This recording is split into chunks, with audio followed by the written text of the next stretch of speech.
The pursuit of the perfect lap is one of those things that pushes a race car driver to be better. The constant search for perfection, to see green or purple in all three sectors, that's the kind of thing that tickles the brain just the right way. Find perfection over a lap, or maybe even just good for a couple of hours, you might just find yourself buzzing with what some call the lizard brain. Green and purple on more than just the dashboard. There's no better racetrack to attack in anger than Michelin Raceway Road Atlanta, especially with the diversity represented in the modern GT-4 category. GT4 cars, 4 hours, over 40 teams, and $1,500 in prizes. It's a grueling test of who can be fast and who can stay focused. Hi everybody, Kyle Heyer, joined by Tom O'Gorman this morning, or I guess afternoon, depending on where you are in the world, for a 4-hour endurance event at Michelin Raceway Road Atlanta. With the Lizard Brains podcast group, it is a huge taking of teams and drivers. Tom, welcome aboard. Really excited for the first endurance race on Sim TV in quite some time. Kyle, I'm so excited. I'm so excited to be here with you. Hear you doing an intro feels so right. And we're kind of reliving the good old days here. We thought it'd be a lot of fun to host a big endurance race or a big sim event like we used to do. And we've had a lot of takers. It's so exciting to have almost 50 teams here for a 4-hour race on what was pretty short notice. A couple weeks we started to organize this. Yeah, a couple of weeks of organization, but almost 50 teams signed up for this. Some drivers are doing this solo, some are doing this with a pair or a trio of drivers.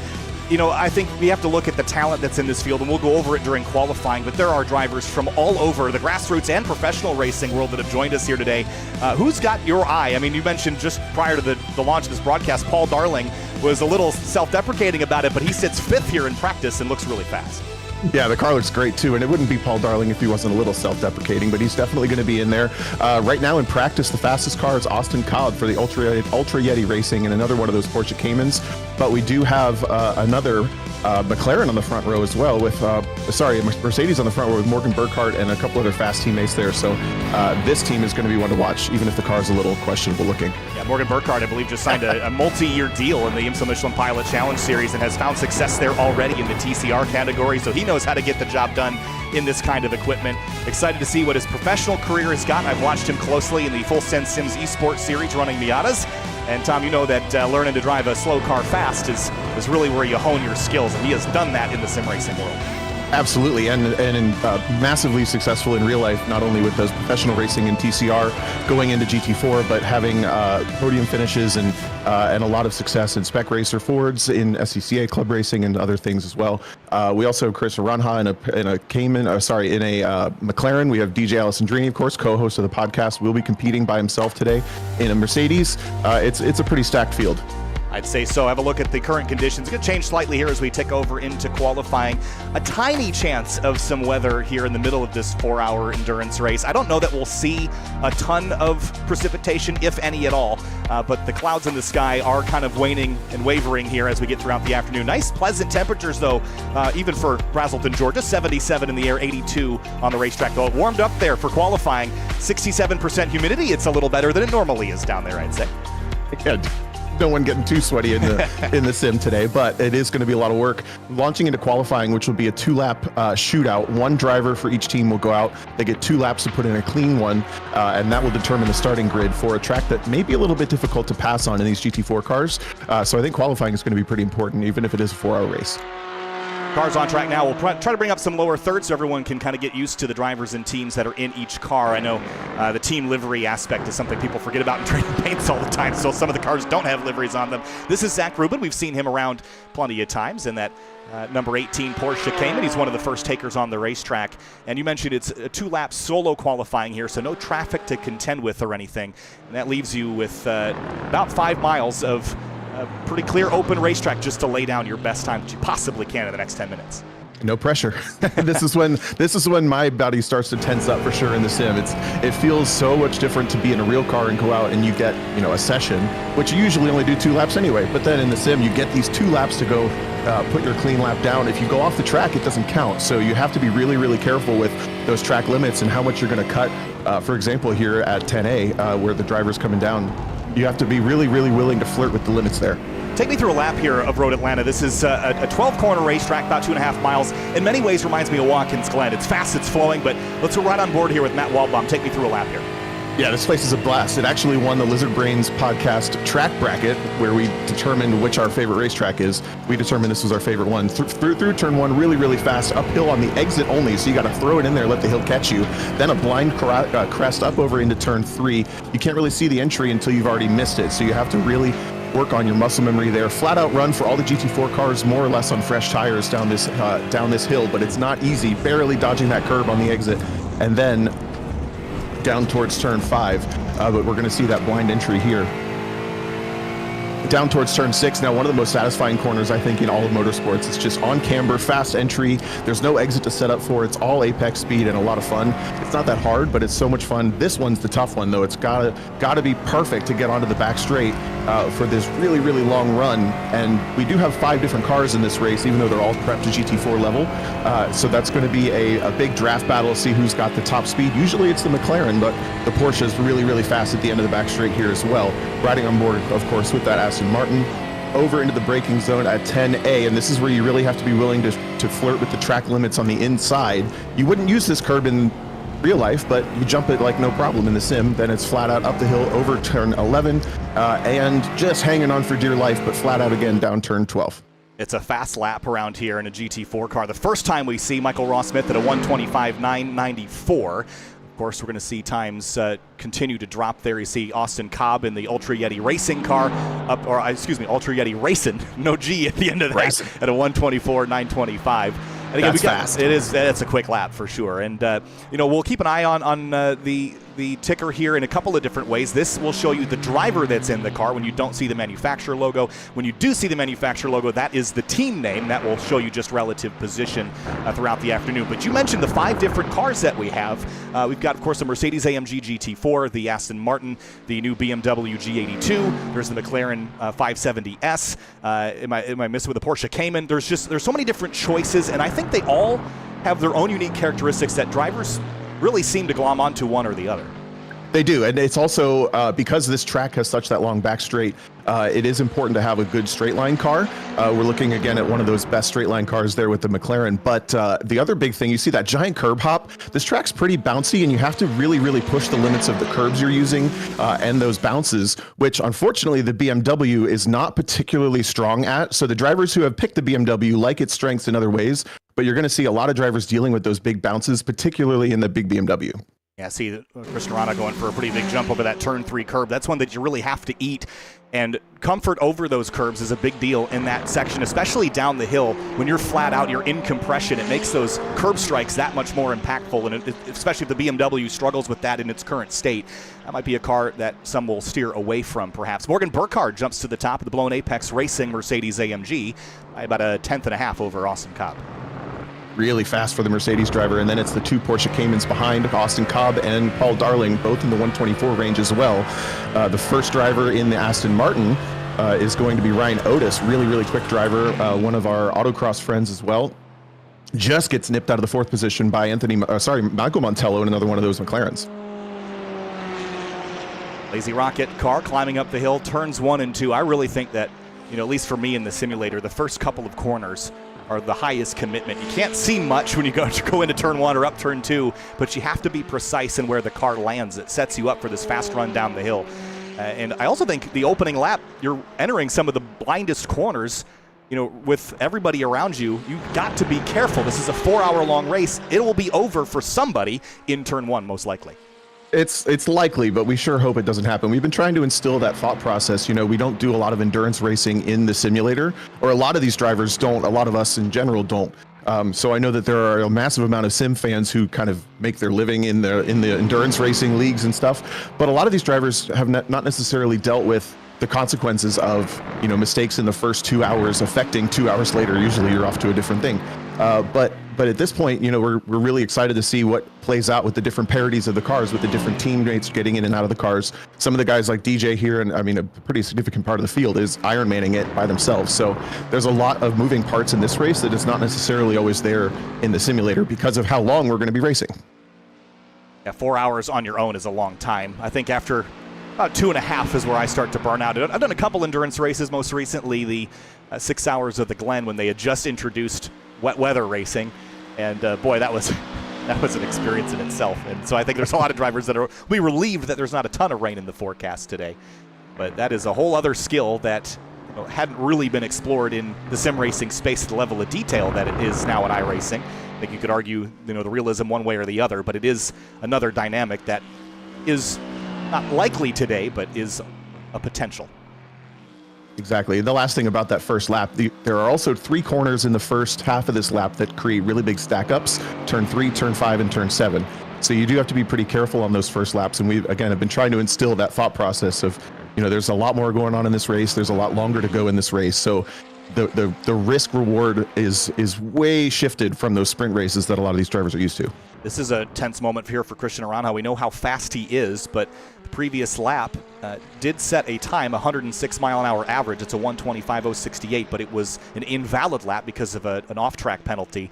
If you don't get a solid lap in here in this qualifying session, you're going to start at the tail of the field, and then you have time to get to the front, but without really a potential for full course yellows, you have to pass a lot more cars than if you get a nice clean lap here in qualifying.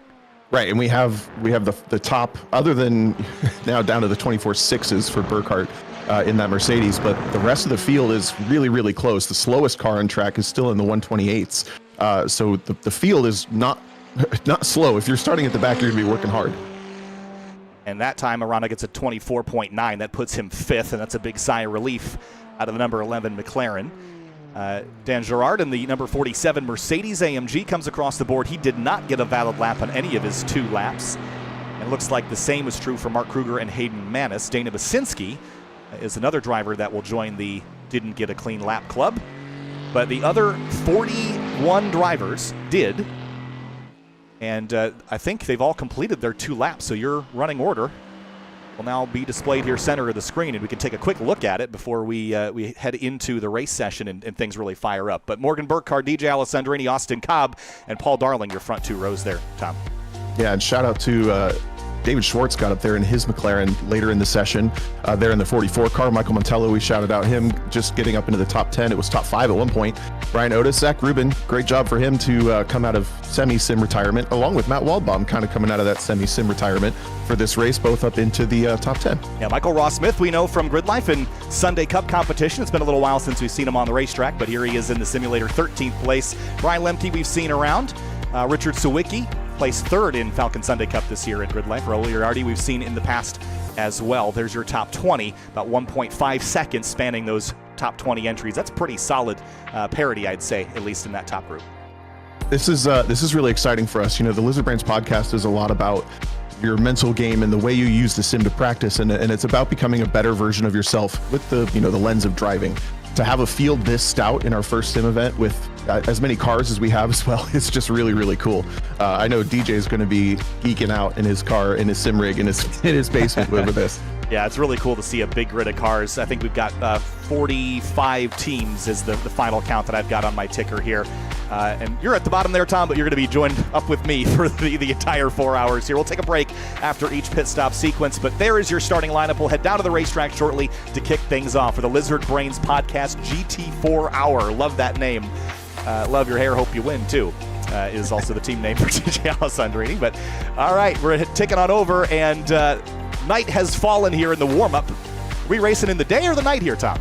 I don't know. I think it's supposed to be the day. This is a 5-minute warm-up session for the drivers meeting to go. But honestly, I haven't driven Road Atlanta. They haven't had night lighting here before, at least not until recently. Looks nice. Part of this is we haven't done a lot of sim racing, and that's why we wanted to do this, but it also means we're all a little rusty at everything about it. So it might be just a 4-hour night race now. I don't know. We'll find out. It's going to be fun to watch. But cars are immediately the racetrack is full of cars getting any last-minute practice in they can before we turn them loose. And, I'm one of those guys that once I'm done qualifying, like I've got my nerves out of the way, I'm ready to race. I don't want to go back out there and unlearn something I just learned. But these drivers immediately taking advantage of the open track. Yep. But look at that field. This is the last opportunity that you have to not only confirm that the setup is loaded on the car. Obviously, in the simulator, you have to go change from your qualifying setup into the race setup, but it's also the last time you're really going to drive cold tires into turns 1, 2, 3, and 4. So you got to regroup yourself from qualifying. You're no longer going flat out. You're now having to keep control in traffic.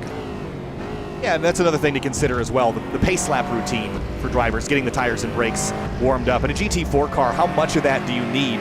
You don't have the downforce of a GT3 or a GTLM car would have that we've also run in the past.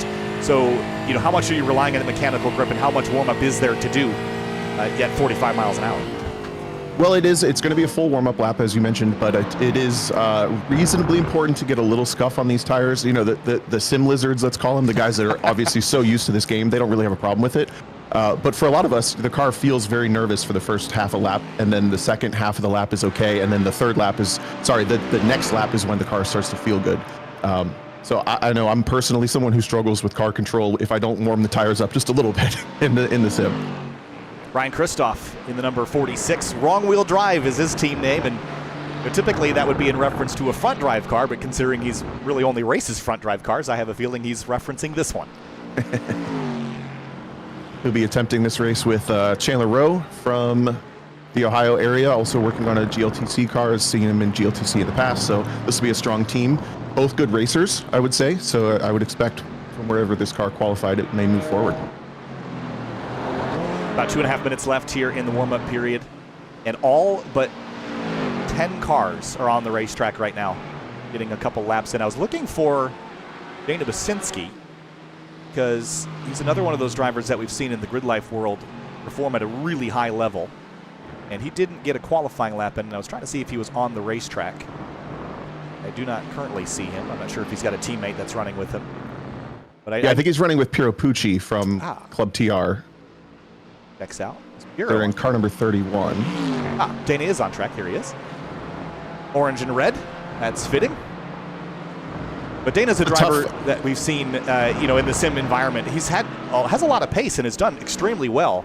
But I think just the qualifying has been a struggle. We might even mention that the last time we had the Grid Life iRacer series, that the pace was always there, but qualifying was a challenge. Well, the margin is so small in the simulator because it does determine whether your lap was clean or not. Obviously, that's something that doesn't happen at most racetracks in real life, but when you start to really get down to that knife edge of like, how much can I hop this curb at turn 3 right here, or how much can I cut that turn 10A, the guys that put in the extra time to become, basically locked in on their muscle memory for where that is, it does get very difficult if you're not used to that lack of margin for error. Just a quick look at the running order here in warm-up. David Schwartz, actually the quickest at the moment at a 125.8. A little bit off of our qualifying times here, but the conditions have changed quite a bit. And we're again 103 degrees Fahrenheit in qualifying. Have a look at the track temp now, 70 degrees. So just to get the tires up to temp, you're going to need this entire warm-up period likely to get them there. Yeah, less than a minute left in this warm-up. There's also some drivers' notes being shared in the server, but I did check the weather and the time. The time in simulator is morning, and it will be lighter for the race. It is morning right now. Oh, I guess I have a clock on there, 6:04. Man, that is a wake-up call for the neighbors, isn't it? Yeah, I would never get away with that in real life. No, definitely. That humidity, 96%. That's more like Georgia. That's what we were expecting. But with that, the haze and the fog will likely burn off here in just a moment's time, and we'll be left with the bright and sunny, hopefully, Michelin Raceway Road Atlanta for the 4-hour endurance event for the Lizard Brains podcast. Again, Kyle Heyer, joined by Tom O'Gorman. And so many of these drivers are attempting this on their own. What do the pit stops look like for a solo driver versus the team driver? Is it going to be the same process, or is there anything else that they have to consider on pit lane? It's identical process other than the driver change. So that's another thing that we've encouraged is some practice for making sure that you've done your pit entries, your pit exits, but also seeing what the driver interchange looks like in the simulator, which basically is just 2 button clicks. But it is pretty important to get correctly. The nice part is that change happens while the car is simulating getting fuel and tires. So it will not be a competitive disadvantage if you're running multiple drivers, as long as you're not running 5 drivers and everyone gets their stints. So with the clock ticking down here before our pace lap, it'll be about 170 laps worth of driving here based on the pace from qualifying. Morgan Burkhart is on the front row with quite the livery he's got there, I'll have to say. But I'm going to need a reference sheet for like what all these pictures are. Like a grid, like an Excel spreadsheet almost. Yeah. What's B3? You sunk my battleship.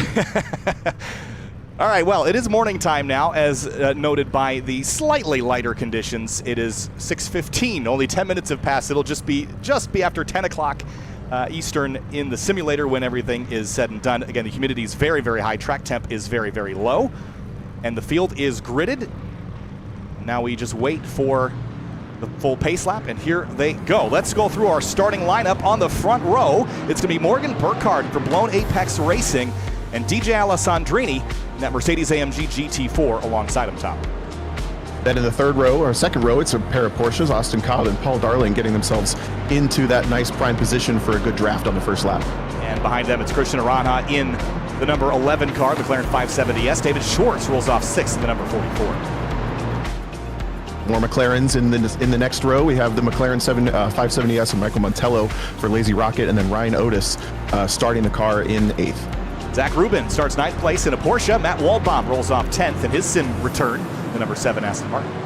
Got his sim rig set up just for this. How nice. Ricky Howard will start 11th place in a Cayman, and then another Mercedes of Daniel Burbs in the 12th position. 13th place, Michael Ross Smith in that Porsche Cayman, number 395. Joseph Yang, number 22, rolls off 14th. Coming into a whole slew of Mercedes and Porsches down here. In 15th, Brian Lemke in a Mercedes, and another Mercedes alongside, and Chris Buchler in the 16th position.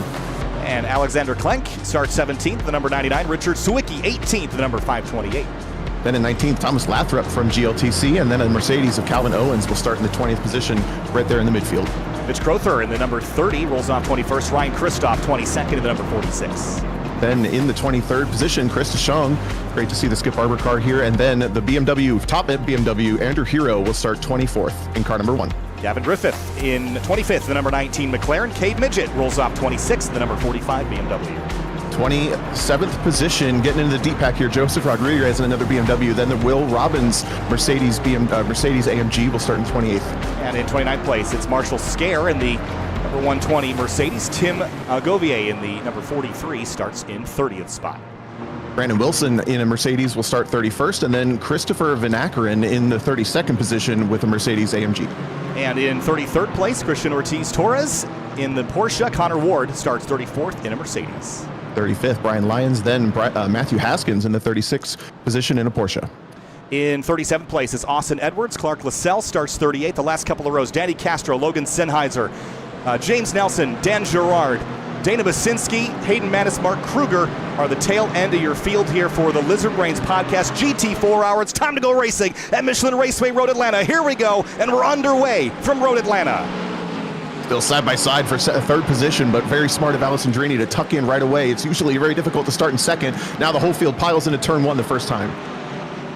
It's tentative moments here the first time through. Everyone kind of actually taking it fairly easy. A little bit of 3 wide there in the back of the pack, over through that first corner into turn 3. Gets tight there. The 18 of Zach Rubin pop it over the curb next to Matt Waldbaum. Side by side now, down through the S's for the first time. That's that first stack-up point we talked about. Now coming into the second one, still side by side for Waldbaum and Rubin. Their mid-pack coming in is the inside for Waldbaum. Has to back out of it in the Aston Martin. The rest of the field pretty single-filed down the S's for the first time. Nicely done.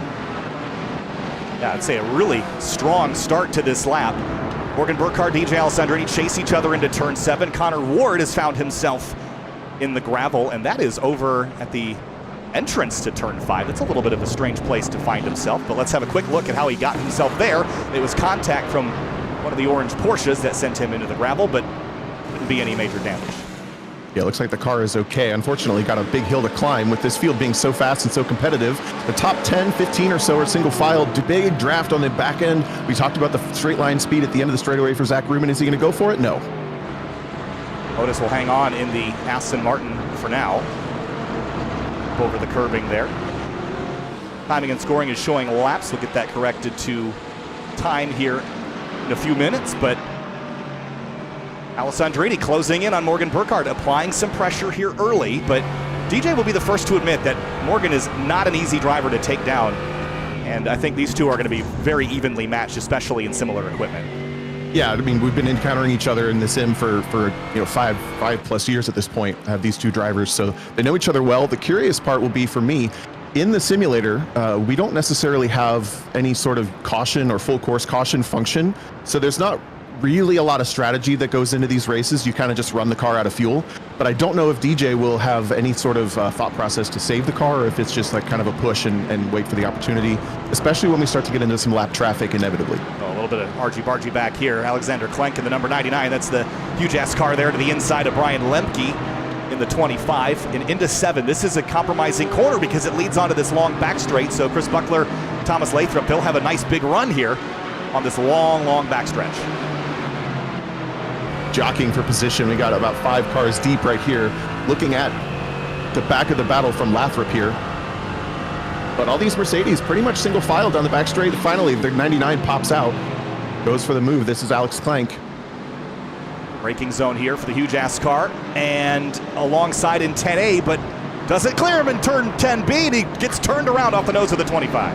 Yeah, just a little too greedy with trying to close the door, I think. And that's the kind of stuff that, you know, in a sprint race, you kind of just, it is what it is, but now you got to live with the consequences of that for the next 3 hours and some minutes. Side by side, a couple of Porsches into turn 1. Joseph Yang, Michael Ross Smith, and Ricky Howard. That's the black car there, the 34. Nice little crossover move there in turn 1, but it's hard to set up for something into 3. It's not really a corner that you can effectively go side by side in, although behind him they're going to try it. Ryan Christoph on the outside of, I think that was Joseph Rodriguez in the 14. Oh, they're still side by side. A little bit of overlap yet for the BMW. Christoph being smarter about this decision making. Whoa, way tight down the S's, and the McLaren tries to get in there. A lot of patience shown there. They are on it early. A lot of gravel getting kicked up. That was a new system, or I guess an updated system that iRacing had modernized a couple of weeks ago in the 2025 Season 1 build. I imagine we'll see lots of gravel flying around from the gravel traps at turns 5 and 6. Yeah, sometimes the new features come out a little strong, I would say. Yeah, I'd say That's one of them. Work hard. Under fire here. I don't think Alessandrini, he's applying pressure, but not the kind of pressure where he's going to attempt to pass. I think he's just going to sit back here. If he can take the lead comfortably, he'll do it, but I don't think there's a lot of pressure in this moment to steal a spot away. Yeah, the pressure is going to come from whether or not Austin Cobb can get back up towards this battle for the top 2. That Porsche, again, we know is really quick at the end of the back straight, especially with the draft. So if Cobb starts to get a little bit of that draft, that's kind of why DJ Alessandrini, I think, is staying so close until the break point, just to try to maybe shake the draft of that Porsche. And what can Austin Cobb learn from these front 2 right now in this moment? Well, I don't know if there's so much to learn, although we're all going to learn something over this first hour, because we don't know how these cars really develop over a long period of time. That's another one of those parts of this race that's going to be really fun for us, is most drivers only drive these cars for maybe 30 to 45 minutes at a time in the other offerings for iRacing. So we may see the Porsche come alive, we may see the Mercedes pull away. We know that the McLaren is really fast but loses its front tires, so there's going to be different balances there. Onto the back straightaway here, working lap number 4, about 6 minutes in, just trying to get the timing and scoring showing us the time remaining rather than the laps remaining, although because that's just an estimation. But mentioned Christian Aranja almost didn't qualify the car, but he is currently still running in 6th right behind David Schwartz. There is the correct time in scoring. And now we'll show you also the team running order for those that have an interest in what cars are running. It's 2 Mercedes AMGs, 2 Porsches, 2 McLarens, your top 6 at the moment. Look at this little gaggle back here. This is for about 15th spot. Ricky Howard, Thomas Lathrop in the 74, and then Chris DeShong, Brian Lemke, and more. Yeah, I was keeping an eye on this battle because this is going to be one of those that just can't go away.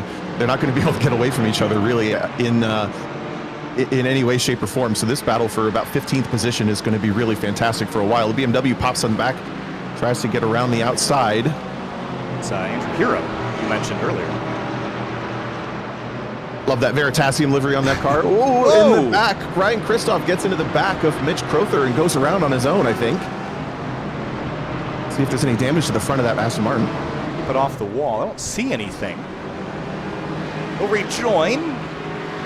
Right ahead of a couple of other cars approaching. I'll have to go back it up a little bit farther than this, but he was kind of right in trail of that 30. He came up on them so fast, stomped on the brakes. I think it just shifted all that weight forward right here, and there was contact.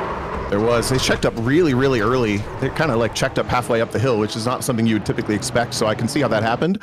But like I said, the drivers are not really going to be able to get away from each other. So they have to be really aware of that.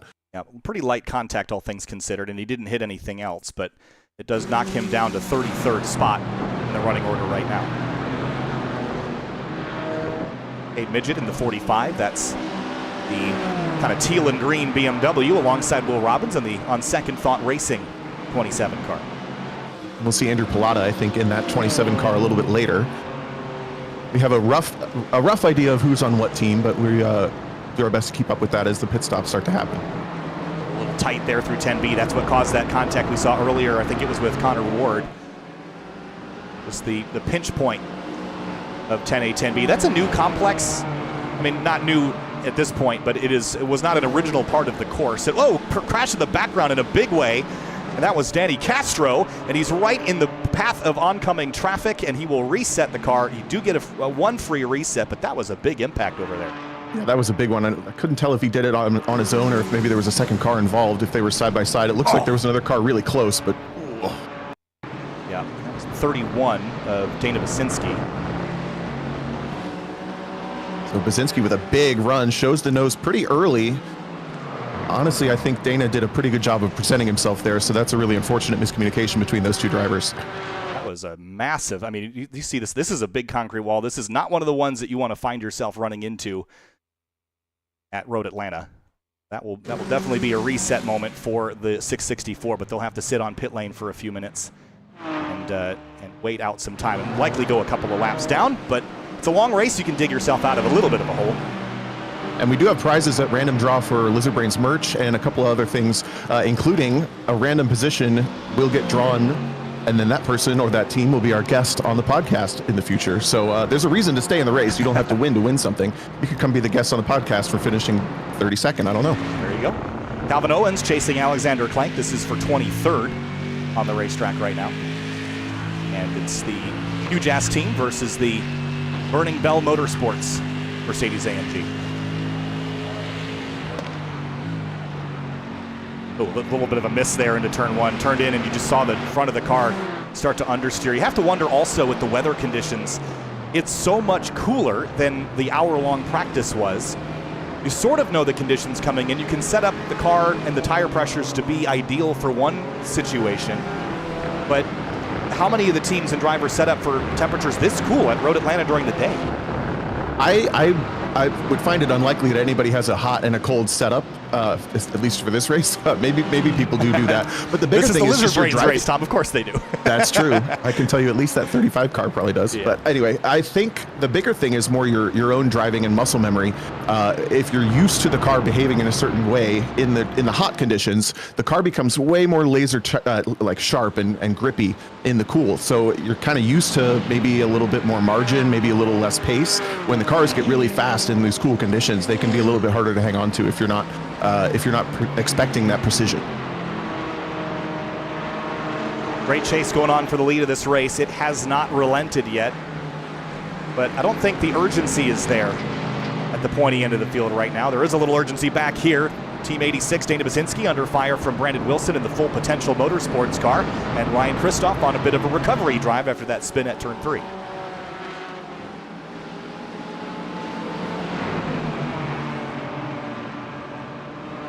It's all back here for 30th place. It gives you the idea of the depth of competition at the moment.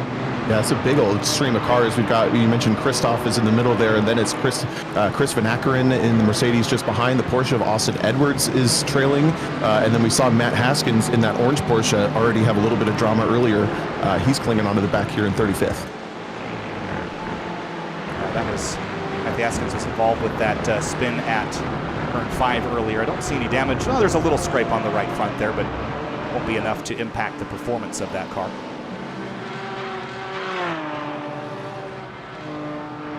Started in 36th, fell down as low as 39th, and they are as high as they've been so far. That's the only thing you can really do is just hope that the trend is up when you start this deep in the field.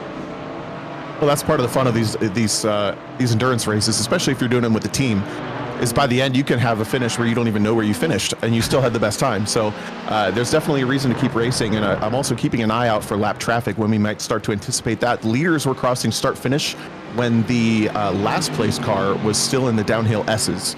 So to give you an idea, that's less than half a lap until the leaders start to catch a slow trickle of lap traffic. So just saw one of the last cars in the lead lap leaving turn 6, and there are the leaders at the moment. So you're right, that will start to be a factor that just will not go away for the rest of the race, and how you navigate traffic, where you catch traffic. It's a much bigger deal, I think, in multi-class environments where you have to catch traffic in certain places. I know that, for example, and Tom, I know you've raced multi-class at VIR, for example, with cars and classes that make speed in very different ways. But that is a really challenging racetrack because everything from the roller coaster back to the start-finish line, you can't pass, and the same with the climbing S's. And at Road Atlanta, it's sort of the same, where the S's are just not an area where anywhere from turns 1 to 5, you can't do anything about traffic if they're off pace. You just have to get brave or wait for a better opportunity, and if you wait, you might get pounced. Exactly. So that's what I think will introduce the urgency for these top drivers. As you mentioned, we've pretty much been running a qualifying session up to this point once we got single file. But once we get into those traffic scenarios, the racecraft really starts to pick up and the qualifying pace doesn't matter nearly as much, or your raw pace, let's say. So yeah, you're going to have to be motivated in traffic to keep things both safe but efficient, because you don't want to get caught up in a big stack up and lose, to your point, those 5-6 seconds down the S's. Chris Buckler chasing Joseph Yang. This is for 13th place.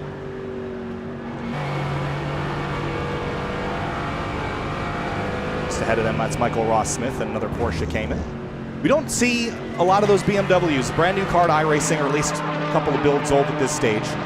There isn't one in the top 10, which is sort of telling. Actually, there's not even one in the top 20. I think the first one that we see is Andrew Hero in 21st.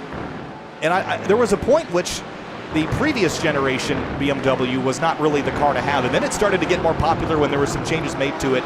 And this new car seems to have suffered a similar fate, where the take is slow just because it's got some strange idiosyncrasies that drivers haven't really lined up with yet. Yeah, the main thing with this track is just that bounciness that we mentioned.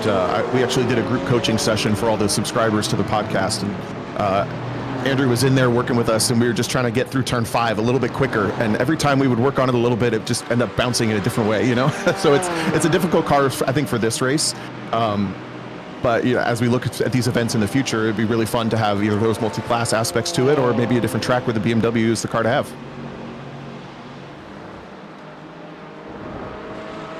Had a pretty good run on the back of the McLaren down from turn 5 to turn 6, but couldn't do anything with it once they started turning again. Looks like now the McLaren's going to go up the inside thinking about it for the 19th position on the Porsche. Oh, whoa, and that caused him to check up, and Hero's going to dive to the inside. This is a tricky spot to make a pass here into 1, unless somebody gives. Looks like Kevin Griffith does give, but he tucked in pretty close behind that number 1 BMW. That was a little dicey. So now we have one BMW in the top 20 with that move. Ricky Howard got a little bit of a break. He's the black Porsche up the road. With that exchange in turn 1, he's gained about a 5-car length lead over this pack now.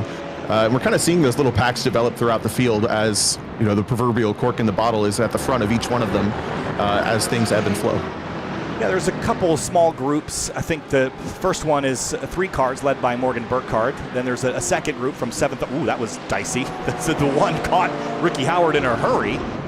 Dove into turn 6, didn't get alongside him, but showed the nose. But the second group, Ryan Otis is leading a little bit of a stack up here, but with Michael Montello, Matt Waldbaum, and Zach Rubin. And Waldbaum's a driver that has just run where he qualified, and that can be frustrating sometimes. I know it's early in this race, but qualified 10th, he's running 9th, and you just kind of feel like you're stuck. You just want to race somebody, but his pace was so... Oh, we've had a change for the lead.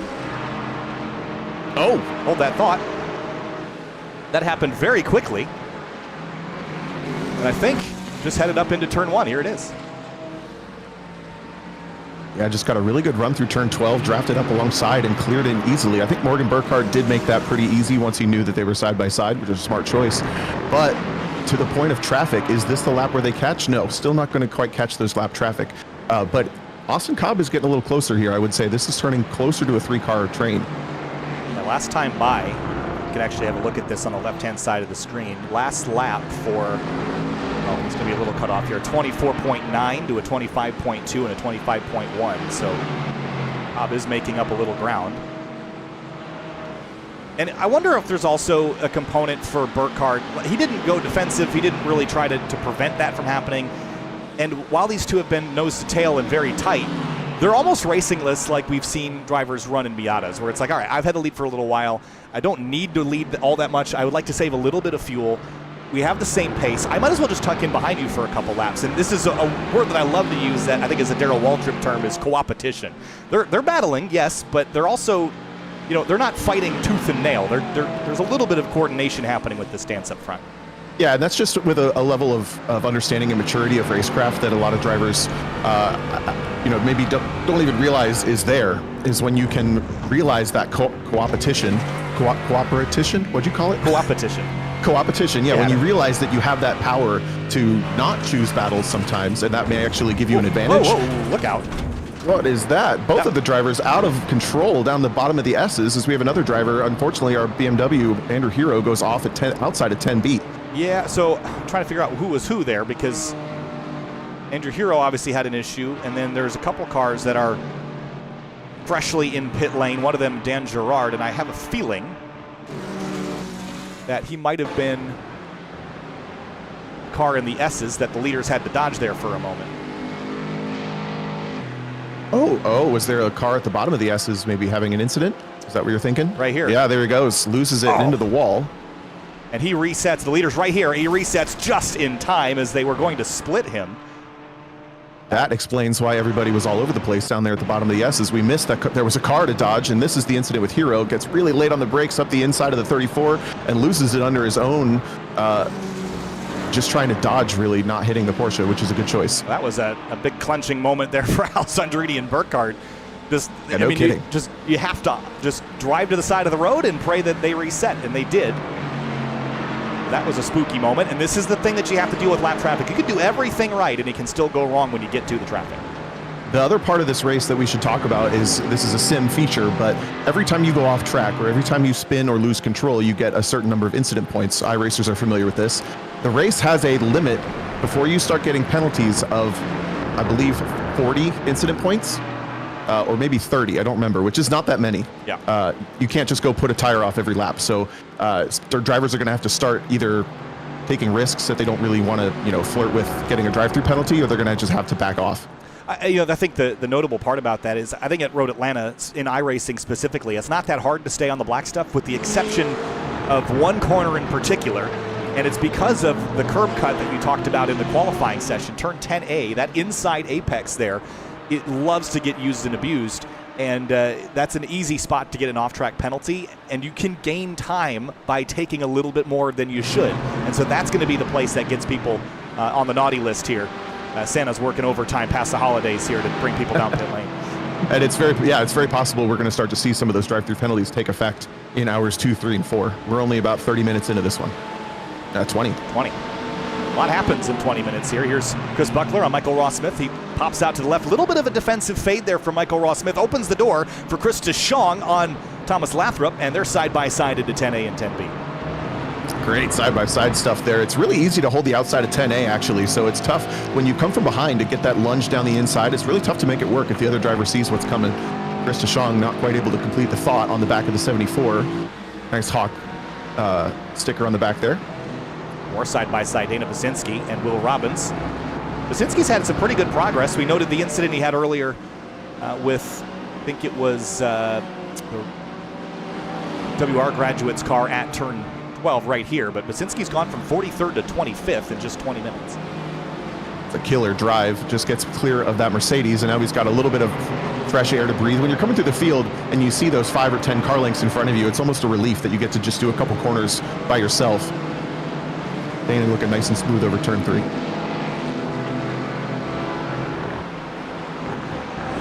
Curbs in the S's, they're so tall, and if you just hit the front end of them, it can really upset the chassis of the car. Here's David Schwartz past Paul Darling for 4th. Big lunge on the brakes in the McLaren, and that is utilizing that straight line speed that car is pretty well known for. Yeah, I noticed, especially in the later parts of the stint, we did some races in preparation, short races in preparation for this. I noticed the McLaren was coming alive later in the stint, which was a bit of a surprise because usually it struggles with burning off its front tires, but it does seem to be a strong car towards the latter half of the fuel stint. We do expect the cars to go about an hour on fuel, so they're not even halfway through this stint. We may see things change once again once we get later in the stint again. It's interesting to talk about the diversity in the GT4 field, not just from a drivetrain and engine and sound perspective, or looks for that matter, but just the way that they're built. And the McLaren is very much a street car turned into a race car, where there's some other cars in the category like the BMW or the Mercedes, for example, that are very much race car first. And I think that also changes their characteristics. I think the McLaren has always felt sort of softer to me in some ways. They just all have such unique characteristics that really make drivers choose one versus the other. And sometimes that softness or that extra little bit of straight line speed that comes on later in the run is something that a driver like David Schwartz would like. Yeah, it's certainly easier to pass on a straight than it is in the corners, so you want that advantage if you can get it, but you're exactly right. A lot of these GT4 cars, all in this game, are simulated to match the real-life ones, which are all built to race against each other, so you're not modifying them really, but some of them are very, very similar to the street car, and you feel that when you drive them. They're not as quick to respond, they're not as knife edge, they're not as sharp, and that's what you want out of a race car, but a race car is also tougher to drive because of that, so it is a give and take. Schwartz passed the timing and scoring loop. That was a 1:25.149. That was the third quickest lap time of the top four. He was a hair quicker than Austin Cobb, who had been kind of knocking on the door of those front two for a while, but the front two have sort of caught each other, and he's not quite yet in the conversation for the lead battle. Alessandrini chasing it a little down through turn 4. Yeah, these cars are, a little wiggle for a run. How he's going to go for a ride through the gravel, barely keeps it on the track. Cobb's going to clear him just barely and gets by. One little mistake for Burkhardt, and that's all it took. Oh, Burkhardt, yes, sorry. He got behind in the steering, and I think it was because he was sort of chasing DJ, and right there takes a bad bounce, and it wiggles, and he uses the curb to catch it, but that arrested the momentum, and Cobb just took it and ran. Well, you pointed out the front side of the curbs, and also the leading edge and the trailing edge of those curbs is where things can go wrong. You saw the car just bounce poorly when it came off the edge of that entry curb at turn 5. So now things have shaken up at the top for the first time. Alessandrini gets a little bit of breathing room as he was just getting under a ton of pressure from Burkhardt, and now he's got a different car in his mirrors again. And he's got cars out the windshield for the first time, other than the one that was stopped in the S's a little while ago. So lap traffic well and truly on the horizon. They're running about low 125s, high 124s. The bottom of the field is running 127s. It's about 2 seconds off, so I do expect that we'll see them catch these cars in the next lap or two. How about this? Lathrop and Yang for 14th place. Ooh, Lathrop thought about the inside, but I think he knows it's tough to make that work. The Cayman, good rolling speed into turn 10A, but doesn't get a good run out of 10B. The 74 might think about looking up the inside for 12. Oh. Nearly a bump draft down the hill. That's an uncomfortable place to get a push in the rear bumper, isn't it? Here comes DeShong to driver's left through turn 1.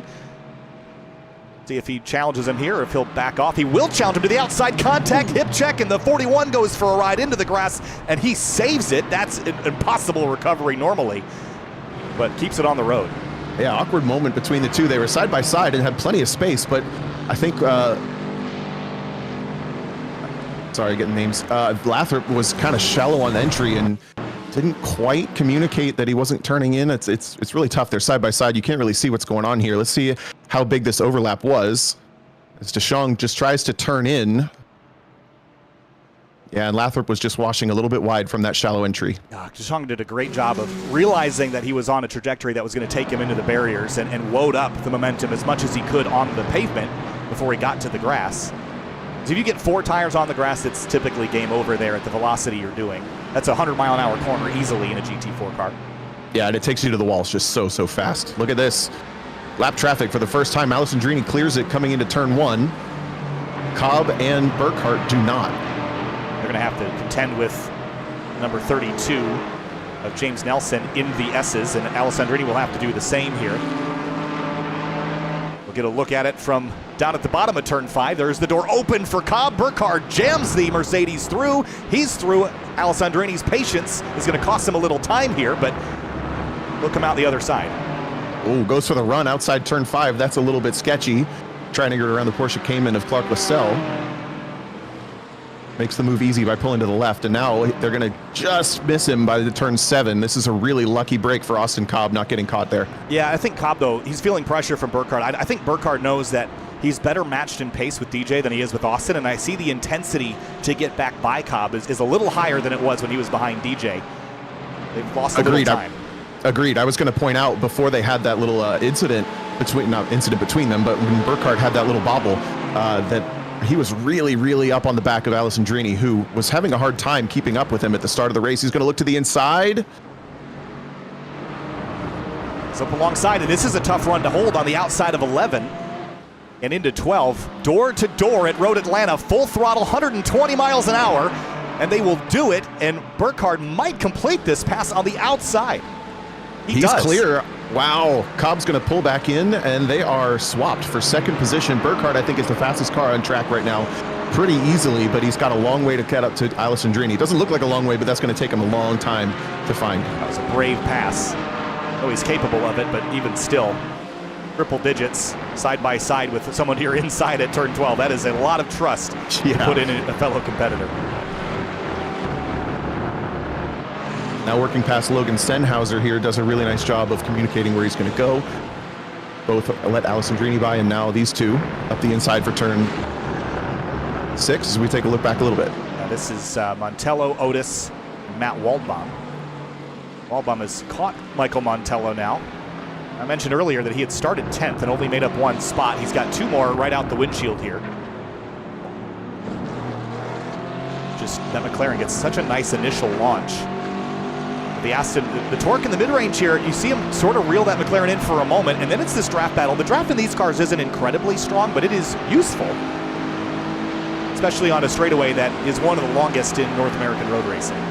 Yeah, you see the McLaren just open up a little bit. He does have a sniff of a draft from the car ahead, the Ryan Otis car, but McLaren just has the legs on the Aston Martin here. He's aggressive on the curbs in 10A either, but again, he's also watched that incident count, and that's something to consider as well. How aggressive do you want to be early? You want to rack up incidents while you're close to everybody, or would you rather be able to kind of turn up the wick in the closing hour if you need to make up some time there? It is a non-renewable resource. You have to use those. I mean, because you do, right? Like there is time to be gained in 10A by getting a little aggressive there. So if if the incident limit's 30 and you end the race with 29, you've done exactly what you needed to do. Exactly. Yeah, you might as well use them strategically. You just don't want to run out of them. To give you an idea, we're looking at 2 incident points each for the top 2 cars and 3 for the third place cars. So they're doing pretty good now, but this is when the race is going to start to get intense. This battle for 7th place is pretty interesting. See Zach Rubin back there flashing the headlights as well. It's going to be about a 4-horse party for 7th place here shortly. Yeah, really big, good heads-up driving from James Nelson there to let all 4 of the cars through for position. Otis, a little bit of a cork in the bottle here at a 125.3. Not a slow lap by any means, but the trailing cars are 25.3, 25.2, 25.1. So all just a hair quicker. Yeah, you don't really have to be slow to hold people up here, because this back straight is so long, the draft keeps everybody pretty close together. Rubin is going to have a little bit of a run, but he doesn't go for it. Montello does, though, way out on the inside. This is an advantage that you talked about in the early going, and even just recently, that this McLaren seems to turn up the wick later in the run. We're 30 minutes into this race, about just under halfway through a fuel stint. And the strength of that car in a straight line compared to the Aston Martin seems to be pretty significant. So that's something that Montello, that's a tool that he has in his bucket. And all the cars have something about them that is advantageous. Maybe not the BMW at this stage, but all the cars have something. And I like, with your main passing zone being 10A, I like that straight line speed advantage. It's definitely that's the one I would pick. And we know the BMW actually is probably the easiest on fuel, but with this race shaping up the way that it's, I don't think that's going to bring a BMW into the fight. DJ has always talked about he likes cars that drive like cars in iRacing, and I think the Mercedes AMG is perhaps, in my opinion, one of iRacing's shining examples of cars that drive like cars. I think even drivers like Daniel Morad has sung its praises here in the iRacing service, and there are cars that drivers don't think drive like cars. But this is one of the ones I find a lot of comfort in, and sometimes comfort is speed, not necessarily its individual advantage. Right. Yeah, I would agree with that. And that's kind of why we picked GT4. Is across the board, it is one of the most enjoyed categories that actually offers something more than spec racing. Look at the gap that Morgan Burkhardt has pulled away from Austin Cobb and now basically cut the distance in half to Alessandrini. He's flying right now. Last time across the line, a 124.7, which would have put him on pole comfortably. That is a quick lap, and it was actually his fastest lap of the race. It was the fastest lap of the race. The only reason it's not recorded as such is because he had an off track on that lap somewhere. But yeah, so maybe dipping into the bank a bit. Yeah, he is quick, though, and I think he might be quicker than DJ. I mean, he is certainly at the moment. but led the early stages of this race, led 10 laps of the 23 that we've completed.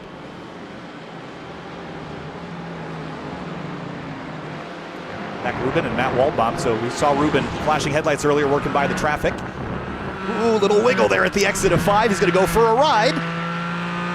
Grabs some grip and carries on. The commentator's curse there. Wow, that was well held, though. More heads-up driving from lapped drivers. That is makes me happy to see. It's part of our community. But Ruben's got just enough of a loss there that I think he's going to lose the draft on the back straight this time. Yeah, the Porsche was iRacing's first GT-4 car. And I always thought that it changed direction very nicely. It always felt very nimble.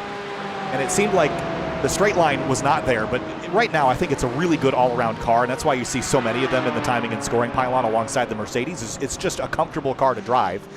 And it just does a lot of things well. I don't know that it's the best in any one thing, other than maybe that nimbleness I mentioned. But it is just a really solid all-arounder.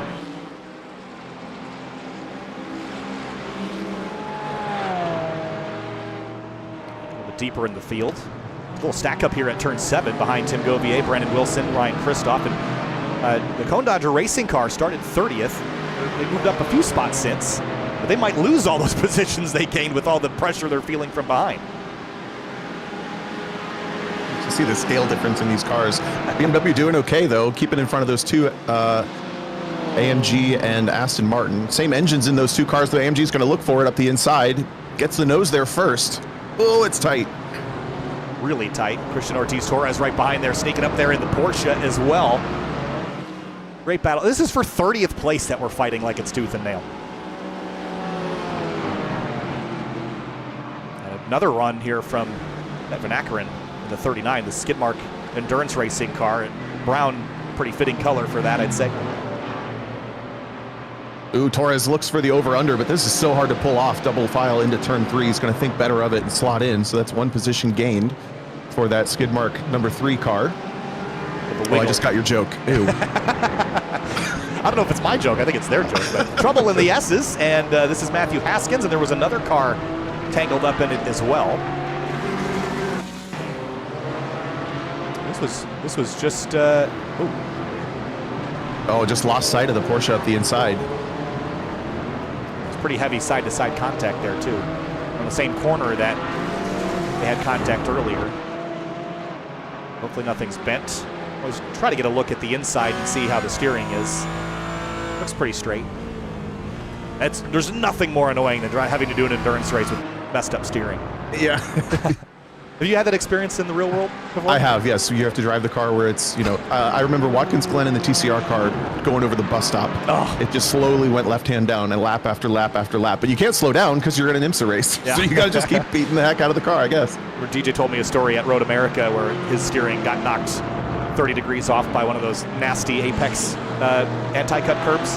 And I think it got knocked back straight the next time he hit it. So there you go. Self-correcting problem. We love those. Just hit the other side. A little bit of pressure for 4th place, David Schwartz and Paul Darling. Darling never really dropped off the tailpipes of Schwartz, finding some more speed last few laps.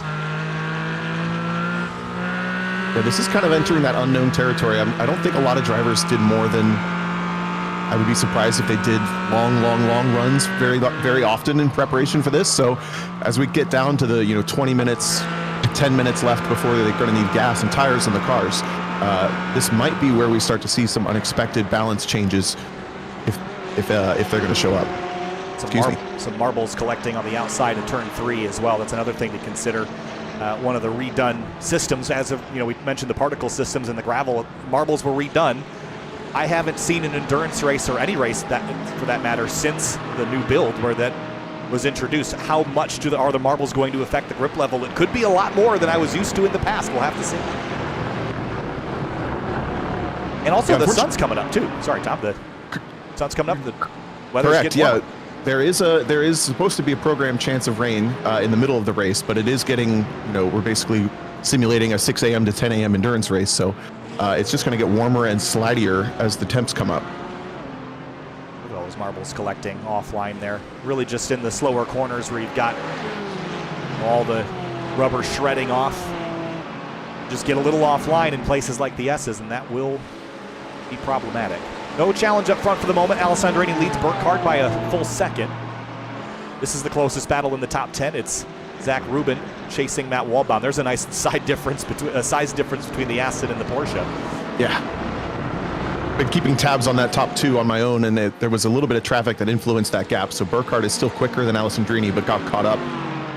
So if that comes closer, we'll take a look back at it. Rubin looks quick down the front straight. I think the Porsche's high-speed stability is pretty nice. Faster than Waldbaum, but can't figure out anything to do with it. Just also a factor of not only how the driver makes speed, but how the cars make speed in different ways. They might run the exact same lap time or even a quicker time, but if you're not quicker in the areas that it counts, you're going to struggle to make an overtake. That's why that McLaren, I think, is going to have such a strength later in this race with that advantage leading into the best passing zone. If you have an advantage in the S's, that's great, but what are you going to do with it? Exactly, yep. It's also frustrating as a driver because usually the technical sections are where you find your advantage. They're the most fun, yeah. You want to go down the section. You want to do the section you're best at as fast as you can, and you get people in your way all the time. Yeah. Rubin's done a nice job to recover from that, that little drop-off that he had. He's still clinging onto the back here as we take a look a little further back in the field. It's Brandon Wilson and Tim Govier. This is for 27th spot. Mercedes-AMG versus BMW. You were saying that the Aston has the same engine as the Mercedes-AMG. I didn't know that, actually. But yeah, as far as I know, a little incident here for Chris Bickler coming off of turn 7. Big incident. Nose is missing off that car. Comes the curb there, throttles down, and going to run wide and go around for a loop, and that's a big impact there.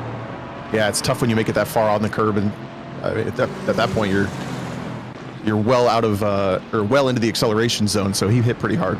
Yeah, that will be damage that costs him some time. Dana Basinski, 22nd place and climbing. We talked about him earlier. Here he comes. His fastest lap of 25.5. That would land him pace-wise about 14th place if he could run that consistently. Well, up through half the field in the first 40 minutes of this race. Yeah, there's a nice pass on Mitch Crowther there in the Waffle House liveried car. This is from Green Villain Motorsports. He had a rear end from Ryan Kristoff earlier in the race, so it's a little bit of damage on the back end of that Mercedes, but otherwise running strong here in 22nd position.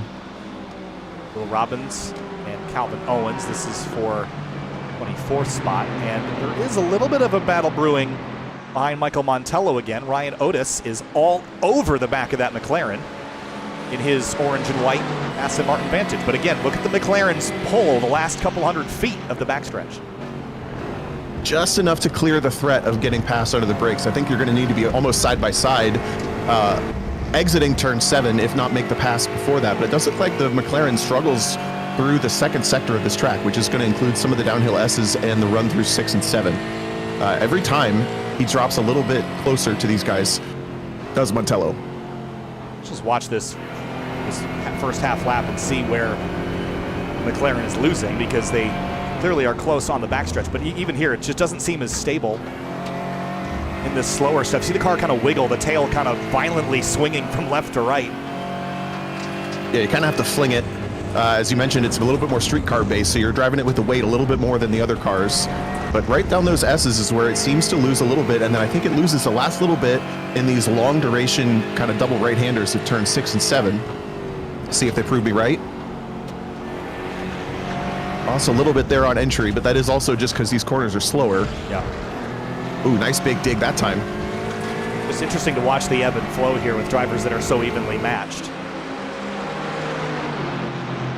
So when you have to toss a car around like that, you had mentioned earlier that this car tends to burn off those front tires because you're loading up the front so much, just aggressively throwing it from side to side. Does that influence your strategy today from a tire perspective? Are we expecting to take tires every pit stop? Are we going to skip one? What's the goal here today with the rubber? Yeah, we expect everyone to take a full set of tires at every pit stop, simply because they simulate the pit stop with fueling the car and with changing the tires. At the same, really close there with Josh Case letting these guys through. Sorry. So in the pit stop, the tires and the fuel happen at the same time, so you might as well take the tires, unless you're going to a short fuel at some point in the race because of maybe rain or something else in the strategy. But in general, we're expecting to see full stickers every time. Richard Sawicki went around for a little slide. I didn't see how this had precipitated. Like, just kind of got up on the curb, got on the brakes, dropped the left rear in the grass, and just a innocent little slide. Yeah, backs it down into the grass in turn 7, but luckily easy sight lines to rejoin there and everything. So Richard continues to run now with the BMW all up on the back of him. It's Kate Midget in the Paddock team car. Made some progress, albeit a little slow. This BMW always just sounds like an electric toothbrush just got put into overdrive. It is just absolutely singing for all it's worth. It's a good run, but into that section you mentioned, it's just nothing to do with a momentum run through this section. And I also would expect that Richard may have a little bit more pace if he had a spin to end up in this section of the field.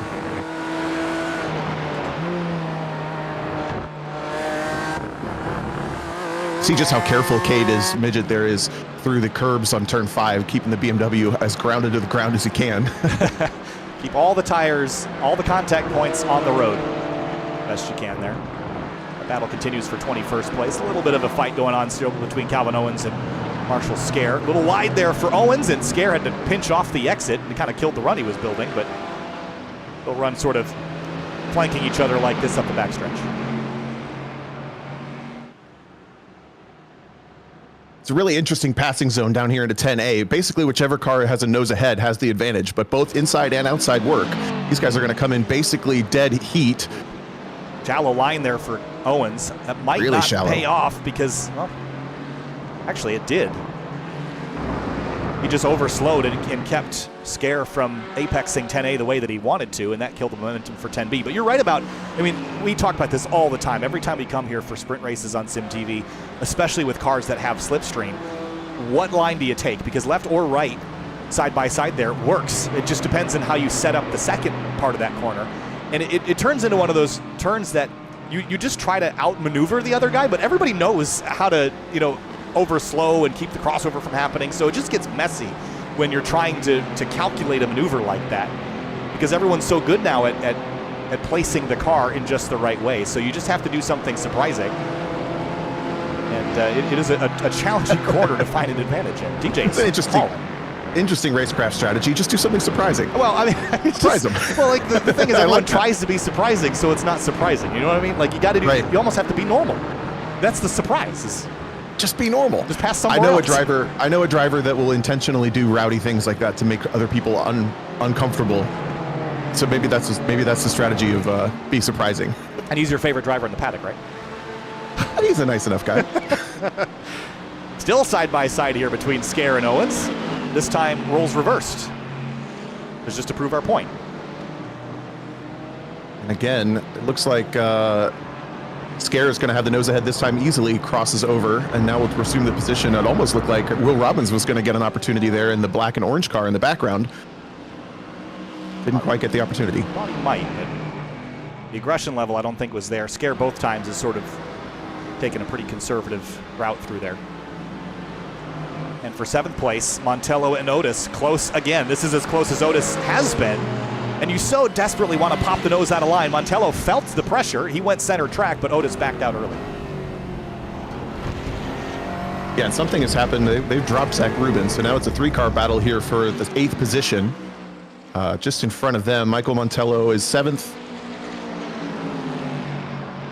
So these guys have still not found a way away from each other, but Ryan Otis is going to start to get frustrated, I think, or maybe can he over under him in the pit stop cycle coming up in probably less than 15 minutes. Yeah, that's something to consider as well. Is the tire change is effectively free. What does it mean for the on-track pace?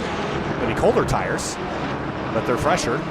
Yep. Tire wear is highly dependent on the driver as well. I mean, the cars certainly have a factor, but there are some drivers that are much harder on tires than others, and it helps that these cars all have ABS and traction control. They're all going to be set in various ways depending on who's in the car and how the team likes their setup, and that will also affect the tire wear. You were asking earlier about the cycle of drivers and what we would expect for that. There is no disadvantage to changing drivers, mathematically, but you are putting a cold butt in the seat instead of someone who's warmed up. So you do have someone who we don't know necessarily if these drivers will do their driver changes on this cycle, But if you're putting a new driver in, you have to expect them to be up to speed very quickly to maintain the position, and that's what's going to make this race way more interesting in the next 15 minutes or so. I think one of the advantages of driver changes in a sim world is that the other drivers can be actively practicing while waiting to drive, which helps kind of knock that rust off. But you're still getting dumped into a scenario that you weren't in while you were practicing, right? Where you are on the racetrack, who you were battling before. You have to pick up right where your teammate left off, and sometimes that alone is challenging, and especially if the other driver changes out too. Now you have two cars in a battle with completely different drivers, and nobody knows what to expect or who's quicker than the other.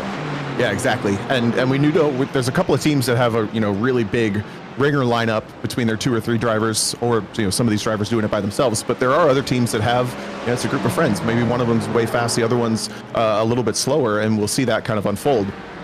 The last part about the fueling, though, is you can save drops of fuel here and there and influence the amount. Obviously, you're just going to want to fill the car up on the first couple stops, but you can shorten that fill time a little bit if you saved a little bit more fuel than the other cars around you.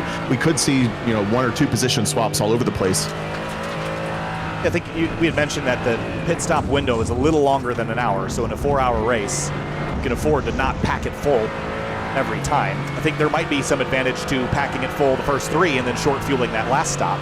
Exactly. That's the other advantage of the simulators and having teammates, is you can have someone doing all this math for you before you have to figure it out down the back straight for the last 3 laps of your stint. Or if you're like DJ Alessandrini and doing this on your own, you can do it all yourself and still end up leading, which is a skill that you're the Le Mans team all in one. I know he's got a spotter today, so they're at least helping him out with weather forecasts and things like that. Ooh, Morgan Burkhart going for a risky move up the inside of the other lapped Mercedes. Makes it work, and he had dropped back a couple of more car lengths than this, so he's making some progress forward as they've both pulled away from Austin Cobb by 10 seconds or more. Car in the wall there at the exit of 5. Chris Deschamps. That's Ricky Howard in the Porsche. Go back a little further to find out how he got here. This is an easy spot to go off on your own. He was already loose. I thought he went wide. He just kind of got loose on the inside on the curb.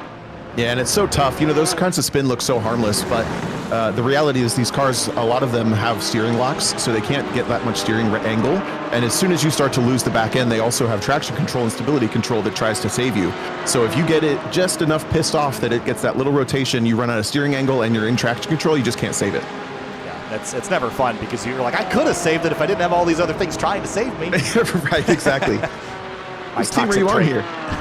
I could do better without the electronics. Look at this. Close, tight battle here because Alessandrini got held up behind some traffic, so Burkhart has lit the fuse again, and the timer's ticking down. 3 hours, 10 minutes to go, and the battle for the lead's back on.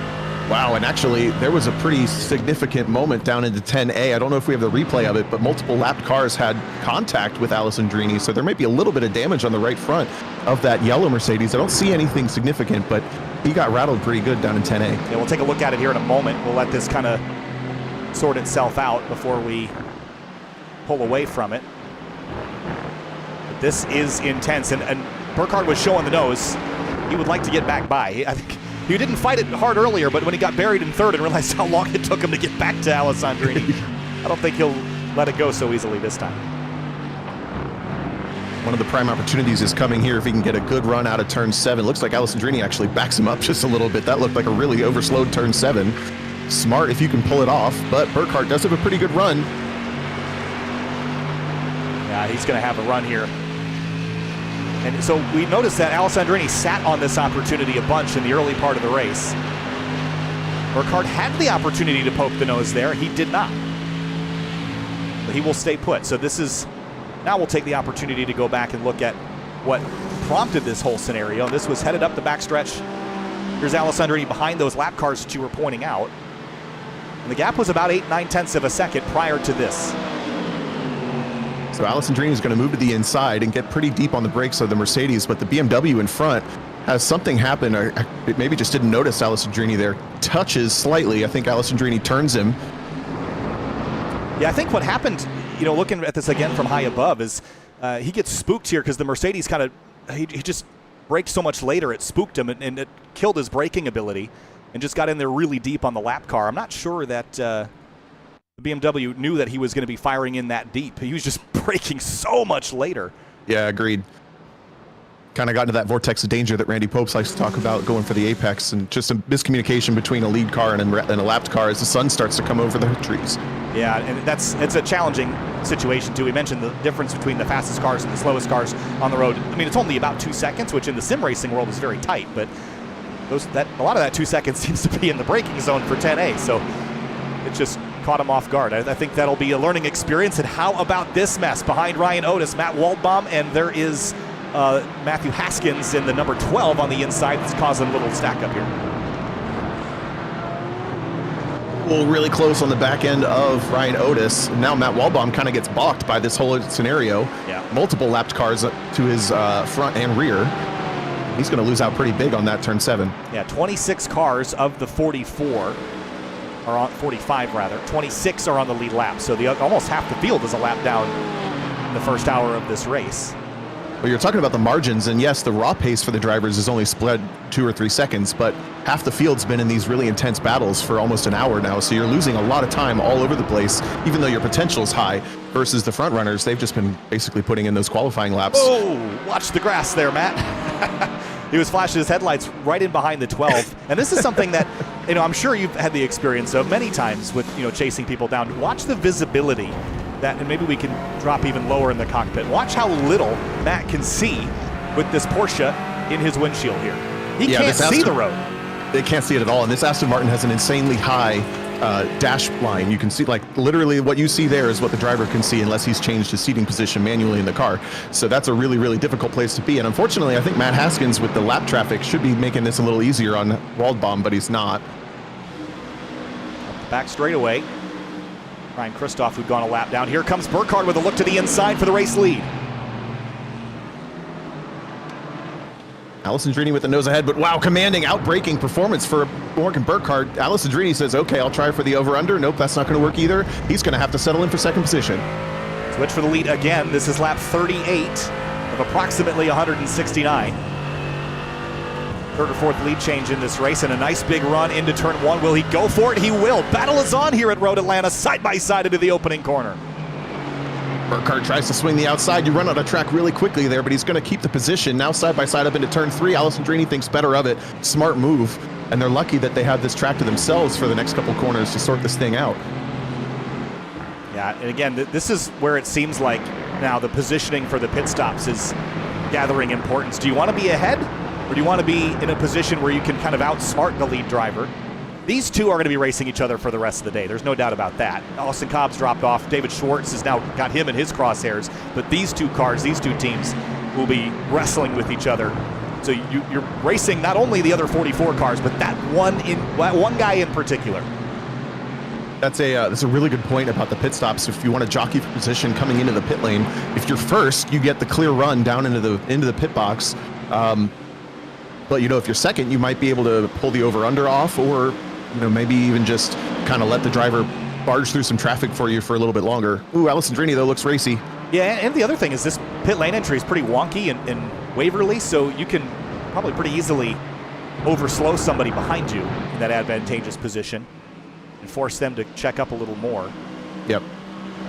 Pit lane, of course, on the right side there down the hill. Looks like a car coming in for the first set of stops. We would anticipate pit stops either maybe this lap or next time for everybody who's been running flat out. You can see pit stops here, left-hand side of your screen. Nobody. Lackluster has been in. A couple of these other cars have been in, but mostly for damage repair. We'll see that change throughout most of the rest of this race. And then laps led there, you can see blown apex with 14. That's Morgan Burkhardt, Alessandrini with 26. And then we can also see our stint length, 40 laps for everybody on course at the moment. You mentioned David Schwartz has caught up to Austin Cobb. That's about over third position, just a couple positions behind, or a couple corners behind the leaders. He's really, really all over the back of him in the black number 44.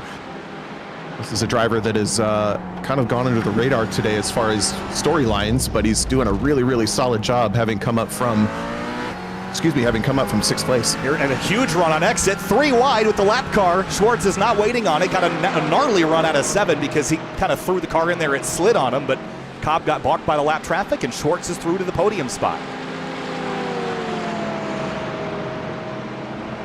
See if Cobb can respond to this at all. I don't think the Porsche's got the legs here, but maybe in these last 2 corners he can set him up for a run down through 12.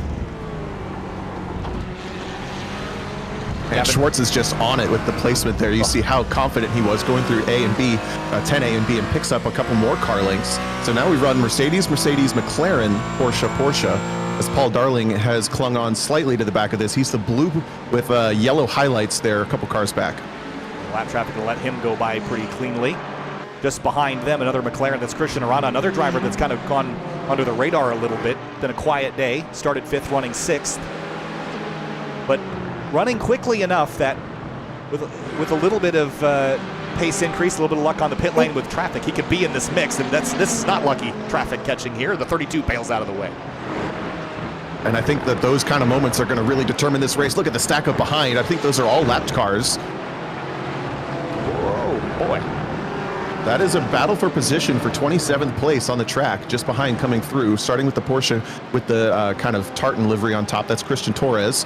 Then Christopher Van Ackeren, Andrew Hero's back out there in 29th, and Joseph Rodriguez is in there in the BMW at the back as well with the Cookie Monster livery on it. Lots going on all over the racetrack. Mitch Crowther and Richard Sawicki. That was a change for position for 19th, and then back for the lead again. Burkhardt and Alessandrini within a 10th of a second. When will they break for their pit stops? I think they're going to take it all the way to the end. These are the drivers that they'll look at their fuel numbers and take it all the way to the last 10th of a gallon if they can. Yeah, and at this point in the race, there's no reason not to. You do want to kind of push yourself as far into that final stint as possible. Michael Ross Smith in the number 395. Chasing Daniel Burbs in the 116. That's the Mercedes just up the road. And then Lathrop and Brian Lemke, a couple pairs of cars running up the backstretch together.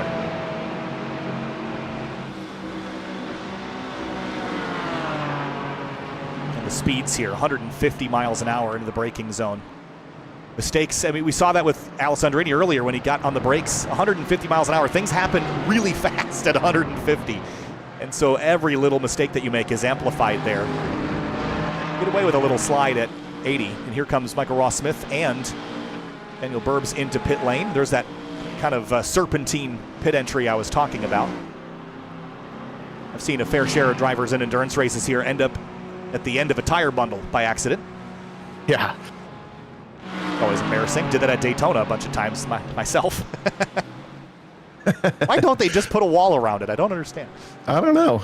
I've seen, yeah, there was one year I was driving the pace car for a race at Daytona, and somebody spun at a cross start finish, and they flew by me in the grass at pit out. It was one of those scary, like, whoa, thought it was being shot at. Yeah. Richard Sawicki and Mitch Crowther, 19th and 20th place. The brake lights there on for quite a while, then it released and came back on again. Yeah, I'm starting to see some signs of tire wear kind of really taking effect here. Some cars looking pretty pushy at turn 1. As we saw that battle last time through, just behind it, I should say. Marshall Scare had a pretty good push. He looks at the back of this battle for Sawicki. And pit lane is a busier place at the moment than it was. 5 or 6 cars on the pit road at the moment. David Schwartz, Austin Cobb still going at it. They've dropped Paul Darling off a little ways. He's 1.6 back. Michael Montello peels off for pit road. Crowther and Sawicki, I thought they were side by side, but they're back nose to tail again. And that's the race leaders just behind who have continued to push this fuel stint. They're still lapping as a good portion of the field is now hitting pit lane, this time by Richard Sawicki. Pops to the inside, which is going to become the outside, but he's got a huge head of steam on the Waffle House car. It does, and I wonder if that 30 has got some damage or something. It didn't have the legs at all to keep up with the Porsche. Very possible. This is a car that got rear-ended by Christoph earlier on, so there is some back bumper damage on that car. You can see it's got a little bit of a sneer for it. Very cautious pit entry here for Crowther. And Alessandrini is going to be the first leader to dive to pit lane. He gets stuck just a little bit, though, on pit in. Yeah, that's kind of what I was mentioning earlier. It's easy to get balked by someone on pit road with how tricky it is. Those that are more confident in that pit entry be more aggressive in it. And he's going to beat Morgan to pit lane. So this is curious. He was back about a half a second. Are the new tires worth that? I would say no, because Morgan Burkhardt just ran his best lap of the race just now. Yeah, these cars are going to be really fast when they're out of fuel. So Burkhardt takes the risk of maybe a lap to himself, but he had traffic, and I have to assume that Alessandrini chose to pit on this lap because he saw that they were catching a couple of faster lapped cars that are in maybe 15th to 20th position. Now Burkhardt's navigating those cars here. as Alessandrini sits on pit road getting fresh fuel and tires. Now 124.5 is a really fast lap. That was faster than our pole time, was it not? By a lot. Yeah, pole time was a 124.7, so that was 2/10 clear nearly. I know the track is a lot cooler than it was, and it's rubbered up some, and the cars were equally as out of fuel as they were in qualifying, but that's still an impressive time. And pit lane, again, very busy place at the moment. Look at all that action. So we have, I believe, Paul Darling continued to lap, as did Austin Cobb, but both McLarens that we had at the front, David Schwartz and Christian Aranja, are both in the pit lane there. You can see those pair of McLarens just behind Alessandrini. Pretty long pit stop time here. I thought it would be under 50 seconds, but we're closer to a minute there. Yeah, the pit stop time, 58 seconds for DJ Alessandrini, 80 spent on the pit lane. And now Burkhardt is on pit lane, so can he beat 58 seconds and 80 on pit road in general? And this just feels so painful to just trundle down at 45 after doing 120 average for an hour and 5 minutes. For an hour, yeah. Alessandrini comes out right behind the number 30 that he followed into pit lane, so he didn't come out to a totally clear track, as we have now Burkhardt on the pit lane getting those fresh tires. And you'll note the driver name has changed to Olivier Piatek now, who is another very skilled driver I'm familiar with from the Full Send Sims Esports series. Curious to see how his pace stacks up to Morgan's. But Paul Darling on the racetrack chasing Austin Cobb. Cobb's been held up a little bit, and he is going to clear the 11 of Christian Arana, who has already made his pit stop and is a lap down. So this is not for position at the moment. But given that a pit stop is about a lap, right? I mean, it's 80 seconds. A lap is 85 seconds, so got to fight. The other portion in the background there is Paul Darling, who has been mostly solitary for this race, but he's caught up to Austin Cobb pretty nicely at the last bit of this stint. So there is Piatek, and the pit stop time is going to be 57 seconds. Here comes Alessandrini. Piatek's going to leave the box. Who's going to win the battle here? DJ's going to come through the foreground in the yellow, and I don't think he's going to beat the 499 to turn 3. He will not.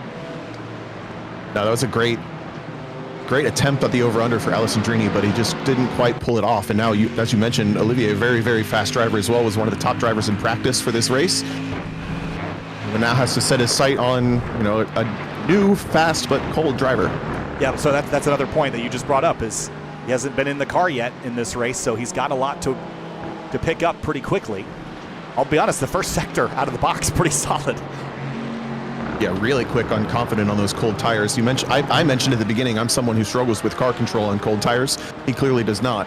Both Porsches on pit lane now, as Paul Darling and Austin Cobb have made it an extra lap or two on the other cars around them. That could be a pretty significant difference 3 hours from now. Yeah, 45 laps on that tank of fuel.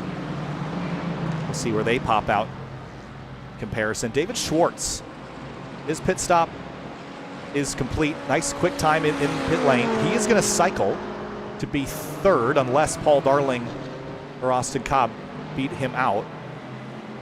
His last time was a 124.7. It was 2/10 slower than Piatek and Alessandrini, who effectively matched each other. So he's got a little work to do if he wants to run down those front two drivers. Just taking a look down the list of who else may have done driver changes. Looks like the 97, Ryan Otis, handed the car over to Jason Meinhardt. That is the currently 6th place car as the pit stop cycle out here. Evan Zhu in the Zach's Hitman Emporium car, so they've done a driver change as well. So has Rosso Muckerlean Racing, Ryan Mukerjee jumping behind the wheel of the 395. How did you spit that out so fast? You should be a pro at this. Yeah. Sometimes you just commit to it, and if it's wrong, it's wrong, and no one's here to tell me otherwise, right? That's true. We also have Anthony Montello in the Montello Racing McLaren now instead of Michael Brothers there. That car's running at about 7th after these pit stops cycle out there with pressure from Matt Waldbaum. And it looks like Jason Meinhardt in that on the ledge racing Aston Martin's dropped off this battle just a little bit. Here's a look at that car. 25 flat was the best lap that this car's run, but they are so fresh out of the pits that they don't have a lap time on the board yet. Give them a couple of laps to sort of reestablish. Austin Cobb has gotten by David Schwartz for 3rd, and Paul Darling's right here. So Paul was a little ways back prior to the pit stops, and this has closed things up for the This Is Fun 155. This is fun. This is fun. Or yeah, so it he is claims. awesome. Yeah, Paul had a really good last 10 minutes of that first stint. I think pretty much everyone has completed their pit stops. We had another driver change just outside the top 10. Raul Iriarte is now in the Rising Edge 74. And then I think, for the most part, everything is cycled out to Olivier Piatek in the Blown Apex Racing car, continuing to lead the way. Did you just see what happened to David Schwartz there? No, I missed it. Go for it. We'll get a look at it here again in slow motion. Watch the McLaren, and we'll have to maybe play it at full speed first. But he comes over the crest here and hits this curb. Huge wiggle there. We'll maybe look at it again from a slightly different angle. This is what we talked about with the curbing at this racetrack, the blunt edges of it. It knocks the car up and it bounces and just has this weird, awkward little slide right when the car's unloaded. And that will wake you up if you weren't woken up enough already. Yeah, Road Atlanta is almost, I would say it's the closest racetrack to skiing moguls, where you really are relying on the elevation and the texture of the track and the terrain to put you where it needs to be. And the moment you upset that or the car leaves the ground in a weird way, most other tracks that wouldn't throw you off too bad, but the rhythm here is so important that it just can really screw you up. And look at the steam on this McLaren coming up the backside of Austin Cobb. Gonna go for the inside. And didn't even defend it, Cobb didn't. He's gonna stay on driver's right and let Schwartz go on through. Chris DeShong is around, and this is in, I think, the S's. It looks like exiting turn 3. Smokey turnaround too. He was on the inside of the 34. Back it up a little further. Coming up here side by side. Car leaving the pits. And he might dart to the inside here, just a little aggressive there. The door was sort of half open though, so it was inviting. Turned off the TC there just to get clear of the traffic, which is a great idea. Toggle that button. Montello and Waldbaum. Ooh, Waldbaum finally gets the opportunity he's been waiting for over an hour. Gets the outside run of 10A and overturned to 11. And now he's picked up the position. That's going to be 6th place on the road, 7th place on the road. And another one of the driver changes that we haven't documented yet is Piero Pucci jumping behind the wheel of the Team 86 Aston. And Dana Basinski had gone 44th to 18th in his run. See if Piero can hang on. A little slow coming up to pace here, but give him a couple laps to find the rhythm. I'm sure he'll be right at it. Kevin Zhu and Jason Meinhardt. This is for 9th.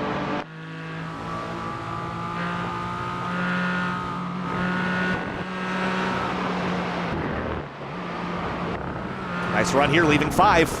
Whoa, big slide for both of them. One to the right, one to the left. And who's going to shoot the gap there? Is that Rising Edge car in the 74, or is that a lap down car?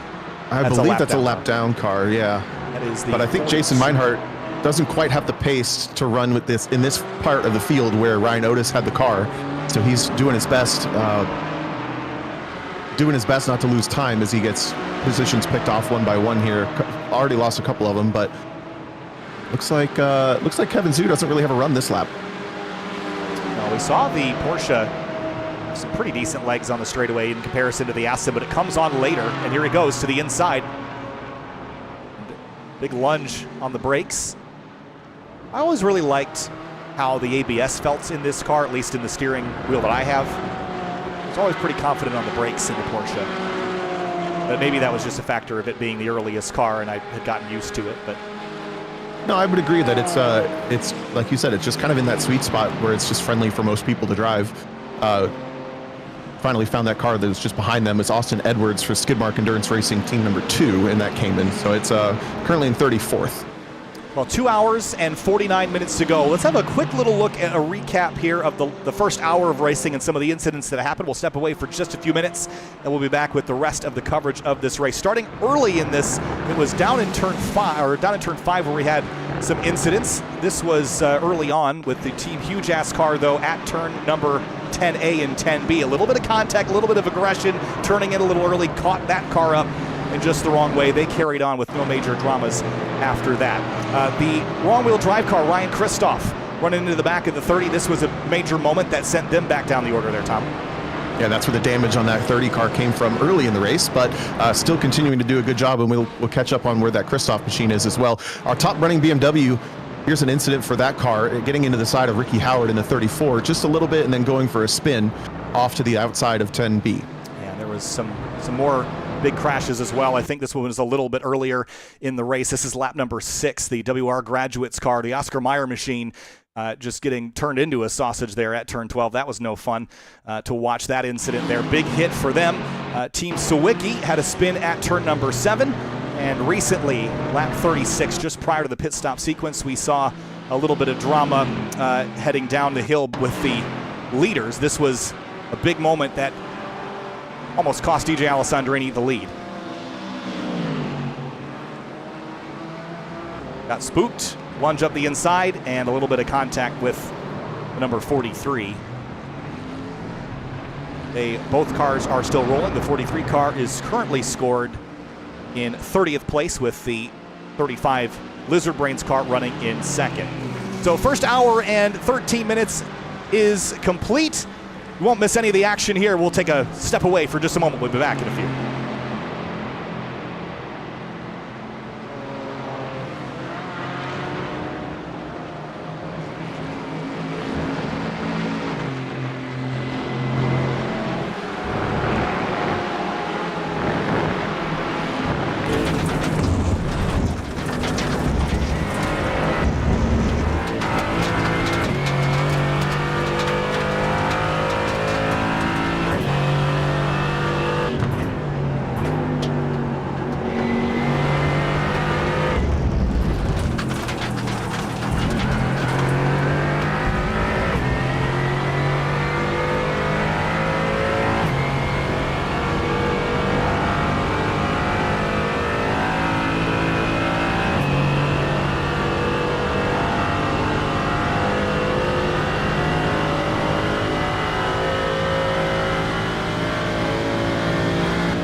Two hours, 45 minutes remain in the Lizard Brains podcast GT4 hour from Michelin Raceway Road Atlanta. Kyle Heyer joined by Tom O'Gorman.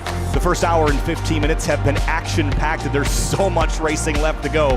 First pit stops have been completed, Tom, and now we kind of recalibrate. And with a couple drivers that have changed seats, we kind of get to watch new battles formulate here for the next hour or so. Yeah, and still 43 teams of the 45 starters circulating for the race. So we've had a little bit of attrition, but a lot of drivers still in this one. Pretty spread out at this point, but we do have a lot of drivers that are still in their own little battles like we're watching right here. It's Roman Bykov and the number 25, Joseph Yang in the 22. Mercedes AMG versus Porsche here. Big bounce for the Porsche over the curbing, which has been a topic today. One of the things when I had the opportunity to do the Indianapolis 8-hour race back in October was, specifically with the GT3 cars, was the diffusers getting damaged, jumping curbs and things on those big anti-cuts at Indy. We don't have to worry about that here, mostly because these cars don't have diffusers of that size and scale, and they're not mounted the same way. But it is something to consider with iRacing's damage model. It doesn't necessarily break everything all in one go now. You can slowly add up damage over the course of a race. And if you get too aggressive pounding those curbs, wouldn't be surprised to see your steering knocked out, accelerate your tire wear, just little things like that that can decrease your comfort in a race like this. And you would be surprised how quickly a little dent in the car in the simulator will slow you down just a mile an hour or two on the straights, and that can be absolutely race ruining for a front runner if you're 2 or 3 mile an hour slow on the back straight. Paul Darling missing the rear wing off his Porsche. Ooh. And that's not fun, decidedly. Let's have a look. Chasing some lap traffic, and I think he might have gotten caught up here. Just trying to do the crossover.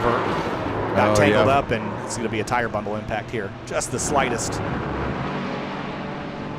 It's a really unfortunate light incident that's going to have big consequences, but it's so easy to misjudge those runs. You know, you're coming up on a lap traffic car, you want to keep your momentum high coming down into turn 5, and then you go for that over under, and it looks like he just misjudged it a little bit. Fortunately, lap car goes with him. And the challenge is, I mean, if you'd done that over under on a lead lap car, or a car that he'd been running around, he might understand the momentum and how to set that up a little better. But if it's a car you haven't passed yet, or that you haven't seen yet, you might not know what their pace difference is or where they're struggling. Or if they make a mistake in that moment, then you're just along for the ride. You can't judge everything 10 seconds ahead. Sometimes you got to react to the moment, and if you don't have the space to react, you get caught up in it. Yeah, you can see some teams that have changed drivers still getting up to pace, etc., etc. A lot of the front-running teams are either a pair of drivers that are very confident or single drivers. So they're going to be coming across cars that look the same as they were an hour ago, but are with different drivers, and they maybe are not up to speed fully yet. Lead battle still between Blown Apex Racing and Love My Hair, Hope I Win, with Alessandrini and Piatek. And I've been really impressed with the pace of Olivier in this run, matching Morgan Burkhardt's quite nicely. It'll be a stout pairing, and a fresh driver, especially when they're pace matched as well as they are, is going to be a pretty big threat, even against someone who is as solid as Alessandrini, who's doing this race on his own. Yeah, kind of calling it the Ironman category if you're doing the race solo. We know that I believe Austin Cobb is also doing this race solo. Paul Darling was planning on it. See how long he lasts without his wing. I don't know if David Schwartz, though, here in the dark helmet Aston McLaren is going to be solo or not. Looks like he is. I'd expect a 2-driver team. You'd anticipate just splitting it even 2 and 2. But the 3-driver lineups, I'm kind of curious to see how they'll line that up. A little close here between the Lackluster Motorsports car of Josh Gase and Joseph Yang. That was flirting with inches there. I was going to say, these guys have been having a killer battle for about 15th. So we have that Apex This Smashing Peaches car at the front of this train that you're looking at. Then the Lackluster Motorsports Mercedes is purple. I believe that car has come up a number of positions from last time we saw it. Yeah, a long way. 38th is the lowest this car had run. I don't recall. Oh, this is a car that we saw with the front bumper missing after a crash. That's what I thought. Yeah, and then this Joseph Yang in the Boxster, in the Cayman at the back of this. Yeah, I didn't mark that particular collision, but this car did take a pretty big hit. I can't remember where on the track it was. I think it was at the exit of 7. Or it was either the exit of 7 or 5, but he caught the wall pretty well. They've repaired it. They're on the lead lap. I mean, they took their fast repair most likely. Yep. So that's... Yeah, so the simulator, we did allow one fast repair, which just means it repairs the car fully back to full health instantly. And that's a really good thing to have for the sim so that you don't ruin all your fun. But it's also, you know, you only get one. So you have to use it strategically if you get that one damage moment like the 21 car did. Well, rusty. I was looking for the gearbox cam, not the rear chase. Run it like we're running Forza. Yeah, this front battle, though, still 3/10 apart. And Schwartz and Cobb, they have found each other once more on the racetrack. And Cobb, see what he can do with this McLaren. We've seen the strength of it down the backstretch, but it's a little sloppy in this area of the racetrack where Cobb has got this figured out. Luckily for Schwartz, there's nowhere to go with it. So as long as he doesn't make any big mistakes, gets clean runs down that section of the track that we think the car's a little weaker in.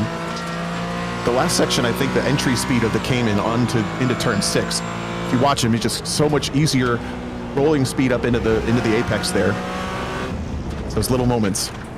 Ooh, big dirt drop. This is where this McLaren, I mean, look at it, just sprint. The first, it's like second gear, you get that launch. And then it kind of loses steam in the mid-range, and then right at the end of the straightaway is really where that thing just lights the afterburners. Like a carrier launch in comparison to the other cars. Yeah. The Cayman's pretty good at the end of the straight. If he could be a little closer to the McLaren at the end of turn 7, meaning all the way at the end of the back straight, I'm sorry, then I think he might actually be able to make a move onto the brakes. These guys just can't get away from each other. They can't, and it's about to get spicy here into turn 3. The Lackluster car on the inside almost at odds with the 25 Apex This Smashing Peaches machine. Joseph Yang, watching all of it, has the best view out the windshield of this potential disaster, and he's going to sneak up the inside of the Lackluster car. Wow, well timed. I was going to say this is one of the most difficult sections of any racetrack anywhere to go double file at speed. They managed to pull it off, and he picks up 2 positions almost with that one. And Krista Shong's going to take 1 and maybe 2 here. Here comes the Mitz Motorsports car. Colton Oldham also is going to grab a spot there from Josh Case. That was not a good sector for the number 21. Just inside the top 20 is this battle. And Chris DeShong in the Skip Barber car and that Mids Motorsports purple Mercedes are both going to try to follow Joseph Yang back to the back bumper of the Apex this car with Roman Bykov at the wheel. Amazing how much time you can lose with one sector of scrapping. Like you work for 5 or 6 laps to gain 0.3 of a second, and then you lose a second and a half in 3 corners. Yeah, and to give you an idea, I mean, at the front, it was 0.2 across the line last time between our top 2 cars, but it's only 12 seconds back to 3rd and 4th, which is, it's a long time. They're not just going to catch up after 12 seconds behind, but you could lose 12 seconds over the next 3 hours pretty easily. Yeah, 12 seconds is a lot to gain, not a lot to lose. Yep. It's like owing someone $100. Not a lot of money to have. It's a lot of money to owe somebody, though. Yes, very good point. I like that analogy. And here's your leaders right behind that battle for 17th that we were just watching. And this is going to get interesting because those 3 or 4 are fighting pretty high ferocity. They are, and as soon as, you know, these leaders have been coming through, Olivier Piatek and Alessandrini have been coming through, you know, kind of single cars at a time. Now that they're getting into the top 20, they're lapping cars that are in their battles. It's going to be really, really difficult to race respectfully and not lose time for themselves without interrupting the other battles. Well, I have unfortunate news for the fans of This Is Fun. I think Paul Darling has decided that it was no longer fun. Oh, no. And I think he just hit the out. Got that Alt F4 down the back straight, I guess. Yeah, that's unfortunate. It's frustrating, especially when the impact was so light, but the damage that it did. Those tire bundles are, you know, the real world, they're probably a nice alternative to hit than concrete, but in iRacing, they seem to grab parts and pieces a lot more violently. And it just tore the wing off, and that's a lot to repair. And I think it stinks because it happened right after his pit stop. If that happened a lap before a stop, you take your fast repair, it's no big deal. But you don't want to double pit. You throw the race away entirely by doing that. Yeah. Well, they had a good run going up until that point, running in the top 5 for the entire race, but now these leaders are really going to have to navigate some of the most complicated traffic they've hit yet. Yeah, I see how this goes with the leaders right in the mix of the 17th and 18th place battle. And this is the kind of stuff that can lose you those 12 seconds really, really quickly. Ooh, Piatek's going to go up the inside at turn boy, 4.2 or so. Yeah, see now Alessandrini gets stuck around the outside. Yeah, that didn't work out for DJ, really. He gained some time there, but once Olivier got by, you have to force the issue. So he lost time in that exchange, and it was messy for both of them. That's also going to put them far enough behind that they're going to have to go down the back straight behind lap traffic for a whole nother lap. And this is that battle for about 15th position, starting with Joseph Yang there at the top of the shot. Oldham in the Midst Motorsports. That's the white striped Mercedes AMG. See the headlights flashing on Piatek behind. Lydia would really like that Mercedes to roll out of the throttle and coast into 10A, but he will not. Yep. There's no expectation that you have to either. That's the other hard part about catching cars that are now in the top 20, top 15 is they're going to be way less willing to help you because their battles matter a lot more in their head, which it does. Totally fair.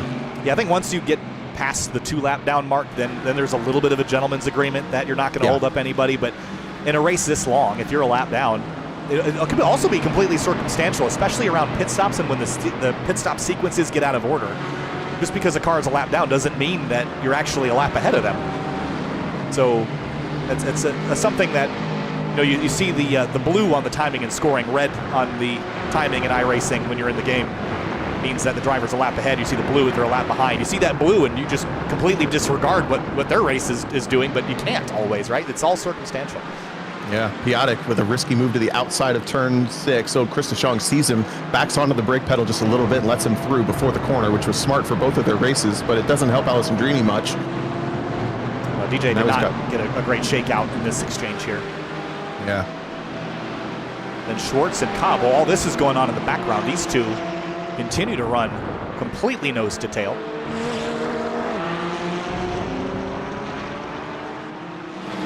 Piatek working his way by the 22 now into 10A, and there's another big group of traffic. That will bring them all the way up to, I believe, it's going to be up to 13th. And then they'll be picking off kind of one at a time until they get all the way back around to Austin Cobb. It's cost DJ a lot. He lost a half a second last time. and this time it will be another 0.3. The 1.1 seconds is a little bit of heartburn, but the 2 cars between him and the leader is really what's going to do him in as they come up into this section where things just can't help but stack up when you're in traffic. Chris DeShong, another gentlemanly move, gives up his own race to get out of the way for Alessandrini coming into turn 3. And now he's just got to make it past Joseph Yang by the back straight to keep a whole Piatek's getting aggressive again. Wow, Olivier is not holding punches here, but the risks are paying off right now. But again, circumstantial. Paying off for the moment. I mean, he's whoa, car on the background. That was, I think, Chris DeShong takes a sharp left, and he might have caught the barrier. Yeah, it looks like he clunked off the wall, and that's unfortunate because he was being very gentlemanly to these leaders. I have to imagine he just got out of rhythm a little bit right there. Loses the back on a big bounce. Wow, that was a lot of air. It was a lot of air. Oh, did he keep it off the wall? No. No, he didn't. He caught it with the left rear, though, and the question now becomes, how badly hurt is that car? Doesn't look that bad, but this is when we'll pop inside the car. Steering straight. But how bad is the aerodynamic function of this car hurt? We're expecting about 150 at the end of the straight. 151 for the car ahead of him, 146 for him, so he might be down a little on speed. That driver was in 15th when he lost control. Side by side for the lead, or not for the lead, but for the leader. He's worked his way past these 2 cars nicely. Alessandrini now stuck with a couple of cars still yet to go between himself and Olivier Piatek. This could be a little frustrating. Here at Alessandrini, see, he gets caught in a bad spot there behind the 37. You see just how hard these leaders are working to keep momentum on their side. They're not letting cars slow them down until they absolutely have to, which is the highest risk way to get through the field, but it's also what you got to do, because as soon as you lose that momentum, it takes a lap to get it back. Turn 5, most of that big gaggle of traffic they were working through is out of the way for Piatek, as he can just clear one of the skid mark cars that he's just gotten by. That's the Porsche. We've now put another lap down. So he's got free and clear racetrack now, and Alessandrini is a 1.5 seconds behind. He'll likely get this next Mercedes. This is the 25 car of Roman Bykov. He'll get him on the straightaway. He's got one more car to work by, and then he can start reeling Olivier back in. But we're already halfway through this stint, and it will likely take him another half stint just to eat up that time unless Piatek gets held up. So this is the ebb and flow of endurance racing. Next stint, maybe he'll get lucky, but this one he was not. Yeah, you could definitely see how quickly that time goes away. Now this battle is for position. This is a lot of cars all on top of each other for 13th on back. Looking at the Joseph Yang car is in the 13th position. That's the Cayman. And now side by side for Jason Meinhardt. Whoa. And the Mids Motorsports car of Colton Oldham goes up the inside and now gives Joseph Case an opportunity to go with him. Yeah, and Case, remember, he got burned pretty badly a few laps ago in an exchange with the leaders. He basically got shuffled out of 5 or 6 spots. He'd love them back. Chris DeShong is back in this mix after his wild ride. Yeah, he might have gotten away with one on that little wall tap just to cut the car back pointed straight. He lost only 2 positions and maybe less than like 5 seconds on that lap. You can see the damage on the left rear. Just there's a scrape there, but it just looks like it's the bodywork. So I think he got away with it. But that bounce that he took was pretty violent, and he'll do his best not to find that same spot. But look at this mess. A lot of purple going on here too. Yeah, black and purple is the theme of the 13th to 16th battle. That's the 21, the lackluster motorsports car. Josh Case drops a tire, gathers it up nicely though. This is by far the closest and best battle on the racetrack at the moment. So we'll keep you here for the time being. Schwartz and Cobb still 3/10 of partners. A few other little gaggles for 19th and for 23rd. And even for 39th, eCream Logistics and HSV Racing. Nicholas Johnston behind the wheel are having a nice little scrap 4 laps down. Battles everywhere.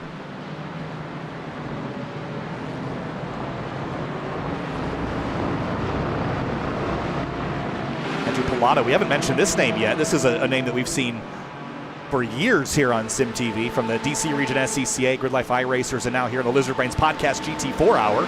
Hopped in the On Second Thought Racing machine, and they're from 28th up to 19th, so good progress so far. Yeah, Will Robbins did a great job to start that car. They swapped drivers on the driver change, and now Richard Sawicki and Mark Miller are side by side at 10A. Miller's going to take the spot, but Sawicki going for the over-under in the Cayman. Mark Miller for the Three Blind Mice Apex this team in this Mercedes.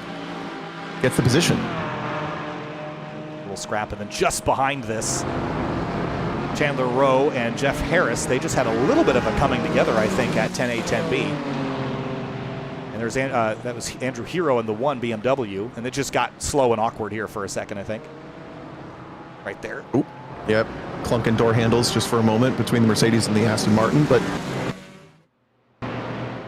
otherwise that car's been through it today a little bit. Christoph starting it, Rogue driving it now. And man, Austin Cobb, I can't tell if he's patient or frustrated at this point. The body language of the car is pretty peaceful, but in his head, it's just got to be so tired of watching this car get smaller in his mirror or in his windshield every back straight. It's like a track day when you're advanced level, you're at an MX-5 or something. There's a cool dude in a Porsche or a Corvette or something, and they just blow your doors off every straightaway. Yeah, they point you by and you can't get to them. It's just like that same exact sort of feeling. Yep. But it's almost worse because you know that you have similar horsepower levels. It's just a different drag, and it's different torque, and the advantages are obvious. Him if I could just get there. Yeah. I mean, the advantages are obvious, but they're not. All the cars. I think any driver could probably win in any car. Or I guess not any driver, but there goes Colton Oldham. Yeah, this was an awkward moment where Chris DeShong and one of the lapped cars here, I think it's that Mercedes on the inside, causes this. Just, again, a miscommunication of how much space there's going to be. Yeah, and I think looking from high above here, maybe didn't get all the way to the inside. It's the 32, the in-the-window car, Matthew Struckman. Yeah, doing his best to stay out of the way, but I think Oldham here just kind of goes for the apex as if he's going to clear him, but the inside car left just a couple extra inches there on the inside at the apex and caught him off guard. Yeah, it's not an easy place. Turn 1 is like there's no second line to run, right? Running around the outside there's really hard. And when you have to leave a little extra margin for a car that's slow on the inside, it just throws off your rhythm. And then once you make contact, we saw earlier, I think it was DeShong, get knocked wide there. And I was impressed that he saved it even going straight. When you get turned sideways, It's game over. I mean, this is Road Atlanta, Road America, Watkins Glen. These are the tracks in North America where if you make a mistake, you get punished. Or if someone else makes a mistake, you get punished. There's just not a lot of runoff in the places that you need it. The 10A runoff, there's plenty of it there, but how often do you see cars end up in the gravel there? It's always somewhere else on course. Yeah, and that's just due to the same thing. When you're skiing moguls downhill and things get away from you, you've got so much more momentum because of all the extra terrain and the things that are going on with the suspension of your body. Let's say this is the same. When you're going down those S's, the car shouldn't be able to do what it's doing, but the terrain allows it to for those moments, and you're kind of skipping down the hill. Things go wrong, you end up in the wall real fast. Look at all the gravel at turn 3. Someone has dragged a ton of that over to this corner, and it's going to take a few laps for it to clear, I think. Yeah, I think it's just going to get worse through the entire race. You see basically everybody grabbing dirt on the entry to turn 2, or 3, I guess, but that's that kind of over-simulation we mentioned before. It's a new feature in the game, but it might be turned to 11 right now. Yeah, I just wonder, is the grip loss turned to 11 if you find yourself offline through there? And this is something that teammates can help with. Again, I have no idea, truthfully, how much the lack of grip has been turned up with this new particle effect. It could be significant, but if you've got teammates, they should be looking around at different track conditions. You don't want the first time you experience that gravel to be when you see it, when you're on it for the first time. You'd much rather have your teammates say, hey, someone kicked up a bunch of gravel, make sure that you're online through there. Yeah, exactly. So I've been on a break from iRacing for a couple of months, but in downloading it in the last couple of days and driving it again, I did not experience it to take away grip too badly. It just makes a lot of noise. So it made, all that racket you hear right now. That's over-simulated as well, but I did not see a lot of a loss of grip. That is good news because that is a mess over there. So much gravel, it's like they're grading a new parking lot. Yeah. Sorry to pivot, but last lap, DJ Alessandrini took 1.2 seconds out of the lead from Olivier Piatek. And I didn't really scrub through the lap to see how that happened, but the gap was 1.8 last time. It's 0.6 now. I don't know. I mean, you see, this is about a lap ago. We already see how much time he had lost. So, yeah, I mean, I don't see anything, at least on that half of the lap, that would have cost him time, but it was off pace by about a full second, as you pointed out. They've pulled their lead out over David Schwartz and Austin Cobb, running 3rd and 4th to about 15 seconds now. So they've pulled just a couple seconds more. But again, you can lose 15 seconds so quickly in one of these races. You can't let up that much. The good news for all these leaders is they've basically worked their way through the battles at this point. So we saw earlier that 45 laps was about the most that we saw anybody go. The leaders have completed roughly 23 in this stint, but you see all those different varying lap counts in the stint length. So again, everyone didn't pit on the same lap. It's not like a NASCAR race where mathematically there's a best way to do it. You're going to see drivers vary that a little bit. And you see some stints down towards the bottom of the order there are pretty different. The 42nd place car, they're off track, so don't count them, but 3, 4, 5 lap differences in that stint length. That'll add up to 15, 20, 30 minutes worth of time by the third pit stop. It's just going to be a pass for the lead. Allison Drini got a big opportunity thanks to some lap traffic, but it didn't really get to come to fruition. He tried to look to the outside of turn 6, which never works. But now he's completely back on the back bumper of Olivier Piatek for the lead. How badly does he want to control the pace of this race? They'll have a run into 10A. Will he take it, or will he wait for a different opportunity? We've talked at length of how tricky it is to overtake here. He's going to go for it side by side, 140 miles an hour here at Road Atlanta, and Alessandrini noses ahead for the lead. Oh, Piatek really late on the brakes. He's going to arrive at the apex first and get the car slowed down. He maintains the position from the inside of the track, although he was behind when they went to the brakes. That was a really impressive defense. And I think that, from my perspective of how this race is unfolding, Alessandrini got a pretty big warning shot of how quickly he could lose the lead if he doesn't stay right on top of Piatek or get the position. I think that's why he's getting so racy. He goes for the outside now at turn 1. This is a tricky place right out to the curbing there. That makes me nervous. And drivers left into 2 doesn't get you much. Over under here, but then what? Yeah, but he's rattling him pretty good. This is the kind of aggression that you need to just keep on a driver for them to start making a mistake. And I think that something about what's going on right now is Piatek doesn't look that confident, and Alessandrini has a lot of pace, although now through turn 5 he buys himself 2 car lengths. Yeah, just enough to take a breather for a few corners, but this has been fierce. The opening 20, 30 minutes, I thought, I used the word co-opetition. We talked about how it seemed like there was some coordination happening. I don't feel that anymore. I think they both realize how good they are and how much they need to control this race to feel in control of it. Yeah, and with Alessandrini losing so much time through that last bit of traffic, I think he's motivated now to stay on top of the race instead of letting it get away from him. They're coming up on the next couple of cars that are all multiple laps down and not in their own battles, so they may have things easier. Whoa, to the grass! Side by side into 10A. DJ's in the dirt, gets it woed down, and they're door-to-door through 10A, 10B. That was aggressive. Tries for the over-under, but doesn't quite get the thing woed up or spun up for turn 10B. That was a really, really late move. Watch this. I mean, he drives over to the left. Piatek saw it coming, fades over, and puts DJ in the grass. Wild. Wow. Whew. And still clean at the apex of 10A. That's fabulous. Well, I think Piatek knew if he didn't move back over, they were going to come together. You just can't brake with 2 tires in the dirt the same way that you can with all 4 on the black stuff. Really showing their prowess in the sim here. Both of these drivers are coming up on the back of Piero Pucci, running 31st after Dana Baczynski's first stint from the back of the field. That's going to be the battle for 30th and 29th that they're coming up on, these 3 cars ahead. Just thought about, mentioned Piero Pucci, thought about all the drivers that we know from Grid Life that are here. Thought about Matt Waldbaum again. He's running 6th now. He's kind of slowly made his way forward. Now he is absolutely in no man's land. He is 28 seconds behind Christian Aranja and 7 seconds ahead of the next closest car, which is Anthony Montello. And this is where, as a solo endurance driver, things can get kind of boring. You got to keep your head in the game. Yeah, it can get really, really tedious to stay in the zone, I would say.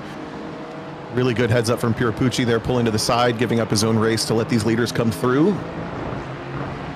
The next car he'll encounter is the Cone Dodger Racing Matthew Johnson BMW. Lackluster and Skip Barber Racing, door-to-door here. This is a little tight, isn't it, into 10A? That's a really squeeze play there from the 21 car. I'm impressed with DeShong today. He's had a couple moments, but 23rd up to 14th and appears to be soloing this today as well. Yeah, it looks that way, running for the Skip Barber Motorsports team. So we just saw the apex of this car pit ahead. That would be really early for a pit stop. That number 25 right there, yeah. See how many laps they had done. 16th place. They had done 26 laps, so they're going to do a driver's change here. Put Brian Lemke behind the wheel. Now 2 hours 18 minutes to go. Can you make one more stop from here? That would be 1 hour and 9 minutes per stint. You could save that much fuel. I just don't know if it would pay off to actually go that slow. You'd have to do a lot of lift and coasting down into 10A, probably into 1, and even down into turn 6 potentially.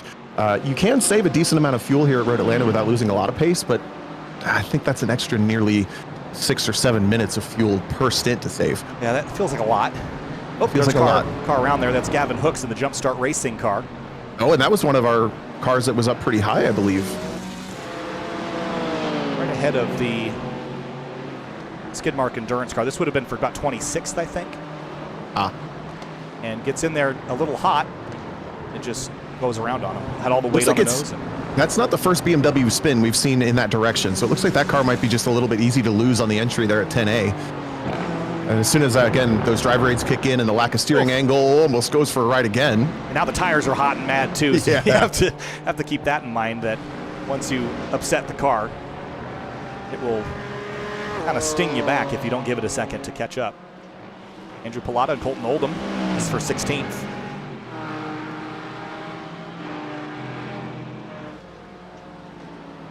And just as quickly as the battle for the lead heated up, it has cooled off again. It's 0.8 of a second.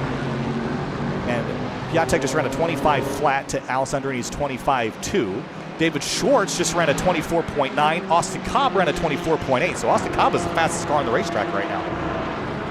Yeah, whatever the cycle is in the lap traffic, it's really hard to keep an eye on all of that. You know, that's pretty meta. But they have gained back 2 seconds or more on the leaders, while the leaders have been kind of bickering amongst themselves and working their way through some complex traffic. So that McLaren driver and that Porsche driver are both keeping themselves in the hunt, I would say. They're not in it, but they're so close to being in it if anything happens. Kevin Zhu and the Zax Hitman Emporium been quieter this run. Raul Uriarty and the Rising Edge cars right behind him. That's a battle for 8th. You haven't mentioned that 74 car too much, and they're not too far ahead of the Rossum Muckerlein racing car. How to do? Pretty well, I'd say. Pretty good. Okay, cool.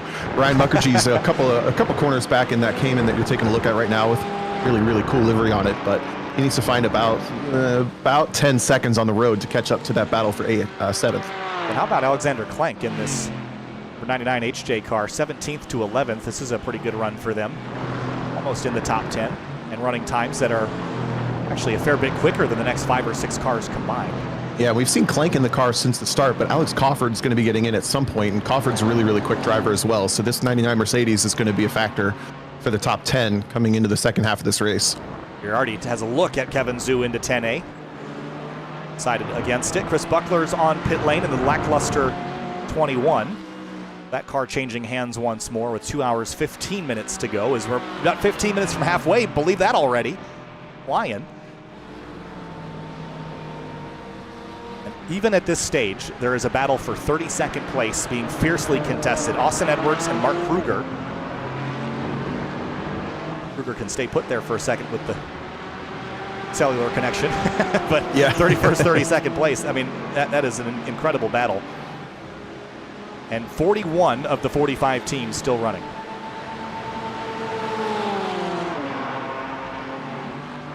Yeah, that's pretty awesome to see so many cars and relatively light attrition for a sim race, I would say.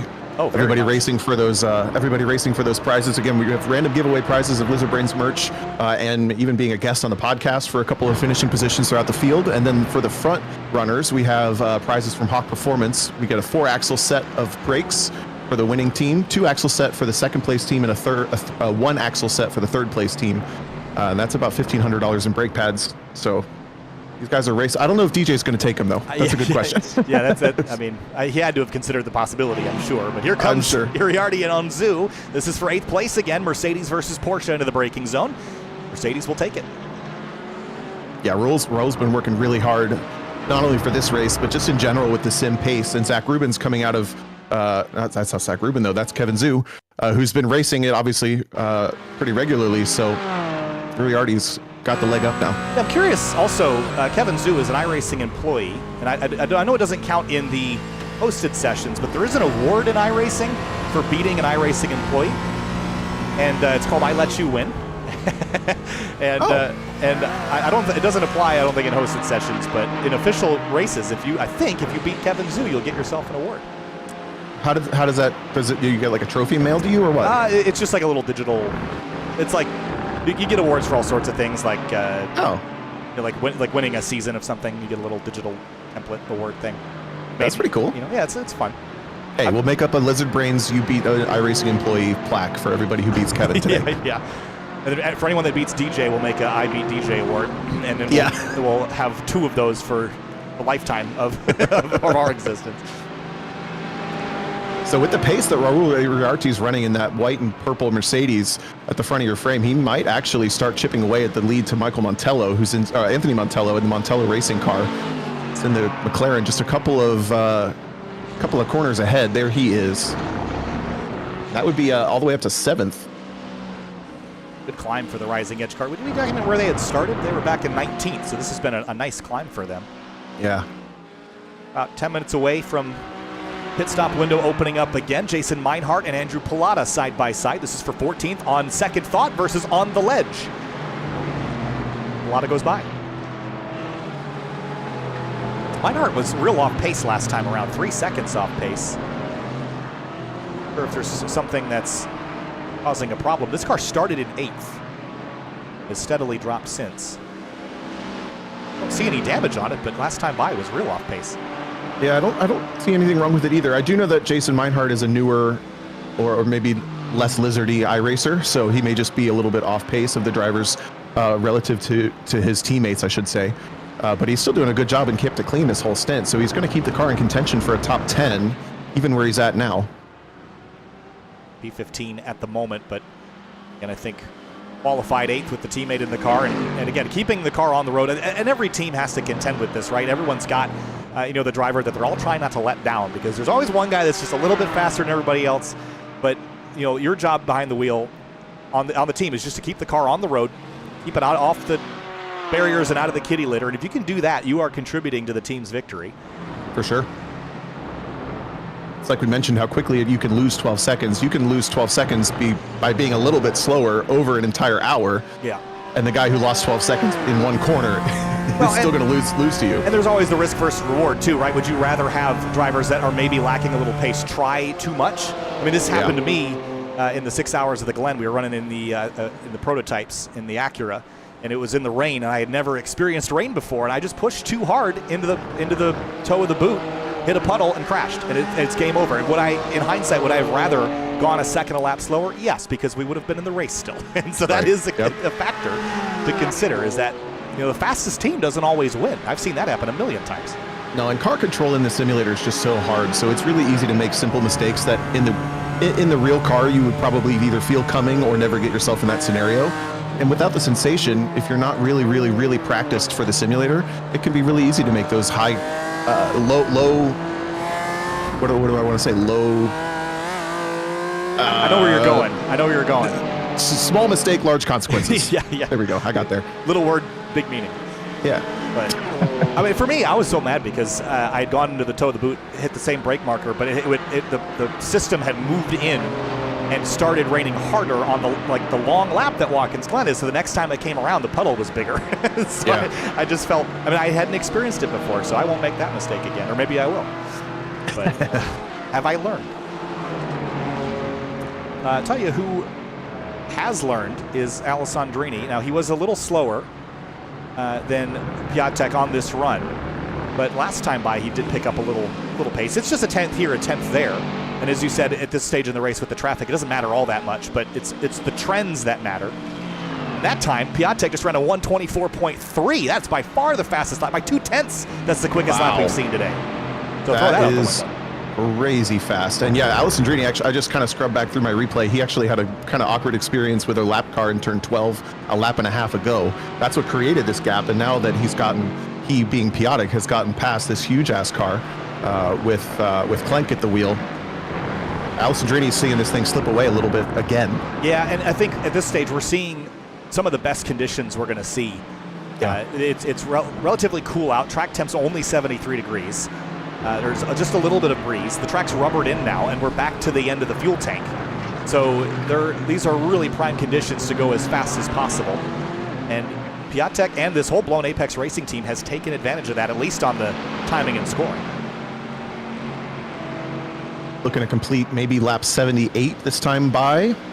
And the first fuel stint was what, 45 laps. Yep. So we're going to go pretty deep into the third hour of this race on this tank of fuel, for the leaders anyway. There's a look at it. It's about 10 laps away from that stop. So because some will probably pit a little before 45.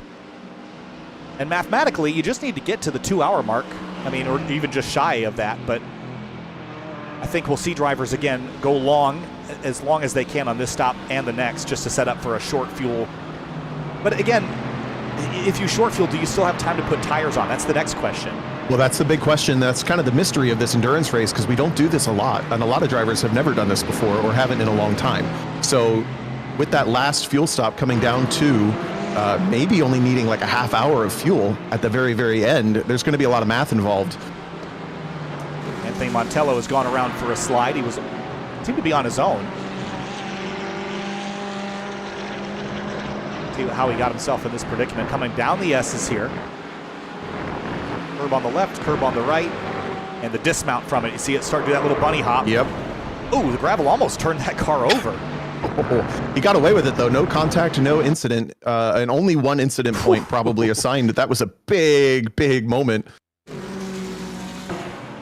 And that car was running in 7th, yeah, so he lost a couple positions, but he's still in the top 10. Yeah, and the longer this race goes on and the more gaps that you have between cars, you sort of get a mulligan here or there. And he got away with one, I'd say. I mean, that could have been a lot worse than it was. For sure.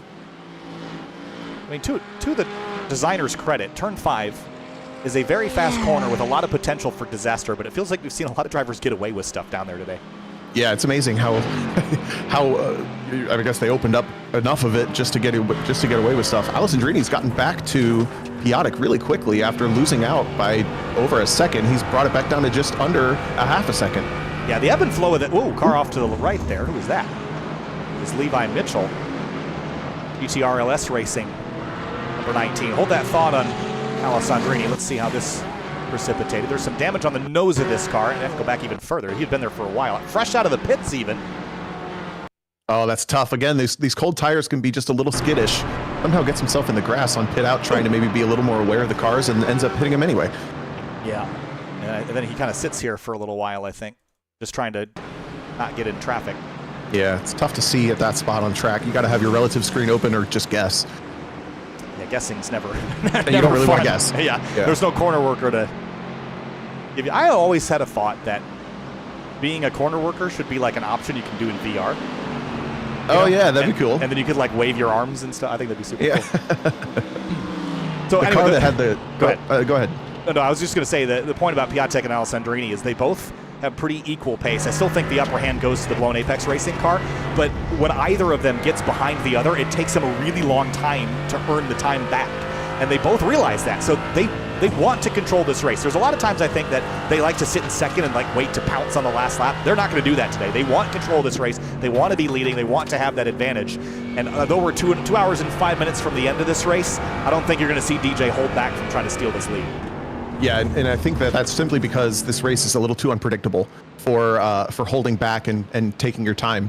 Any little bit of traffic that you come across, any shape of change or change of shape in this race, and you've lost so much ground. And yes, it's a long time. It's a long race. You have a long time to get it back, but you don't want to waste your time doing that. No, and any mistake magnified here at the front with the intensity that's going on. Lap traffic, there's the 93, the Full Potential Motorsports car, Tyler Chantren behind the wheel. We're going to catch him in a pretty ideal spot, I think, at least for Piatek. And quick break from this lap battle to watch this. 3 blind mice and on the ledge, side by side. Then the Paddock car, Cave Midget, in the green BMWs in this mix. This is all for 15th place.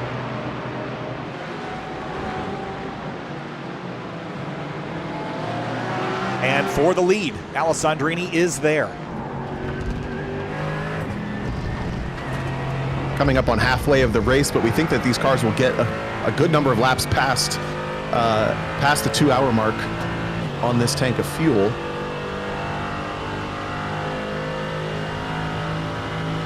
Again on the stint lengths here, 38 laps in for Alessandrini. He went a lap went a lap shorter than. That's right. He went a lap shorter than Morgan Burkhardt on that opening run. The most interesting thing to me is going to be what happens with the McLaren and the Porsche that are running third and fourth, because we saw the Porsche go 2 laps further than the Mercedes did, and I think the McLaren went 1 lap further than the Mercedes. So that could put David Schwartz in the dark helmet car, and that could also put Austin Cobb in the Ultra Yeti racing car back into this battle, as they sit 18 seconds behind the leaders now. But if they can go further on fuel, that means less time spent in the pit lane on that last stop. Yeah, one of the things we learned on that last stop was that tires, you need to take them, but they're just not worth anything. They're not going to gain you time. So, the advantage is going to come in how you catch traffic and the strategy around that. And then also, again, setting up for that short fuel at the end of the race. If your car has a fuel advantage or it burns less fuel, use that advantage. This is how you win endurance races, is finding every advantage. If you can find an advantage that doesn't involve having to be faster, you're going to use that advantage all the time. Yeah, going faster than someone else on the track is so hard relative to every other thing you can do in an endurance race to do a better job. I mean, everything from pit entry to pit exit to maximizing the time spent in the pits, actually minimizing the time spent in the pits. All of those things are so much easier to do than just go faster than someone. Yeah, just own the right car. it's sometimes the right method. And it doesn't always mean own the fastest one. Sometimes it's being the most efficient, especially in a race without full course yellows. You give me a full course yellow in the middle of this race, completely changes the calculus of which car I want. I'll take donations and do a yellow. Yeah. We raise $100 in the chat. No, I'm kidding. But for third right now, some awkward moments happening for David Schwartz coming through lap traffic in turn 1. They make it through one of them, but the second car, that number 32. Matthew Struckman behind the wheel there. He's involved in an incident in turn 1 a little while ago. There's no way to disappear here, as Greg Kramer would say. Whoa, God, so close. Oh, wow, that was really, really close. And the driver in the lapped car, the 32, just doing a good job of staying exactly where they're supposed to be. But that was just a really, really tight spot on the track for Matthew Struckman in the window car. Yeah, no margin to wash out there. He had to keep it stuck to the racing line. Best thing you can do is just be predictable, right? And that just means when you pick your line, it doesn't mean you're going to stay to the left or stay to the right. It just means drive a line that is expected. Yes. The biggest key with racecraft is you don't have to know where the other guy is, but you have to leave him space to be there. Yes. And as long as you've done that, then that's what that driver was doing. Been really impressed. You mentioned the racecraft earlier. The attrition rate has been unbelievably low for a 45-car GT-4 race in iRacing. I mean, I was impressed with the start of the race in general, but even now, we've got single car, 2-car incidents here and there, but nothing really egregious, massive pileups or anything like that. That's always great to see.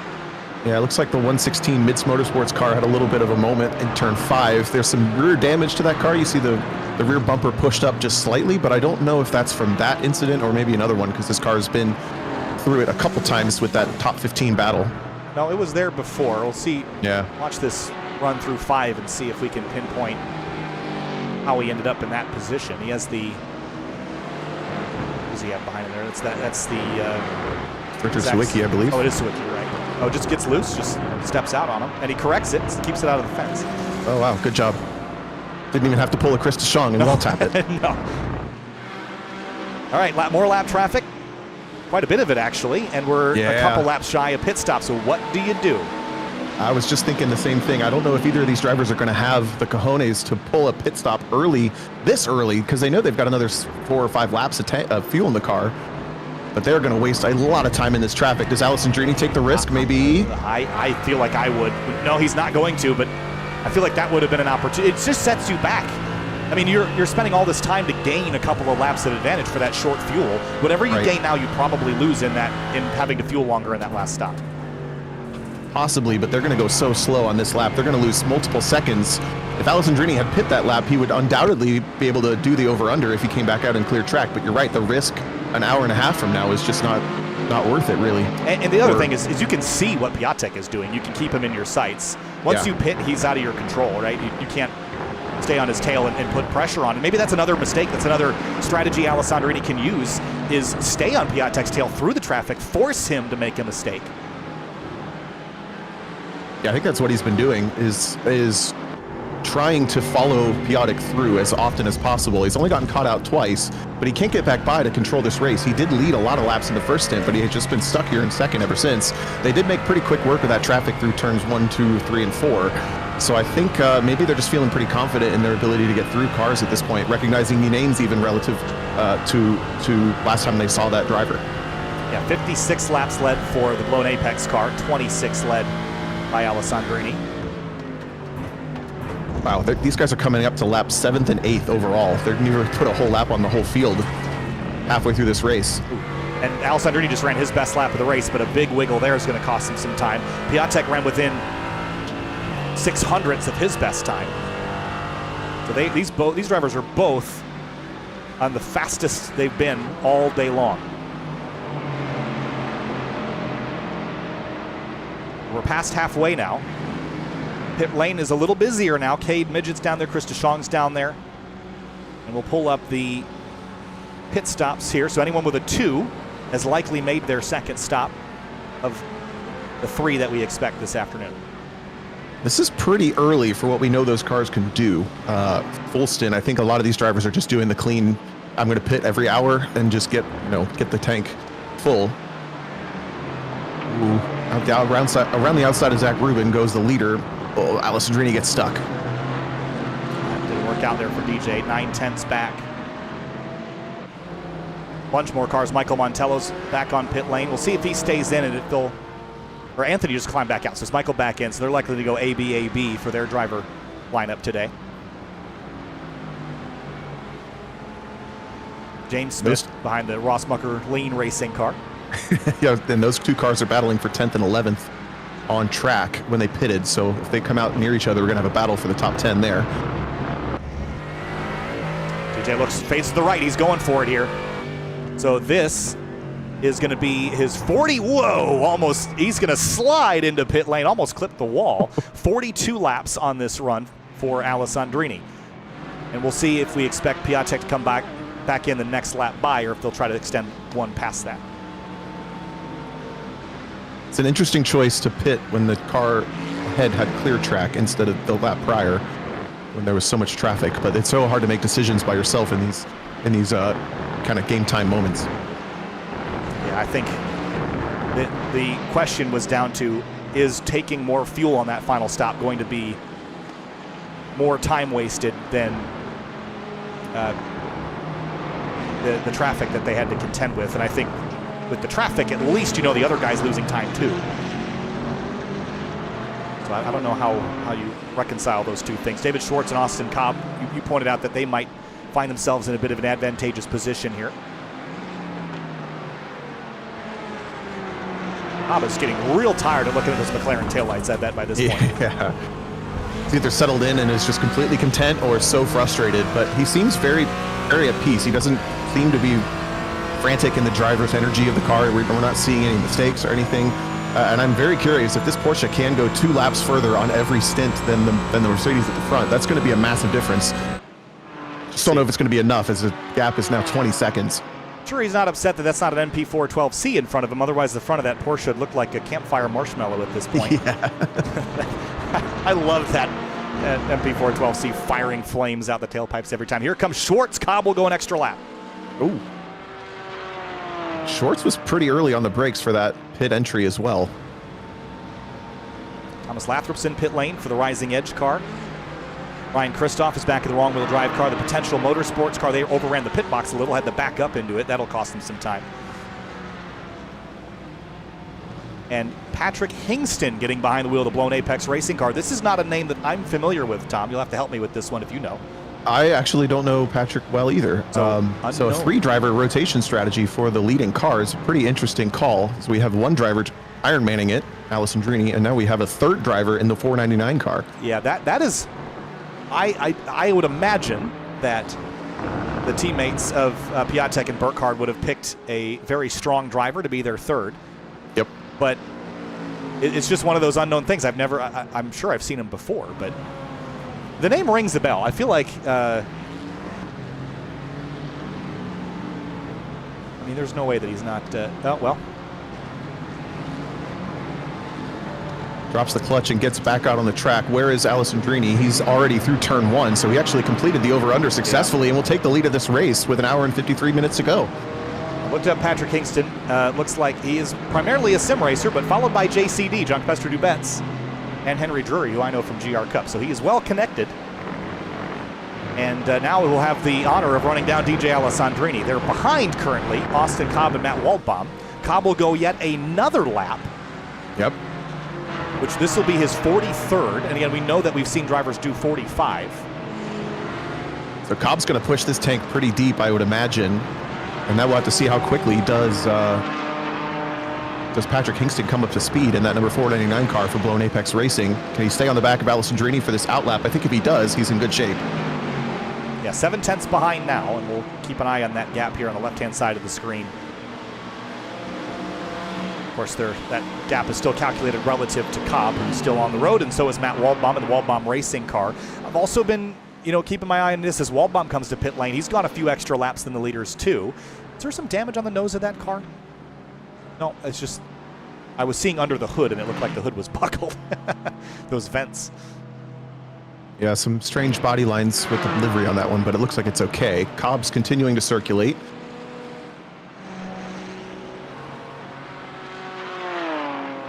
See what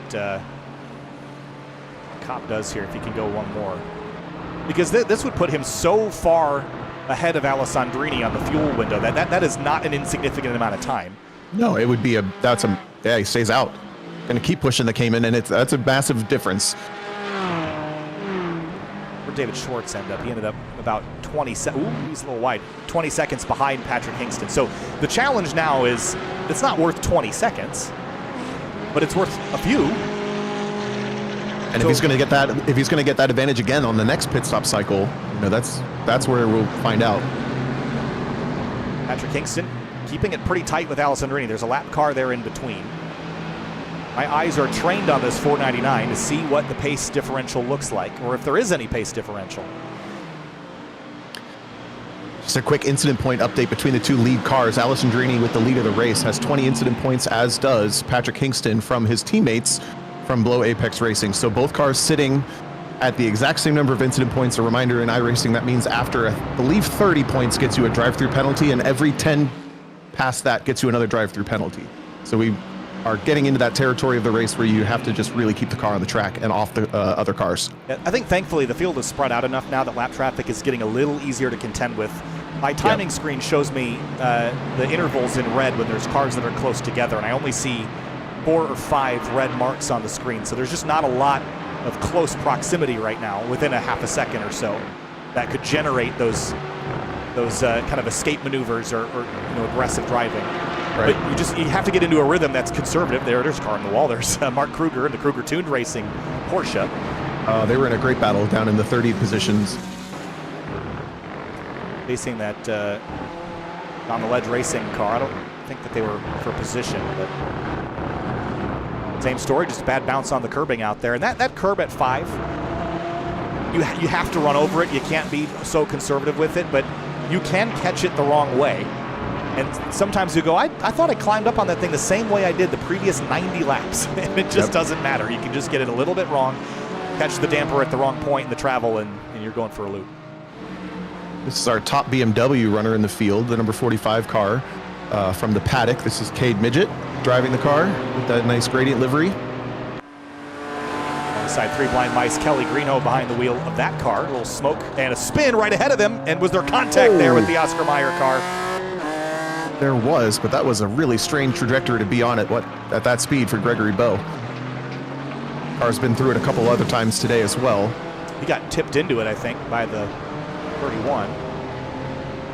Dana Basinski behind the wheel. Wasn't that the car that they had the crash with earlier? Yeah, so that car used its fast repair early before when those cars came together, and he hit the wall at turn 12. Now this time he won't have a fast repair, but yeah, a lot less damage. I'm trying to go back to, I don't know that I can. Here we go. So this is back earlier in the race. This is lap 6 with these two same cars. And Dana Basinski is back in the number 31 car at this point, so this was him driving for both incidents. I don't think the driver of the 664 was the same. I don't think it was Gregory Bowe in it before. Either way, that'll be frustrating for the WR Graduates team to have a couple of incidents triggered by the same machine.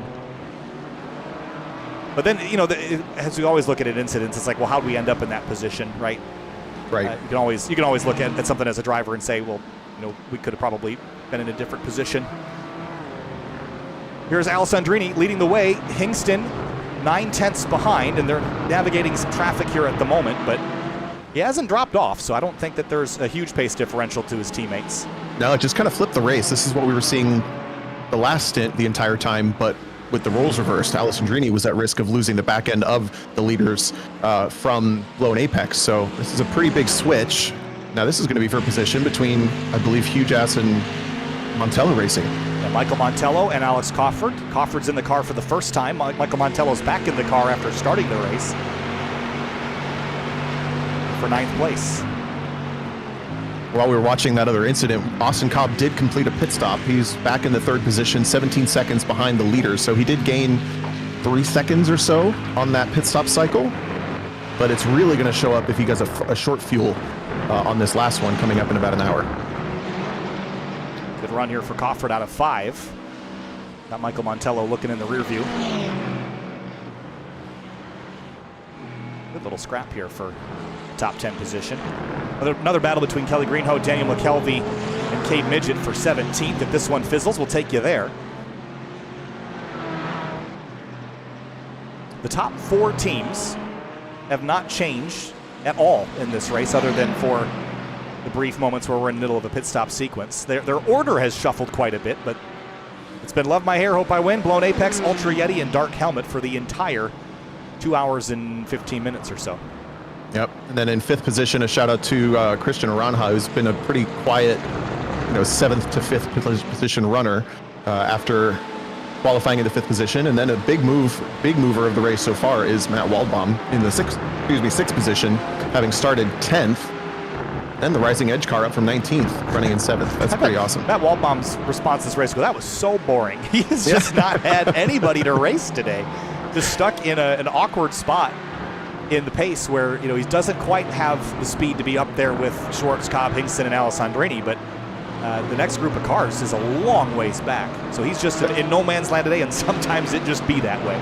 That's true. Yeah, it just be that way. That is true, but I mean, from going to having not even a sim rig set up a couple of weeks ago to this for almost a top 5 is a pretty solid performance, even if it is a little solitary. Yeah, I mean, it's certainly a great performance. I think he'll just come away with a different opinion of it than maybe some of the others in the top 5.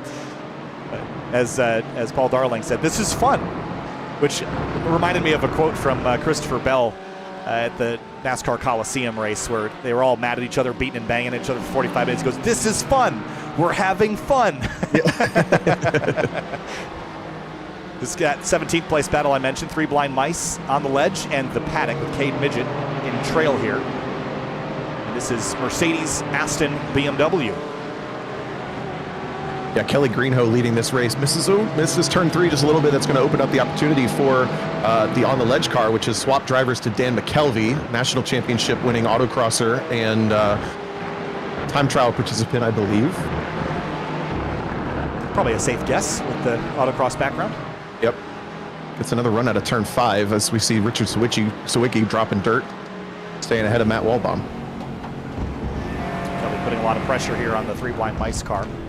Just ahead of this, we mentioned Chris DeShong up the road in the black Aston. And then the Lackluster Motorsports car. That car's been up and down the order quite a bit, and they have settled into 14th, and they are climbing. So they have righted the ship a few times. Chipathesius, they've replaced some boards on it. Not sure how many, but... I don't know that reference. What's that reference? I think it's the Chipathesius. When you replace like a plank in a ship, like at what point is it not the same ship anymore? Oh, right. Daniel McKelvey. Big move for Dan McKelvey up the inside into turn 10A on Kelly Greenhoe. Takes the position away easily. Yeah, pretty decisive pass there. And that'll open up Greenhoe to Cade Midget, who's got a nice run in the BMW down the hill. Oh, big sweep left, sweep right. That'll get you looking in the mirrors. And hold that. Whoa! Midget goes for a ride out into the grass. That's a good save. That's so easy to have go straight to the wall. Going to lose a little bit of time. This battle, Crawford and Montello. This has been fierce. Crawford all over the back of the McLaren, but nowhere to go.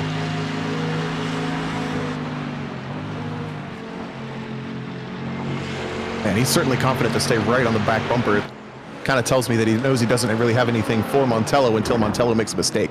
Yeah, this is a challenge, I think, is for someone like myself. When you're following this closely, it's really hard to hit your marks. You can't see the racetrack. You can't see your markers. You're kind of driving through their windshield. Either that or you're following them, which is usually not the thing to do because you end up hitting the same thing they do. Right, you have to follow, you have to visually look through the race, look through the race car in front of you while driving your own race car off muscle memory. Still doesn't quite get the run from turn 5 into 6. He really, really wants by the McLaren, but he just can't figure out what to do with it. He won't do it here. Not in 7, not in 10. Stay close. I mean, one of his best runs has been down the hill through 12, which tells me that Montello's struggling at 10A, 10B. I don't know if it's in the brakes or on the accelerating out of it. I still really... Perhaps even the nose of that McLaren maybe not even able to go flat out down the turn 12 as the track gets hotter. That's a good point. Still really wish they called this area Gravity Cavity. Thought that was the coolest name of any racetrack part ever. Over the crest. I just wish I could have driven Gravity Cavity. Oh. For those that aren't familiar, there's a pedestrian and road tunnel. You can see the fencing for it right next to the current conditions graphic there that runs under the racetrack. This corner didn't exist before, and the racetrack used to basically S-curve right from where that Motul sign is down to the bottom of where that tunnel is up to turn 11.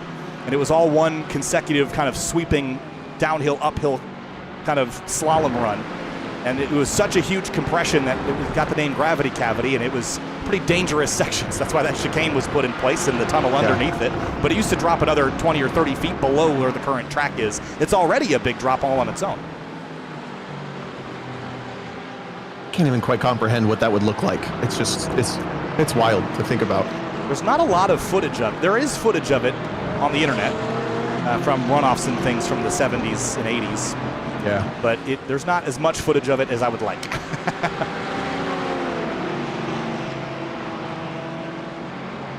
1 second between Alessandrini and Hingston. And you're right, it basically just did flip the race. The pace advantage seems to have slightly tipped in Alessandrini's favor.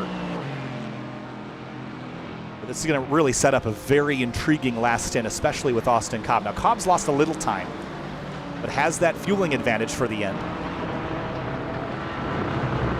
Yeah, he's also started to pull away from David Schwartz, but Schwartz has gotten a little bit of a fuel advantage relative to the leaders. I just don't think he's going to have the upper hand on Austin Cobb in third. No, likely not. And then the other thing that Austin Cobb should keep in mind is even if the fueling doesn't put him in the right spot, you have to be aggressive and stay on pace because, let's be honest, the likelihood of the aggression of Alessandrini and whoever gets in the Blown Apex car for that last run, we know how aggressive they are, and we know they're talented, but it's not out of the question that they tangle. So Austin's got to be close. You can't give them the mulligan of tangling and then getting back rolling and still winning the race. Right, exactly. Yeah, just looking at the laps that Patrick Hingston's put in the car for Blown Apex in second position, he's a couple of tenths slower than the other two teammates we've seen. So he is, plenty fast enough to stay on this front battle. But it looks like Alessandrini is going to pull away on these clear laps by 2 or 3 tenths every lap if Hingston doesn't find a couple more tenths. Well, with 1 hour and 40 minutes to go, I think we'll step away for our halfway break before we get to the last pit stop of the day in about 45 to 50 minutes. And we'll take you all the way through the end after a short break there. So we'll step away for a few minutes. We'll be right back after this. Hang tight.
The Lizard Brains podcast GT-4 hour is well past the halfway point at this stage, nearing the 75% completion mark in about a half hour's time. Kyle Heyer joined by Tom O'Gorman for the entirety of this 4-hour endurance event. Some drivers are soloing it like us up here in the booth, and some have a 2 or 3 driver team.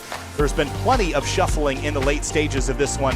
After the pit stops, we've had a lead change. DJ Alessandrini currently 1.6 second advantage over Patrick Hingston, a newcomer that I have not seen paired up with the driver lineup in the Blown Apex Racing car, Tom, but we have seen things kind of settle out and the rhythm has picked up. Yeah, we're definitely settled into the sweet spot of the race where everybody is in their rhythm and doing a good job. We haven't seen cars off the track recently. We haven't seen a lot of big battles either as things have settled out from that second round of pit stops. This is the best battle on the track. We're taking a look at Rising Edge driver Thomas Lathrop leading Zach Rubin in Zach's Hitman Emporium Porsche Cayman. And Rubin looks to have a pretty good amount of pace on that Rising Edge car after the driver change last pit stop cycle. Yeah, it was Kevin Zhu behind the wheel of this car previously, and Rubin started the car earlier. He's been in it already. The track conditions were a little different, and the intensity was a little higher in that opening run. But they've kind of settled in right where they qualified. They started 9th, they've run as low as 10th and as high as 8th where they're running now. So the qualifying pace was kind of right on par, it seems. And then you mentioned Thomas Lathrop, who's just up the road. They were 19th up, I think it's just Thomas in this car, 19th up to 7th.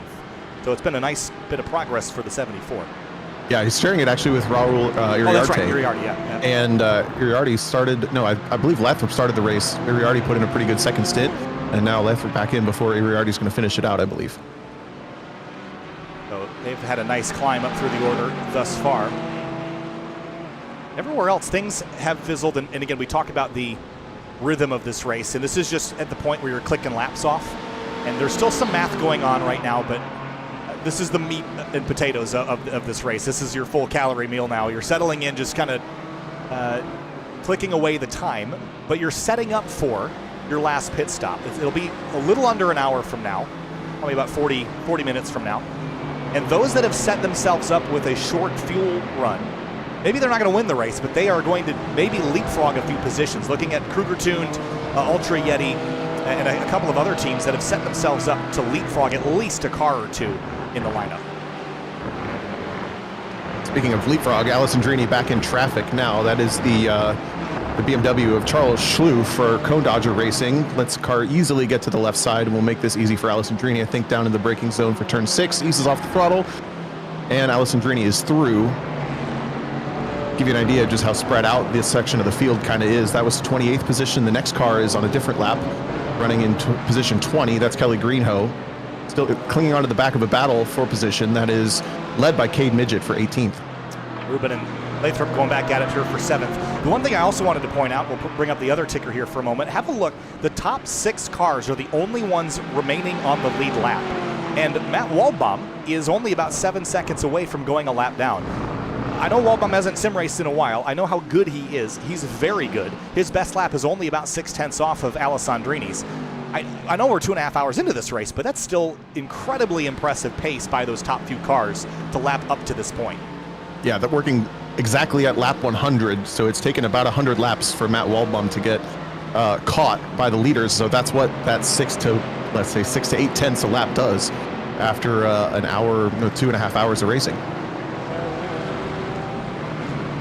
We'll say 4 hours is about the right distance where I can solo a broadcast. I hadn't thought about, I think I did a 6-hour review a couple of years ago at Spa in Assetto Corsa, and it was not pleasant after about the 4th or 5th hour. But no, we had a pretty big attrition in that race, so that was a little tougher. Yeah, it's also, I closed the door to keep the cat out, and I've got 2 computers in a 7x10 room, so it is hot in here. Ooh, yeah. So that's all right. Guys, this is the work he does for you. He's suffering in his hot box. for you guys. Probably sweating more than some of these drivers. Maybe. Sweating more than Alessandrini is right now because his gap continues to advance, 2.2 seconds now. Yeah, unfortunately, it just looks like Patrick Hingston in the 499 car just doesn't have the pace of his other 2 teammates. We saw Morgan Burkhart and we saw Olivier, Piatek, thank you. Both be able to run, if not faster than Alessandrini, about match his pace. And those 2 to 3 tenths that Patrick Hingston is missing has just kind of ballooned that lead up to about 2 seconds now for Alessandrini. Austin Edwards in the 42 Porsche. He's got Sennhauser Racing Team, Logan Sennhauser right behind him in the 302. That is the white Porsche. Then Connor Ward in the number 20 Mercedes AMG. This is all for about 30th spot. Now, we didn't document the 31's issues. We saw the contact that they had with the WR Graduates car, which now has Danny Castro behind the wheel, which I don't think we've seen in the car yet. But this car hit pit lane a little while ago, just now. It just left the pit lane after 38 seconds in the box. Was that fuel or a penalty or what? Oh, it's very possibly a penalty. We could start seeing that incident limit start to creep up on people. Especially this car, this 31 car has had multiple car-to-car contacts, which is the most incident points that you can get. Yeah, so that's likely what that was for. It's off sequence. It's just unfortunate. They had clawed all the way up to, I think, 18th place after starting 44th, and it's just sort of unraveled from there. We watch Ruben and Lathrop continue. Scrum for 8th. A little bit of drama down here at 10B. On second thought, teams, some lap cars in this mix as well, but a lot of action down here at 11. I think, is this Matt Waldbaum? No, it is Matt Waldbaum in 6th place, navigating some of this as Lathrop gives the spot to Ruben for 7th.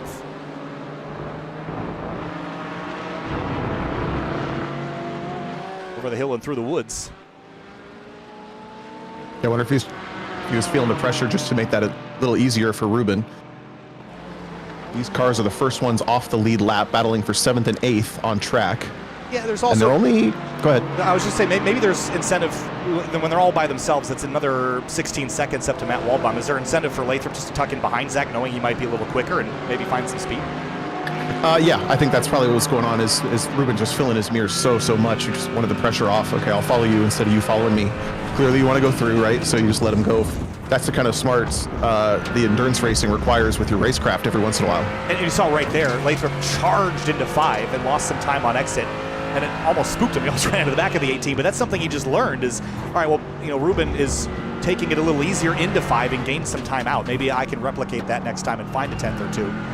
And Lathrop is a smart driver. We've seen him in GLTC. He's made really good decisions on the racetrack. And you can learn the same here in the simulator. Not everything translates one-to-one, but I think racecraft decisions, when to push, and how to learn from a car ahead of you, you absolutely can do. We talked on the podcast recently, Tom, about how the cars move in iRacing and how much you can learn. A little 3-wide action here out of 11. Wow. How much, squeeze play there for Richard Sawicki, but how much you can learn just from watching the body language of the cars around you. And that's when I was talking about Austin Cobb's body language of his car did not appear frantic, even though he was behind David Schwartz in that dark helmet racing McLaren for so much of the second hour of this race. Just read the body language of the car and tell that he was kind of okay with where he was, even if he couldn't do anything about it. The dark helmet team makes me... There was a broadcast group that used to have their flag, like color descriptor thing. It was like a shape of a driver's helmet. And so, like, when the race went green, it would turn green, and we'd always joke, like, yellow helmet. Like, that was the joke. I like that. I just realized the connection. His name is Schwartz, and the movie Spaceballs, it's the Force. Dark Helmet uses the Schwartz on people. Have you seen that movie? No, but okay. I'm impressed that you connected that, to be honest. There's 2 movies I quote all the time, Blues Brothers and Spaceballs, and no one ever seems to get it. So, anyway, David Schwartz, that's a good name. We always joke in the office at Grid Life that they're like, oh, Kyle, have you seen? And the answer is always no. And so then we just leave the joke on the table because it's not, I'm not cultured well enough. Ooh, little 3-wide there, and that is actually Christian Aranha who's going 3-wide. This is the 5th place car. He's not wasting any time. Again, another driver like Waldbaum that's sort of been in no man's land, quietly running P5. Yeah, and he's actually been catching up slightly.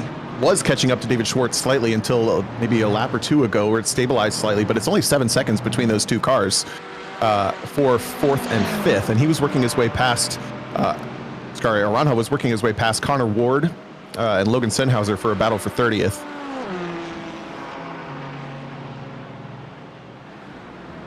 Aranha just has run a really clean, tidy race today. That's going to likely pay off if everything continues to go this way. Navigate the traffic and be smooth. And the pressure up front, I wouldn't say it's completely gone away. I mean, Kingston has found a groove, but it's not right on the tailpipes of Alessandrini. If I'm Olivier Piatek, or if I'm Morgan Burkhardt, I'm a little anxious right now because you need to be within striking distance of Alessandrini for that last run. Over 2 seconds, if that gap remains there, that feels like a lot of work in that last run, especially because the last run's only going to be 40 minutes or so, 45 minutes. Exactly. It's going to be a shorter stint. It's going to be really high pressure. And to your point, it's 2.3 seconds last time across the start-finish line between those two drivers. That's out of reach for just running someone down, in my opinion, when the teams have shown themselves to be so even between Alessandrini and the Blown Apex drivers. You're going to need to be closer than that or have some traffic kind of influence this race. But the traffic has been influencing this race less and less. It has, and it's a point that we brought up a little while ago, how things have strung out. There are some groups still kind of gathering around the racetrack. This is Greenhoe, Midget, and Sawicki. But they're smaller groups, and they're not as densely packed as they were. Maybe this one. Austin Edwards, Logan Senhauser, Connor Ward, and Basinski. This is all for position, too. It is, yeah, for 29th. Austin Edwards leading this pack of with his Porsche down in the Skidmarker Endurance Racing team car, and then Logan Senhauser's now caught back up to this, so it's two Caymans battling. Oh, maybe the Mercedes has a run as Dana Basinski also rejoining this battle. Basinski around the outside of the 42. Austin Edwards just bailed. Didn't want any part of that. Yeah, interesting. Pulls over to the side even. Yeah, we see have a problem. Indicative of kind of hardware issue or something that they've got to contend with. That's unfortunate, right in the heat of battle, and some kind of Control-Alt-Delete. Just for the real world, I'd be wondering if they were cycling electronics. It might be doing that. I was going to say, there's a lot of real world things that could be happening, but I can't figure out what's going on in the sim other than a reset. Looks like back to the pit lane. That's unfortunate. Connor Ward, pressure on Senhauser here, and overlap to driver's left.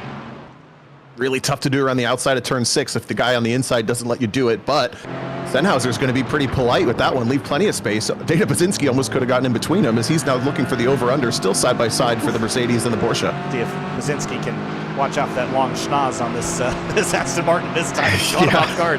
The front of a 86 isn't quite as long as this, so sneak up to the left. A little side draft there, a little NASCAR play. Dump some air on the rear wing. I don't know how effective that is in a GT4 car, but it's worth a shot. It worked for him as he's going to lead the way down to the apex of turn 10A, clear the nose of the Mercedes pretty easily.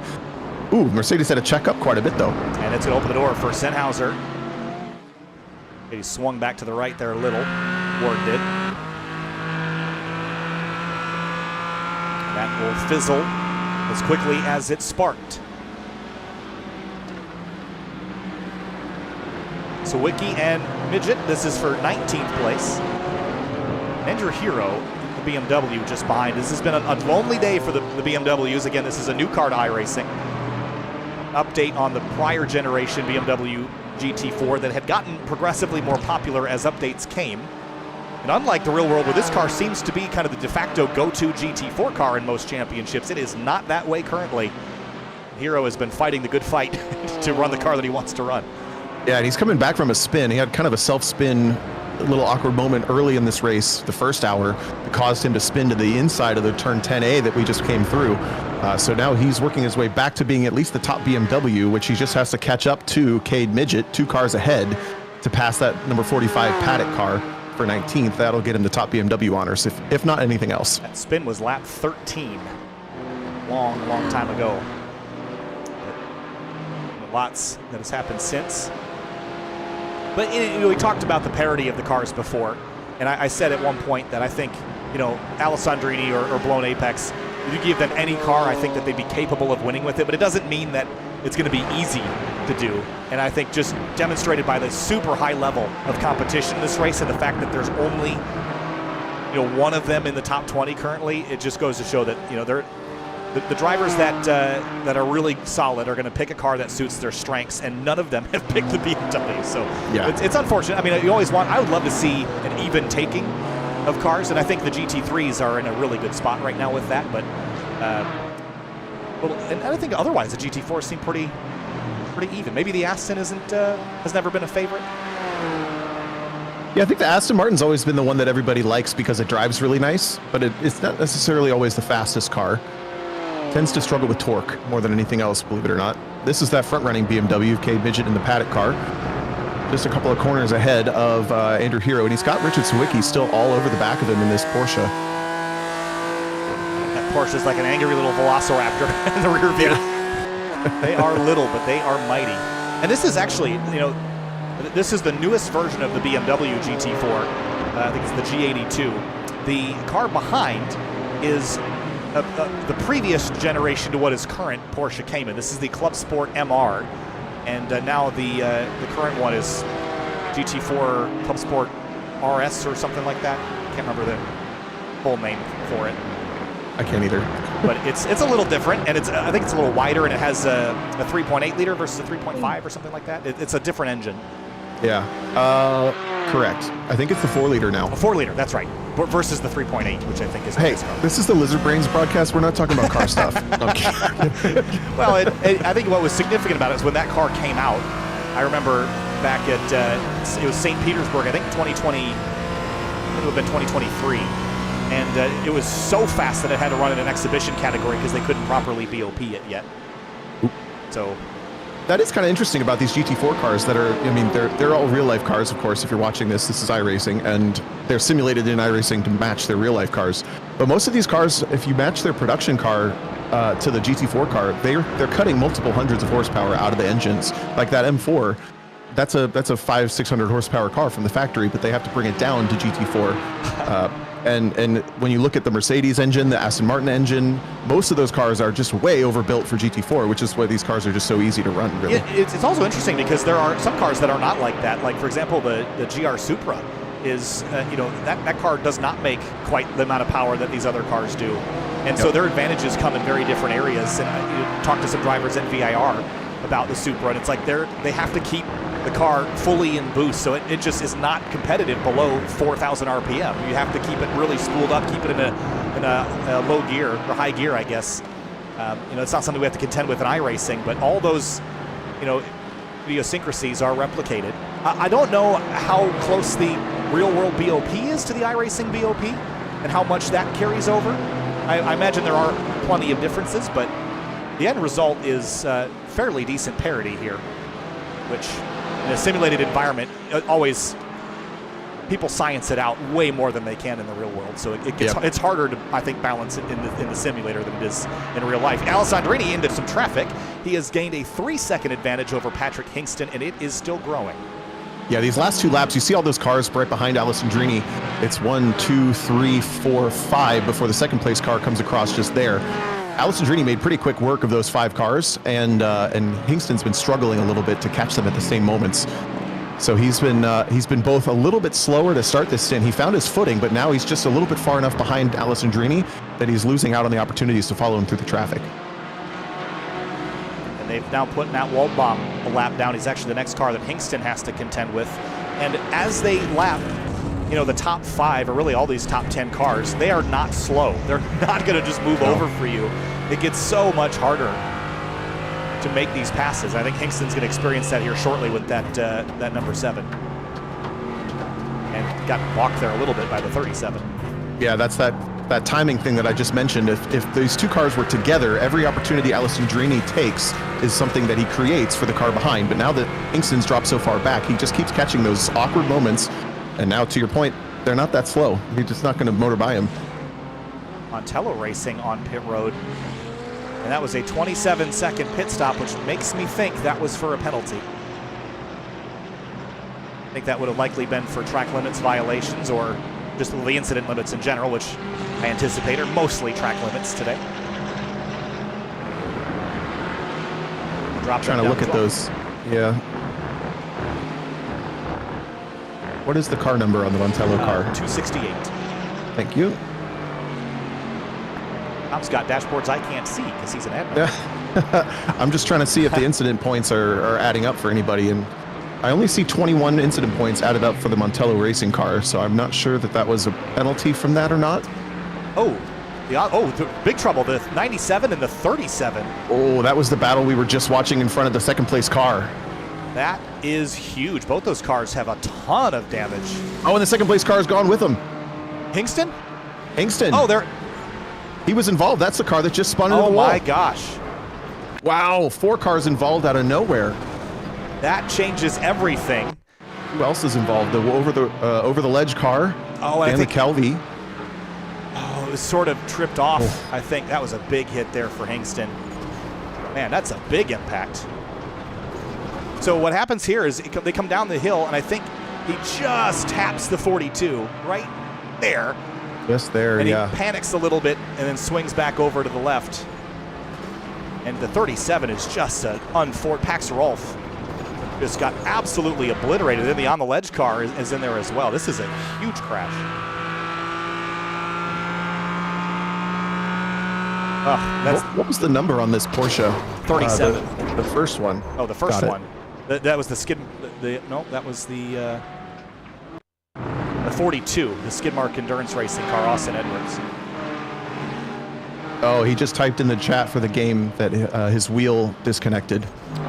That's super unfortunate. That's a hardware failure that caused this entire incident, taking out second place and 4 other cars. Oh, and you can see that by, if I go back one more time, you know, it sounds like too much of a coincidence to be accurate, but look, watch the headlights on this car.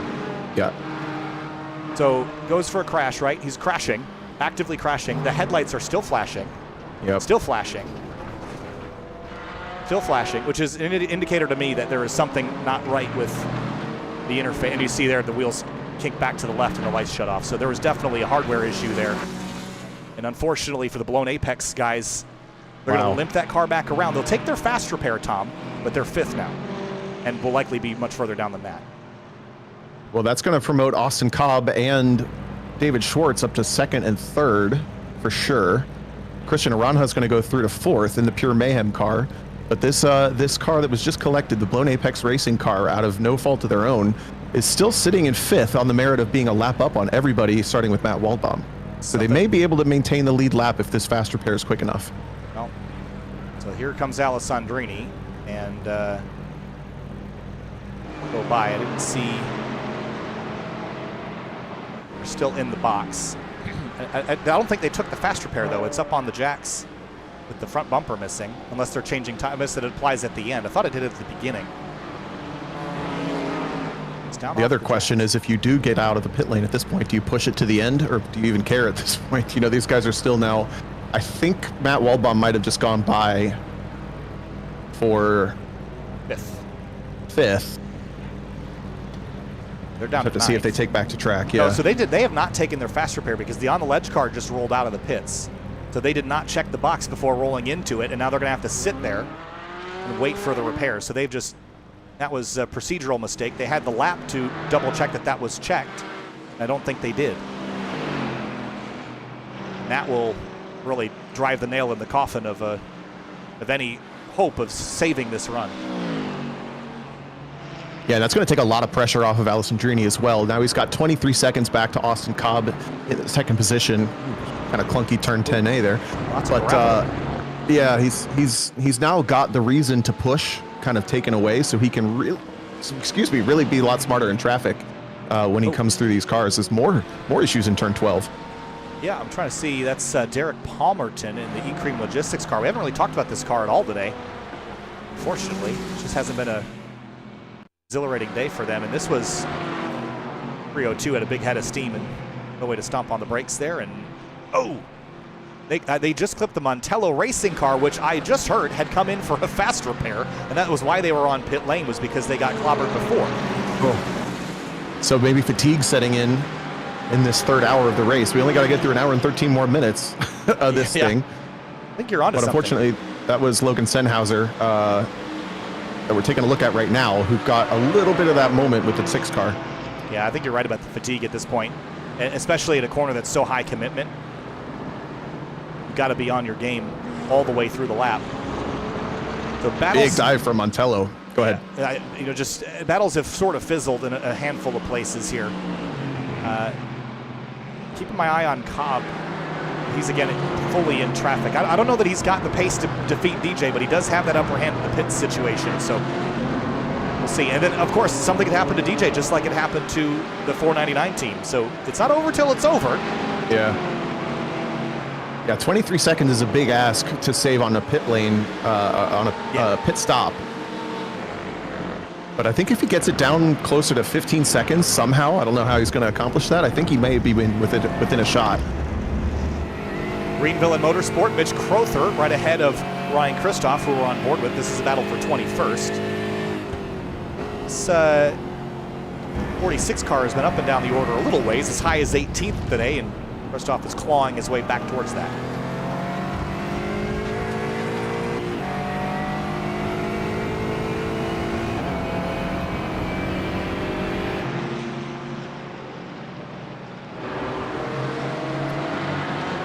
Thomas Lathrop goes to Cobb there a little side by side. This is Alex Crawford. This is a battle for 7th that we're watching now. Yeah, these two cars way clear of the lackluster Motorsports car in 9th, so this is a pretty comfortable battle for 7th. Make it 6th actually, as Zach Rubin just up the road in Zach's Hitman Emporium, that blue and yellow Porsche just on the right side of your screen, maybe one corner ahead. Yeah, see it in this shot here. Orange Porsche coming at you, and then there's a couple spacer cars that are on different laps in different battles, and then the white, purple, and black, and the yellow all engaged in a little scrum. The Christoph and Crowther, they're still in their little battle here as well. So a few fights to watch in the last 1 hour and 12 minutes of this one. Josh Case and Lackluster, they're on pit lane. Jack's up. Hour and 12 feels like a long way to go. Yeah, that's going to be a big stretch, but I think you can make it if you're trying. They're not going to make it if they don't try. they have to remember to save some fuel, and they have to remember watch to out take here. it This easy. is tight. The 9 car really slow. Crawford going to try to split the difference here. Get to the outside. He will, and there's just pandemonium into turn 1. Yeah, this whole battle has been crazy since 10A. Now Zach Rubin gets through. This is the 6th place car, this blue and yellow. All the other cars around are further down the field, but they're having their own battles. It's just ahead. We've had a lot of swapping between Jordan Pinizzello and Joseph Rodriguez. That's the BMW driver and the Mercedes driver at the front of this train. So Crawford gets by Lathrop, makes the pass in pretty dramatic form there on the outside of turn 3. Sets his sights now on Zach Rubin, who is contending with lots and lots of traffic, but Crawford will have to deal with that himself. Is that Austin Cobb in the middle of all that too? It is, yeah. So this is our 2nd place car also involved in this. 1 lap up on the other battle for 6th. So Cobb's probably the most tense of everybody right now, because he doesn't actually have to battle any of these cars. He's just got to get through them.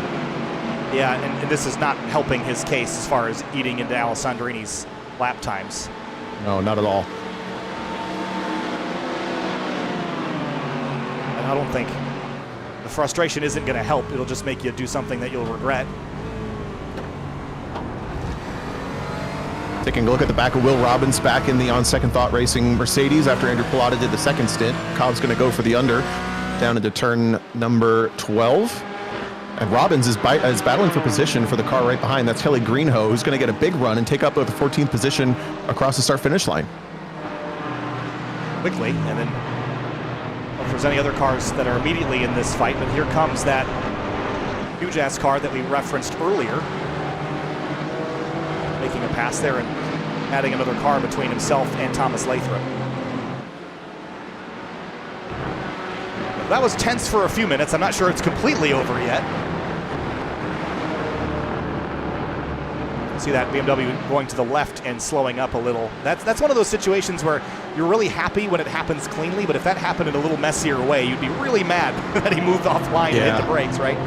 Yeah, it's really tough to be invisible on a racetrack. It's a skill that not a lot of people ever even think about or practice, so it's tough to do when you just have the will to do it all of a sudden.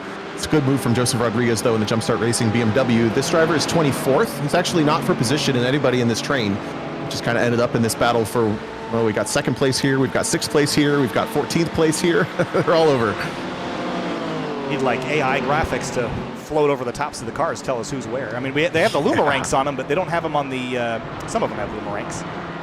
They don't have them on the windshield like SRO has them, which is where I prefer them. Yeah, so this yellow Mercedes and then the blue and purple, or the white and purple Mercedes are for position.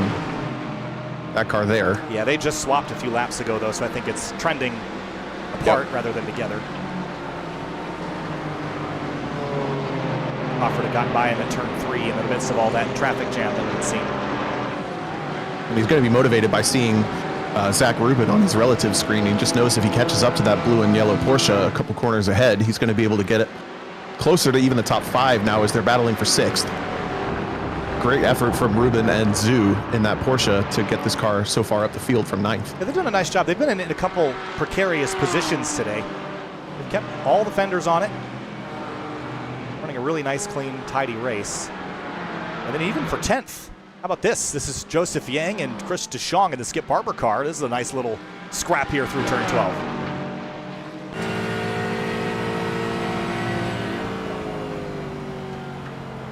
Really early lift there. Nice clean trail break in. And DeShong, he has had quite a day. As low as 24th.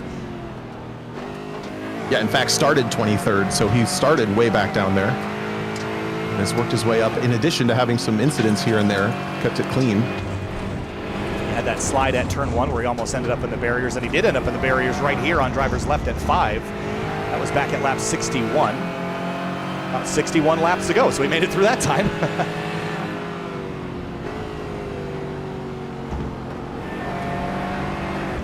It's a top 10 position, dangling the carrot right ahead of him.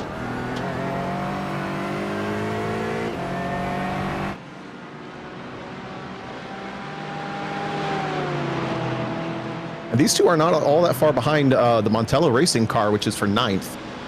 That's only halfway up the straightaway or so, now down to the 10A. Yeah, 8 seconds, the differential between them. And you see him, well, is that him? It was him, I think, way up there.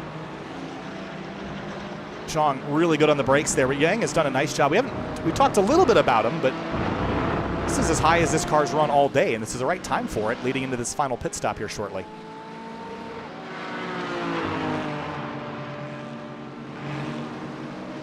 This livery looks like it's been splattered with molten aluminum too. Yeah, it does. Like one of those, like when you pour aluminum into the anthills or whatever, and you pull it out of the ground. You ever Sure, see that? yeah. It's a lot of work on the texture map for that car. I wouldn't be able to figure that out. No. Let's see, last time through, they were quite a bit slower than Montello. So it looks like Montello in the McLaren is pulling away in 9th. Brian Lyons and Charles Schlew, Cone Dodger, past Lyons Racing. The BMW swapping positions. And just an update on the Blown Apex Racing car. It is still in the pit lane. And I think that is all because of the failure to check the fast repair box. Or either that or they had accidentally checked it at a prior pit stop and had a little bit of damage to repair and it just took it. That's a good point. They probably had it, I think it starts on, so you have to remember to turn it off if you don't want to repair the car. Maybe it had some light damage from something else, and they used that fast repair to fix something mild early on the race by accident. Yeah, the thing that's frustrating about that is it defaults to on. It is something that you can set in an INI file to be off, and like I have it set that way so that it defaults to off, so don't accidentally do that. But it's driver dependent, so even if your teammate has it unchecked, you get in the car, it'll set it to checked. Right, so you have to really be paying attention to that kind of thing. And in an endurance race, when you get a fast repair, it is a gift. Not a lot of endurance races where you get one of those in iRacing. So you got to make sure that you're staying on top of that one little mulligan that you have. Alessandrini continues to lead, 26 seconds clear. But he was not. This was not an easy race, and it's not over yet. Still a whole hour to go, quarter of the race left. But he had to fight tooth and nail. He got a little lucky, we'll be honest, but there's no saying that it couldn't swing back the other way here for someone like Austin Cobb or Schwartz. Yeah, and with that time by on the that front straight, that's 8 laps down now for the Blown Apex car, so it's pretty well down the order into 38th. Really, really heartbreaking for them. But Austin Cobb has really stabilized the gap to Alessandrini. I'm assuming probably Alessandrini backed off just a little bit, but it's stayed right between 25 and 23 seconds for the last 5 laps or so. He's done a nice job here, and again, putting himself in the best position that he possibly can with the fuel situation, using the strengths of the car to his advantage. Can't do anything about DJ going fast. All you can do is control your own race. The other car that's really picked up a couple of seconds in the last couple laps is the dark helmet David Schwartz car in 3rd. It's now only 5 seconds behind Austin Cobb, who's been really he was mired in that traffic for laps. Yeah, so let's see if Schwartz can maybe climb up another step on the podium. You can see Austin Cobb way up the road. 4.3 seconds, and Christian Aranha's 10 behind him. And then it's another lap back to find Matt Waldbaum in the Waldbaum Racing Memes LLC car, who has done a very nice job for the first time climbing back behind the wheel of a sim race car, you know, in quite some time. P5 in an endurance race with 45 teams on your own, pretty solid. Yeah, really solid. Although he was saying if he ever has to pee, he's just going to walk away. So hopefully he doesn't have to pee between now and the end. Coming up on an hour to go, we expect pit stop cycles to start maybe in the next 20 minutes, I would say, for that final round of pit stops. Have a look at our stints here to see where drivers are. So it might even be closer than that. Because, yeah, the window certainly opens in the next 2 minutes or so. It just depends on if you want to push your fuel all the way to the end or not. Yeah, I mean, like some teams, like that Sennhauser Racing team, they were right on the very front edge of what we thought might be possible, even with some saving. But 45 laps is about the longest we saw run. That's 8 laps from now for DJ. 8 laps at 1 minute and 20 lap. Yeah, you're probably not wrong. 12 to 15 minutes. But I really think that the strategy here is run your tank out now and take as little fuel as you possibly can for the last stint. Shorten up that pit stop. But the difference between Austin Cobb and DJ Alessandrini is 4 laps worth of fuel. It's not going to translate to 26 seconds. It'll just be a couple, but it's something. Right. I guess the strategy for Cobb would be to pit in the next couple of laps, really, and get that shortest fuel stint possible, right? If he knows it'll go to the end around now, I mean, I would think get out of the traffic and pit. Ooh, that Waldbaum really tight at 12. Getting by the Rossa-Muckerlein Racing James Smith driven 395 at quarters there. I don't know that they have shared the track once this year. I think back at Autobahn Country Club in GLTC. James Smith. Yeah, unfortunately, Jim's car didn't last the whole weekend, but they were on track together. Yeah, just for a little while. Really impressed with his pace. I mean, I know he had been a long time attacker, but he climbed in that S2000 and immediately was up to pace. Of course, obviously, as you mentioned, the car didn't last the whole weekend, but excited to see. He'll do that. Yeah. Autobahn and S2000s, man. Stupid cars. Waldbaum's traded in his S2 for an Aston Martin Vantage AMR, which is absolutely cheaper to fix, I'm sure. Right. So far, it breaks less than he breaks his S2000. Yeah, that's fair. That's a fair point. Latched onto the back of that number 12 car, who's been through it today. Matt Haskins at the wheel. Right from the very beginning, there was a big collision on the opening lap between him and Connor Ward that sent Connor into the gravel. But there's one other contact he had, but since then he's kept it pretty clean.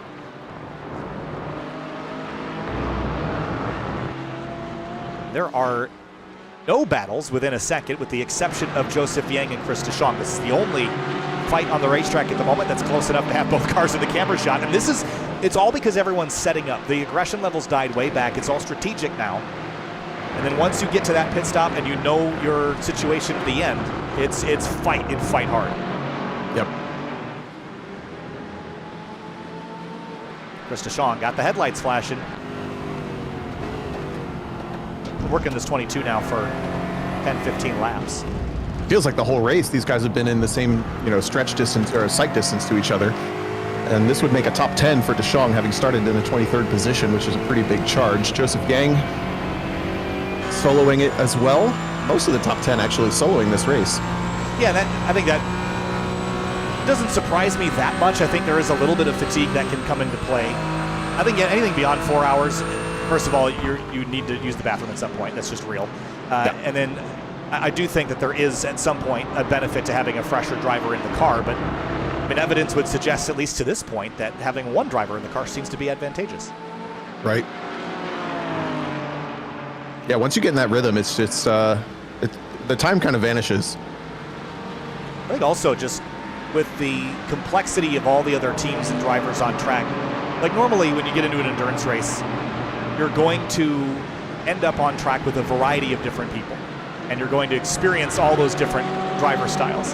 And now when you have a race that you can solo, half the cars are drivers that you don't remember and half of the ones are ones that you do, and it becomes even harder to predict what's going to happen because you have absolutely no idea if that car is going to do something different. Big hop and a skip for the 22, and here comes DeShong. Wow, that's going to be really easy for DeShong now to take over the 10th position in a big moment.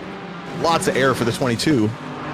But he kept it pointed the right way, and that's kind of the key. You can really get away with the bumps as long as the car points the right direction when you land, right? Yeah, and he had it sorted. It's right there. Bam. Oh. How about this? Like the General Lee. Right here's gonna look at that thing. He got it full air. Woo. Looks like he was one of those cars with the hydraulics that you can just hit a button and it jumps. Yeah. Although he's coming back for it. Wants the 10th position back. Yeah, he feels like it got taken from him. Ooh, little lateral slide there by Deschamps. Saw the brake lights flashing too. I'm not sure if that's a function of the TC or ABS or if that was just pedal input there, but under an hour, 57 minutes to go. And you can safely stop for fuel now. Anybody can. But you're going to wait. Now, again, back on the left. I think DJ's within 2 or 3 laps of making his final pit stop. Yeah, but look at that count for Austin Cobb, 36. He's going to be able to go 4 or 5 more laps if he wants to. My call would be to pit now, get the shortest amount of stop time done, and see if I can cut into Alessandrini's lead when he comes into the pit lane in 4 or 5 laps and sits there. Yeah, where's Cobb in relation to traffic too? He's got pretty clear road for a few moments here. He has had Zach Rubin. Rubin was ahead of him a little while ago, but he has not completely dispatched him because Rubin's actually matching his pace really well. They both ran 124.9s. Yeah, Rubin is flying in that car. They're sitting in the 6th position, so that's 1 lap between 2nd and 6th. But now DJ just ran a 26.3, and he's got more traffic. So if Austin was aware of this, he might be willing to stay on the racetrack, crank out a couple really good laps with clear road. I don't think DJ feels enough pressure to have to pit to avoid the traffic. Right, I agree. Oh, he thought about it though. He was going for it until he saw those cars pit. Do you see that? Yeah, he was thinking about it, and then these cars pit, and this is the Deschamps and Yang battle, so they're going to fight to the death into and out of the pit lane. Yeah, so he did a pivot there at the last minute. Alessandrini was considering pitting this lap, decided to push it at least 1 more, so we'd expect to see the leader in the pit lane next time. The question is, what if anything, does Austin Cobb do differently to try to close the gap a bit? Yeah, watch this again. Comes up over the hill. He was loose. Maybe he wasn't. He had that car in a full slide. Maybe. Yeah, I couldn't tell if he was trying to set up to get over the crest and into the pit lane really aggressively. He was pretty far to the right. A lot of gravel up there. I'll say it doesn't look good though. All that gravel and there's a car off down there.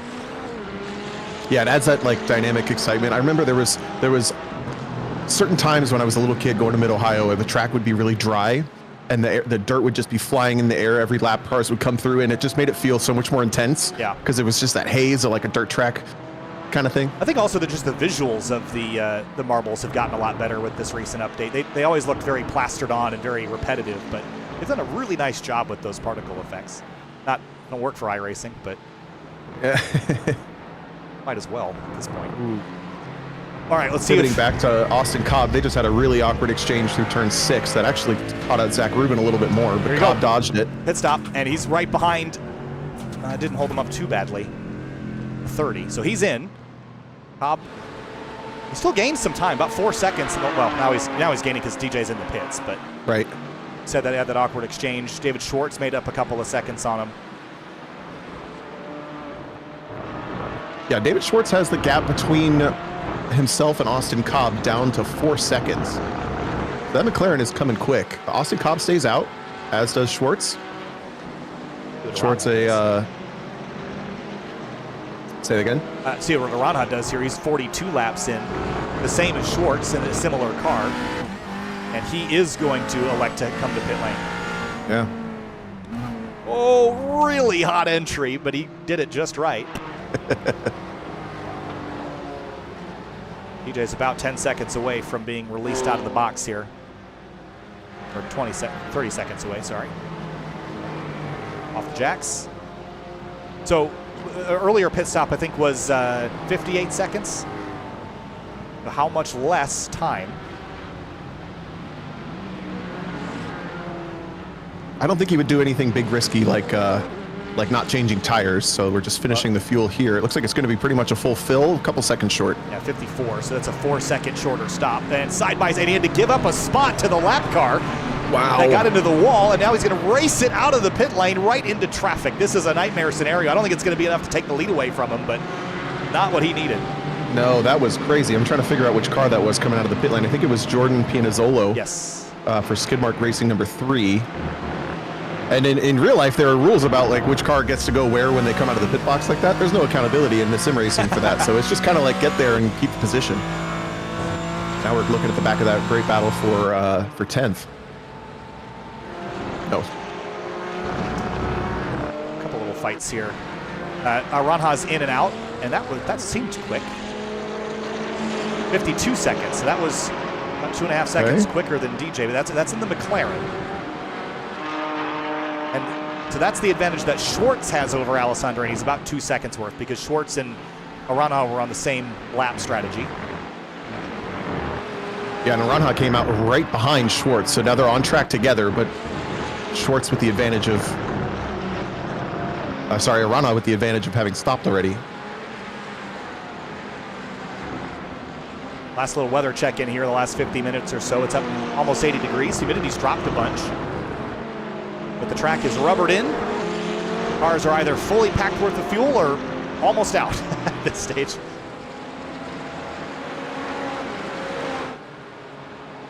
Cobb on his 40th lap of this stint, so he could go another 3 or 4 laps.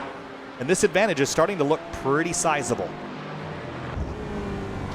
It's just the longer he stays out, the longer he's going to have to sit on pit lane as well. So I think the advantage goes away the longer well, unless he knows exactly how much fuel to put in the car. He's going to have to be doing the math right now to know how little fuel he can put in and then decide how close he wants to cut it. Yeah, that'll be... That's the tough thing about being a one-man team is there's no one to do that calculation for you. Meanwhile, Deschong and Yang back at it again. As they have been. And Deschong has been wearing out the headlight button. Yeah, it's going to replace the cover on that one. It's going to have nothing on it. But they're back to 15th after, I think they both stopped at the same time maybe 3 laps ago. So after these pit stops cycle out, this was the battle for 10th. Actually, Yang is behind him. I thought he was the black Porsche in front. Deschong is going to send it down the inside. That's the 34 that I was looking at. He's gotten back by Yang. Oh, little check. That was odd. What's going on there? That was chaotic. I'm not sure. Another Porsche flashing its headlights, but now I thought maybe someone was trying to get to the pit lane, but they weren't. Now Yang is back in front. Now Schwartz is on pit lane. Keep up with me. There's a lot going on in the last 50 minutes of this race. This is when things start to get chaotic. Austin Cobb, though, has not pit yet. He's down into turn 10A right now, working some lap traffic. Matt Haskins lets him through. Still running kind of wide. He's going to skip the box again. Yep. So if he knows how much fuel to put in, easily this could be a 6-7 second pit stop advantage. Yeah, if anything, he's securing himself from getting attacked by David Schwartz, I think. Yeah, ooh, someone's in the dirt at turn 1, but I can't see him. Couldn't catch him. So knowing, we go back to Aranha, for example, the left number, that's the pit lane time, 75 seconds. Pit stop time of 52. I expect Cobb's time to be closer to like the 45 to 48 second mark. So that means that the pit stop time is still going to be over a minute. And he's only 49 seconds ahead of Alessandrini. Yeah. So he's not going to come out leading by any stretch, but I do expect that gap to be under 20 seconds. Maybe closer to 15 if he's really lucky. Right. I think the other gap to keep that eye on. Well, oh, it's updating now. Sorry, my timing's a little behind, but is that gap to David Schwartz, because he only had a 4-second buffer to Schwartz when Schwartz pit. So that's going to mean that when Austin completes his pit stop, if he's in the pits for a couple of fewer seconds, that's going to be closer to 10 seconds instead of 5. Yeah. Mac Rubin out of the box. Back on the no driver change either. So it looks like Kevin Zhu might be done for the driving duties, and Zach Rubin continuing on. He'll stay 6th because 7th place Alex Cofford is just now entering turn 1.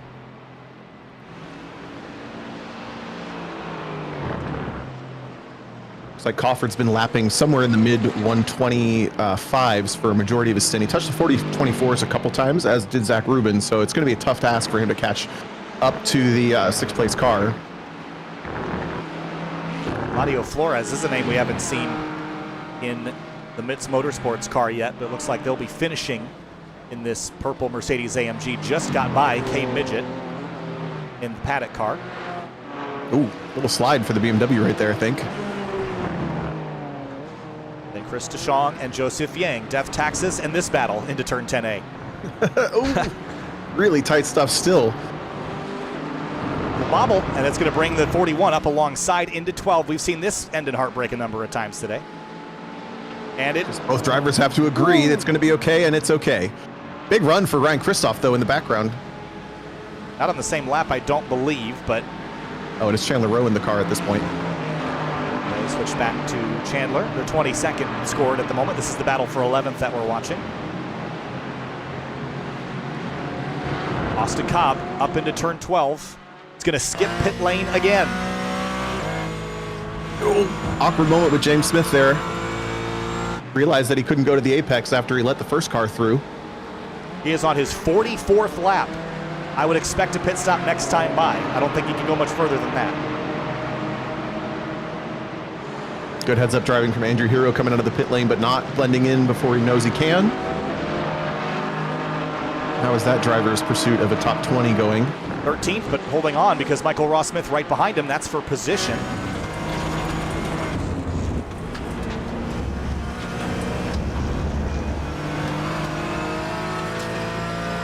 This is that moment where I said once you've got those pit stops out of the way, you're kind of just turned loose. You've got fuel in the car. You've got 45 minutes to get to the end of this race. Go. If you've got any, oh, big slide for the one, and here comes the 395 to snag the spot. Ooh. I had a slide coming back on the track as well. Just in front of them, Raul Iriarte's got Austin Cobb drafting him down the back straight. Back in that car for Rising Edge. They're 8th. Cobb still scored as the leader. And I don't know that there's any way Cobb can go or should go another lap without having to start saving whatever's left in the tank. And up over the crest, going to fade to the right, and here comes Cobb. 51 seconds is the differential to Alessandrini. He's likely going to lose the lead, but by how much? Gap before this was 25 seconds, pretty much right on the nose. AJ's up at 7. It's a long ways away, isn't it? It is. It's all about how quickly Austin can fuel this car, and if he even takes the risk of not putting tires on it. Yeah, that was maybe left sides only. Yeah, it almost feels worth it. Short run. I mean, depending on what you're wearing, he's putting tires on though. Cars on the jacks. I would have. I don't know what their tire wear has been like, but I almost would have taken that gamble. Yeah, it depends on if he knew that he needed enough fuel or not. Alessandrini down into 10A, up into 10B now. And pit stop time. Still got a long ways to go here on this one. DJ is going to be, there he is in the background in the yellow. Past Cobb. Cobb's off the jacks. I was guessing 45 to 48 seconds in the box. And it will be 45.1. Right on the low end of that guess. Yeah. Not bad for having well done done this for 2 months. And sure enough, that has bought him a lot of time back to David Schwartz, who's just now crossing start-finish line. So that was 4 seconds for the pit stops.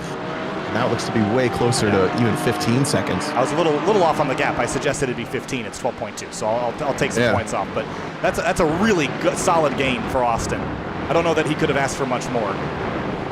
Just lets him take it easy for the rest of the race. You know, he doesn't have that 4-second gap in his relative screen looming over him. I think he probably knew he didn't have a chance of catching DJ on raw pace anyway. No. He was a little quicker at the last few laps prior to the pit stops, but that was likely because of the empty fuel tank in comparison to DJ loading around, 24 gallons of race fuel or whatever the amount is.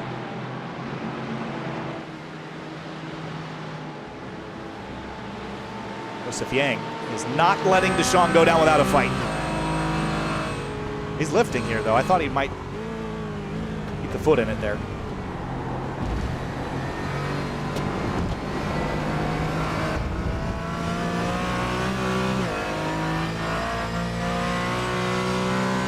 I do think the 499, by the way, did retire a while ago, so that is so unfortunate for Blown Apex. Got caught up in, I thought that they had sort of triggered that but the contact didn't seem that consequential, and we found out that there was the hardware issue that just took them out of a really enticing fight that we would have had likely for the lead of this race.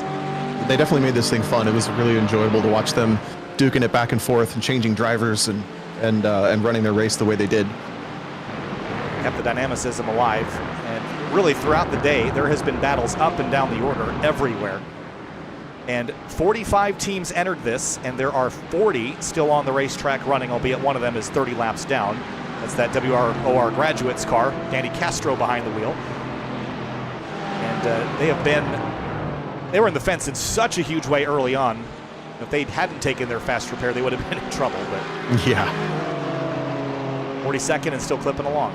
And you have to give them, I mean, I think that's also the great part about the pricing and the way that it's done is just there's incentive to keep going.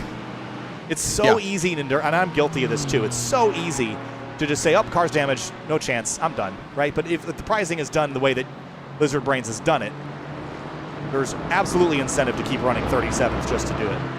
I mean, at the end of the day, this is our podcast is about bettering yourself, and part of the reason we do this event is to have fun. So if the combination is incentivized for you to continue to work on yourself and drive the whole race and also have a good time, we wanted to make it as approachable as possible while keeping the quality really high. So obviously you can't just fix your car and not have damage at all.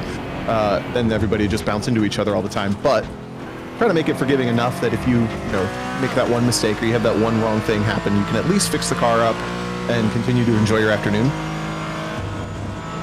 You ever had a chrome hood before? No, but I think I know why it would be a bad idea. Just looking at the spec map on Joseph Yang's car. Which you wouldn't think would be a problem. I've had drivers tell me, though, in the sim that the glare from the sun in iRacing is now replicated so well that it's actually annoying and distracting. Yep. Which is one of those things you're like, why don't you just turn it off? We don't have to deal with that in the sim. Why not just turn it off? I tend to think that way, but a lot of people like the realism. It's also like the smudges on the windshield. If you notice that little smudge on the windshield of Bashang's car, Yang's car, those are exaggerated way much more now. So you have to actually use your tear-offs and windshield wipers and all that. There's that spot. Can't wait till they start simulating oil and oil mechanical leaking. failures. Well, just like when it gets on the windshield and it just gets all nasty and hazy. Last year I did an endurance race at Road Atlanta, and it had rained over the night before, but it was dry. And I was coming through some lap traffic in turn 7, and one of them had to like go over the curb and into the dirt. Yep. Slung dirt all over my windshield on the third lap of the race. Did the rest of the race with mud all over the windshield because I knew it would just smear everywhere. It'd be miserable. Well, here's Cade Midget chasing Eladio Flores, and then Yang and Deshang again. They were within a tenth of a second, still chasing each other. So we'll bounce between these two battles until one of them comes to conclusion.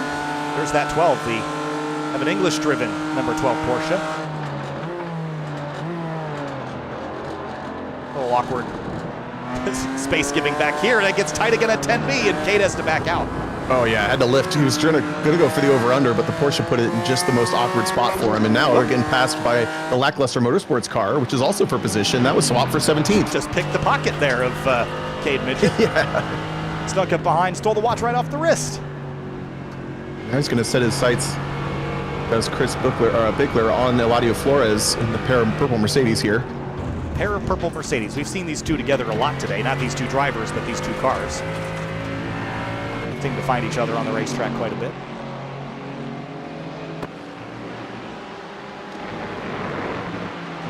Big direction change there for Flores coming off the curb. It did that thing where it bounced and compressed and then immediately changed direction with all the loading got put on it.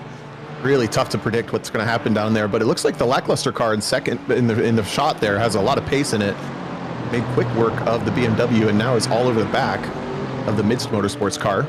Had quite a day. High is 9th, low is 38th. Yeah, oof. Running 17th. They've just been all over Monopoly board today.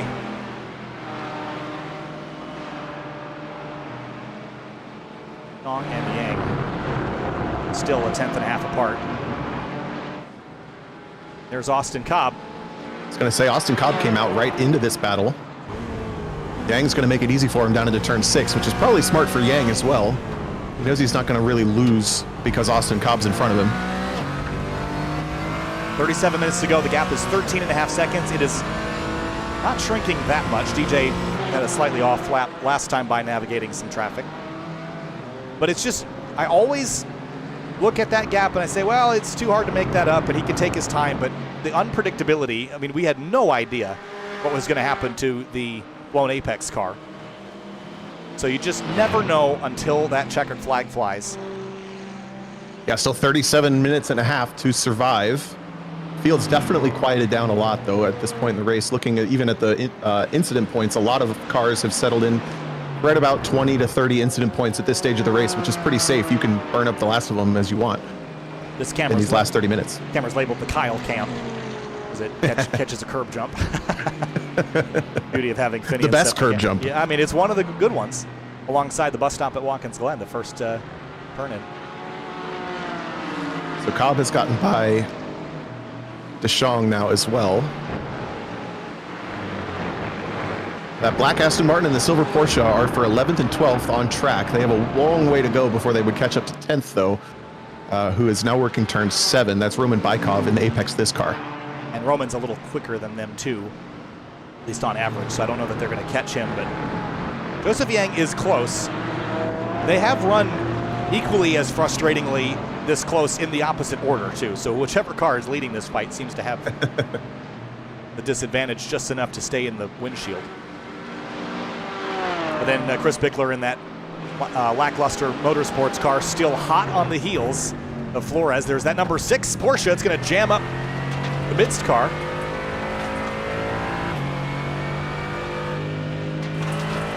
No real way to capitalize on it there, though.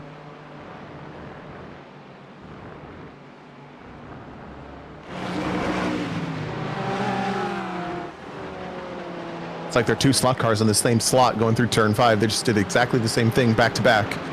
It makes me worried, though. It feels like that's one of those target fixation things where you're just following blindly what the car ahead of you is doing. Yeah. Or they're just so in sync that they're going to nail all their apexes together. Be bros like that. Right. You're purple, I'm purple. Did we just become best friends? I think so. Yeah, so evenly matched. That's the other thing, is racing a car that, you know, that's a different manufacturer. Sometimes it's kind of nice. I mean, you can often be on the disadvantaged side of that battle, but at least there's a difference. When you're running against a car that's the same, it can be frustrating because you have no advantage to take advantage of. Yeah. Just scrolling through the top 10, there's a pretty good chance of us getting a battle somewhere between 5th and 10th before the end of this race. We have Alex Crawford from Huge Ass catching up to Zach Rubin, who's pretty close to the back of Matt Waldbaum if anything happens there. Then the Rising Edge car is not all that far back either. Rising Edge car entire is quick. second have to, yeah, it's really quick right now. Yeah, you're already trying to 25.5. That was a full half second quicker than Crawford, a full 1.2 seconds quicker than Rubin. So if he keeps that up and the others stay at their paces, we will have a battle for at least 6th spot. A lot of traffic between Crawford and Iriarte right now, though. Here you go. Bickler on Flores inside turn 7. And Flores offline into the marbles, and through goes Bickler into 16th. And Cade Midget is going to try to pounce on it as well. Yeah, that run around the outside of turn 7 for the 116 car was really heartbreaking. You can see just no grip out there. Kind of salvaged the exit, though. The BMW is going to slot in for a bump draft at least. To what end? Do you pop out of line here? Do you wait on this? Where's the strength of the BMW? I think the BMWs are going to take what they can get. Looks like early on the brakes, not confident enough to go for the move this lap. Good run through 10B, though, which is not enough to, well, ran a little wide out onto the curbing. Yeah, all the BMWs we've taken a look at on screen, they honestly look pretty good. It's just they don't have the pace at this track for this event. We'll make sure to pick a track better for the BMW next time, everybody. Well, I think by then it will probably be sorted. But I think, you know, it'd be interesting to see how it would perform on a smoother track, one that has less, you know, curb strikes and things to contend with. But yeah, exactly. That's another consideration that actually has been a topic of discussion in things like IMSA and the SRO, where the balance of performance globally is set on very European-style tracks that are wide and smooth and have you know, a particular way of making speed. and you come to America where the tracks are bumpy and they've got a ton of elevation and they've got huge curbs, and it's a very different kind of balance of performance that you need for that kind of track. Yeah. Speaking of BMWs, our top BMW right now is Andrew Hero, and he's all over the back of the Ross and Muckerlein racing car, Michael Ross Smith. Seems to be struggling with that Cayman just a little bit right now. Tons of pressure from Andrew Hero behind. This is for 13th. The Ross Muckerlein racing car, big mix of Grid Life Sunday Cup competitors. Here comes Hero to the inside, almost touching quarter panels there as they race to turn 1. Wow. That was really, really tight of Smith to try to push him towards the inside wall like that. That was really Andrew risky. Hero wasn't having any of it. Contact, a little bit of calamity there. Hip and shoulder, and the 1 car's through. That's kind of awkward. It almost looks like he said, oh, I'm bigger, I'm just going. The side by side up the hill, but the car just wouldn't turn in. Yeah, they It's just like it was rotating to the left, and they contacted before the corner even hit him. awkward exchange there, really from the front straightaway on. Yeah. Hero's up to 13th and giving this BMW a pretty good showing at the tail end of the race. Yeah, remember this car had a spin early, so it was down the order quite a ways. He's come back a good charge in the BMW.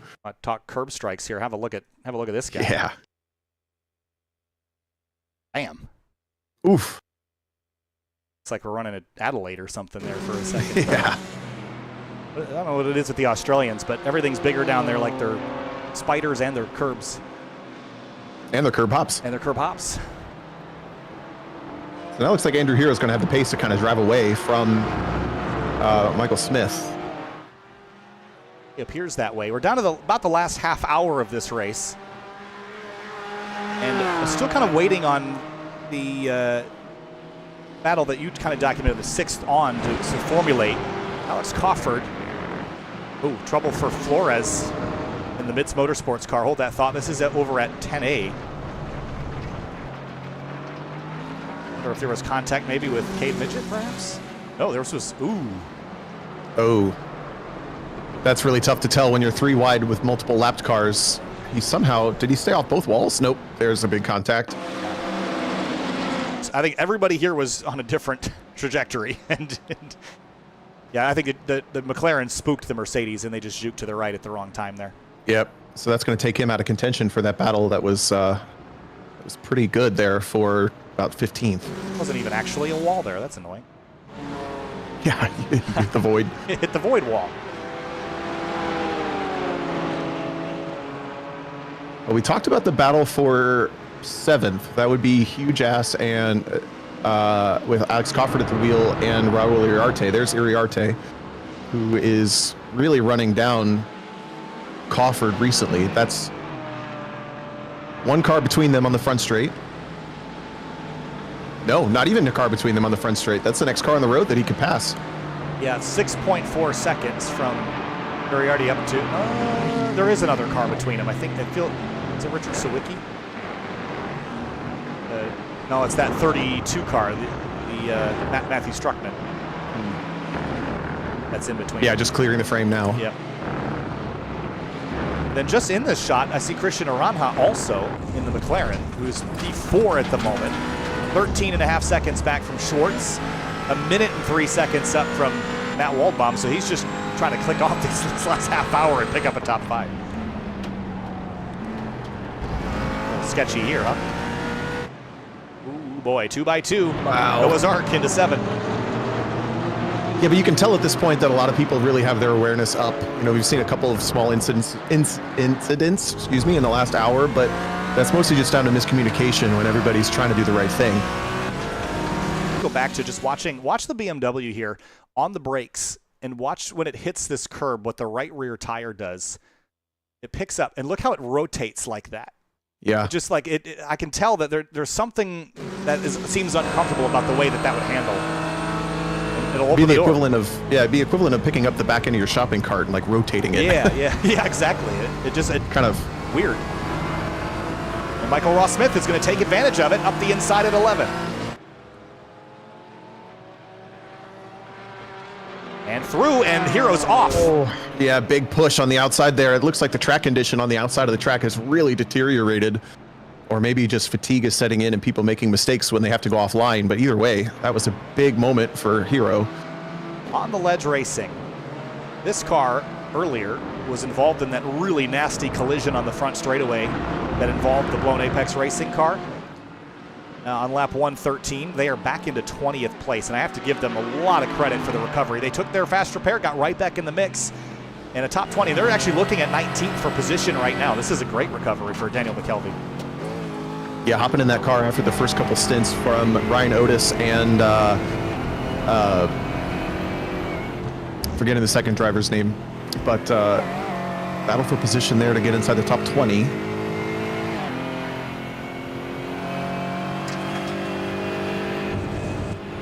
It's Jason Meinhardt also in this car. Ah, that's right.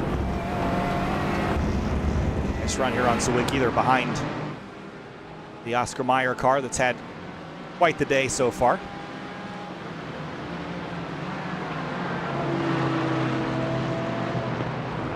And another fight I was keeping my eye on here as these two continue to scrap is Mark Kruger and the Skidmark Endurance Racing team car, Chris Van Eckeren.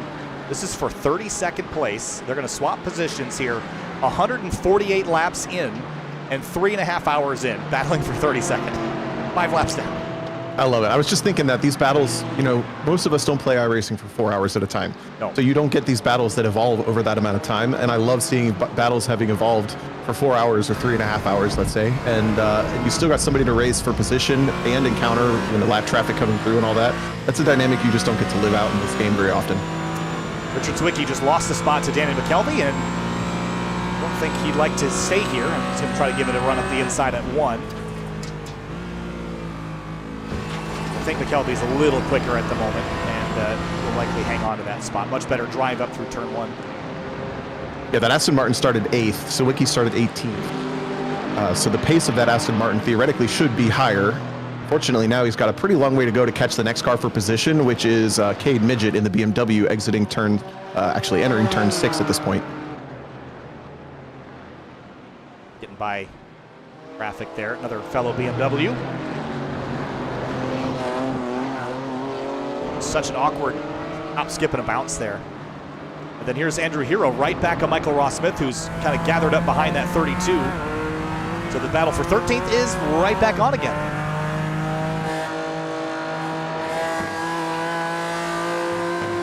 Yeah, it almost looked like Hero was going to be able to just pull away, but then Michael Ross Smith really responded as soon as he got past the position back and is almost pulling away just a little bit.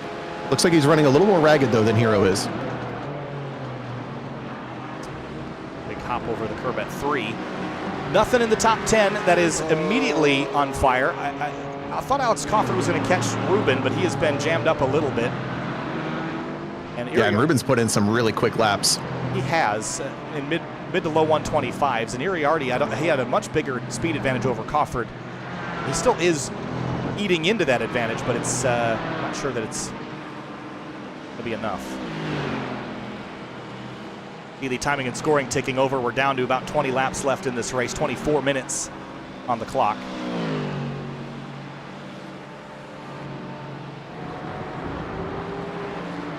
It can be really tough to stay focused when you're like this towards the end of the race by yourself, but someone's within your view. You know, all of these cars in the top 10, 5, 6, 7, 8, 9, 10 can see the next car up the road, maybe just by a couple pixels, but it's there. So you're spurred on, but it's also just like, you're just grinding at this point. You really are just turning out the laps, hoping to be able to catch them somehow, wishing every single lap that they got balked by lap traffic. Alessandrini, 14 seconds up. It hasn't really gone a lot in his advantage, but again, it's not going anywhere either. Andrew Hero all over Michael Ross Smith again. This fight has been electric the last few times right by.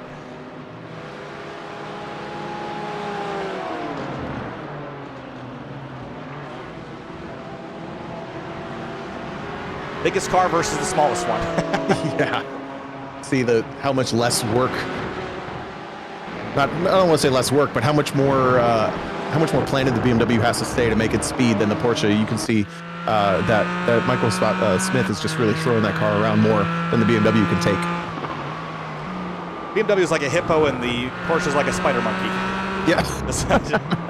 It just can clamber all over everything and still get purchase. And BMW really needs to be straightened out.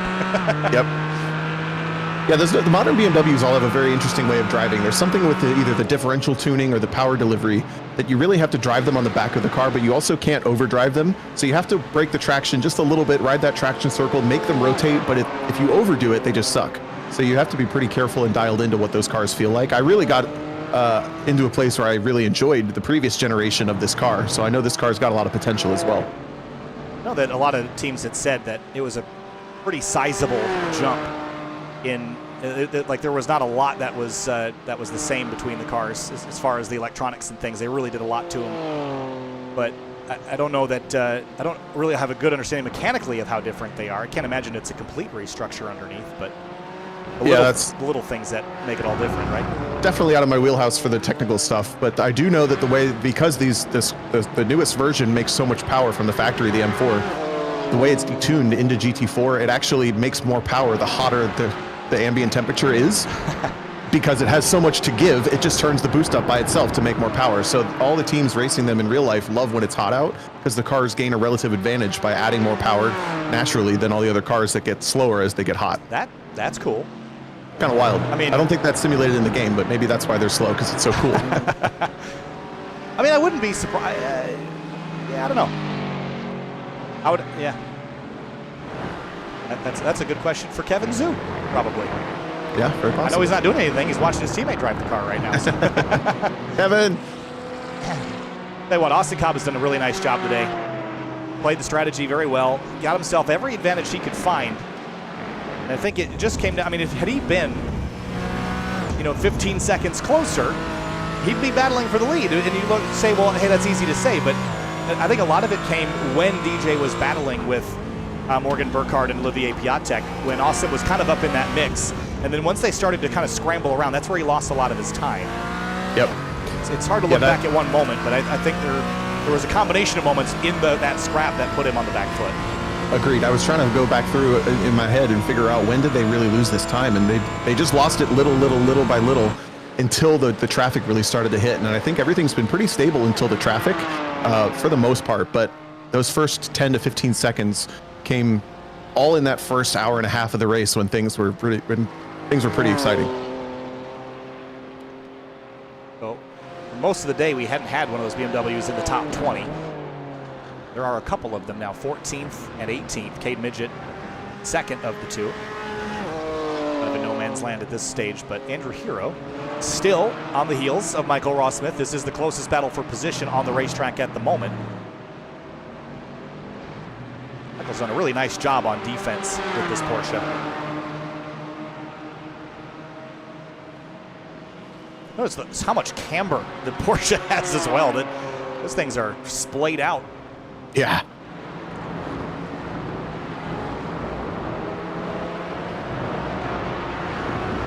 These guys are driving really well. Everybody that we've seen really is driving so well at this point in the race. I'm scanning up the track just a little bit. I noticed Zach Rubin's kind of stuck now in some traffic that's letting Alex Cawford catch up just ever so slightly. That's Rubin there in the orange and blue, and Cawford is right behind in the yellow and blue Mercedes. When I say right behind, he's about a half a straightaway behind, but look at all the cars in front of Zach Rubin. That's going to be a bit of a problem if you can't get past them. Yeah, and in 4 seconds, that starts to get into the territory where you're going to be looking over at that relative. I mean, we've got 19 minutes to go. And if that is 4 seconds and decreasing, that's a tenth or 3 a lap. You're looking at that relative. That's distracting, and that's all that Crawford has the power to do is be a distraction at a distance right now. Exactly. It can bore into your head so quickly when you see that little relative screen dropping 3 or 4 tenths every single lap. It also looks like this pack of cars, which has a whole kind of weird set of people in it. It's got our 4th place runner of Christian Aranja, David Schwartz in 3rd. And then it's got a whole bunch of other people, 34th, 11th, etc. One of them just bailed off to the pit lane. Yeah, point being, they're not slow, so they're not really holding Zach Rubin up. No, they're not, but he's getting to the point where we'll have to start compromising braking points just a tiny bit.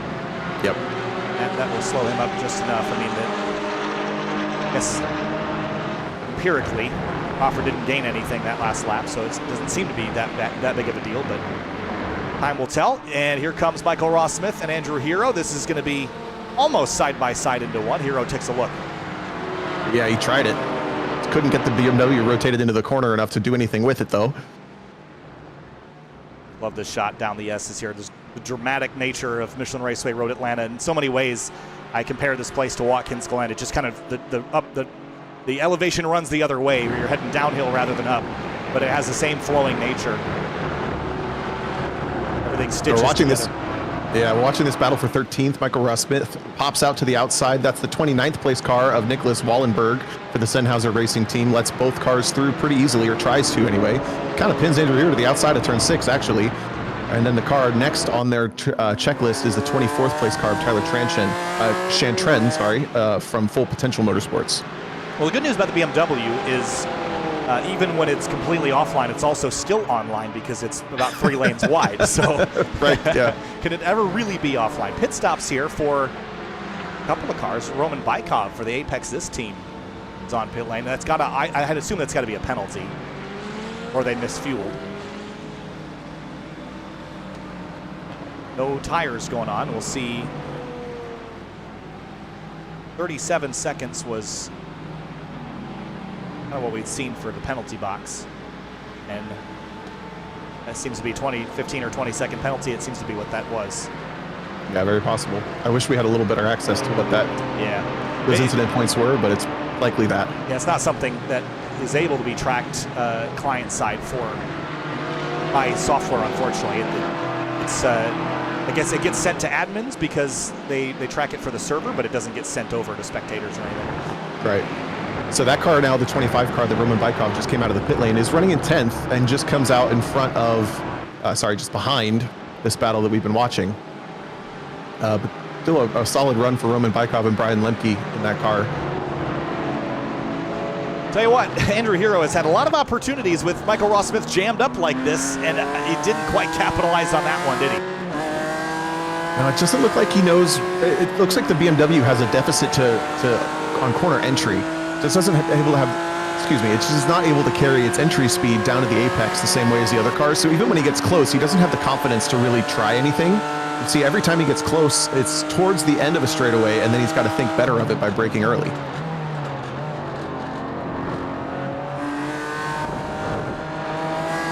Up and out over the turn 11 bridge, and the battle and chase continues for 12th spot now with that Apex This car having the pit stop. It shifts Joseph Yang up into 10th. After the fight he had with Chris DeShong, that's going to feel like a real achievement. Yeah, no kidding.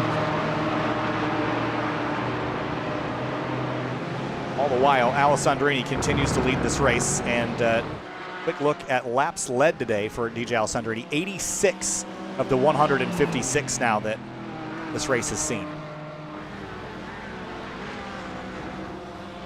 Had a big development that last lap for Zach Rubin in 6th. He got really caught up in some traffic. And look now, we've been watching those 2 yellow cars. They're so much closer this time because of this last lap from Rubin. That just dangles now the Alex carrot. Crawford, yeah, he's going to have that extra motivation now, seeing the blue back into the Porsche getting a little closer. There's a lot of traffic. There's side-by-side traffic ahead of the 6th place car, rather. So yeah, the BMW in shot just at the top there. That's Brian Lyons. Big lift. Big lift there. That's going to cost him a ton of time. 1.4 seconds. How will Coffer navigate this? Around the outside. He's in the marbles. That car did not want to track in.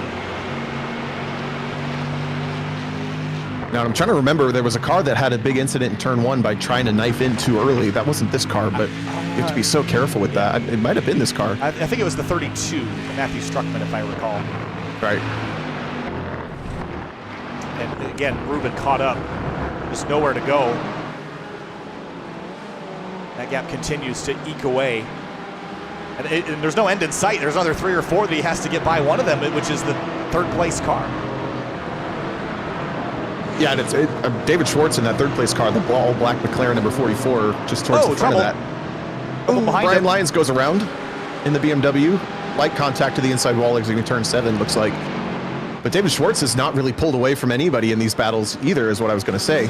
He's been in this this traffic for 20th and 30th for a long time. Oh, it's contact with Crawford, spins him. Crawford was ready to go, and Lyons did not have the forward drive that that Crawford needed. He's been stuck over there. Is he actually stuck?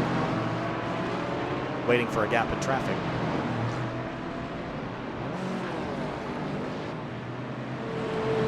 Oh, and Crawford's actually diving to the pit lane. Looks like he's going to go for either some fuel or some damage. I would imagine on the nose of that car. It could either be that or they reached their penalty threshold with that 4X contact.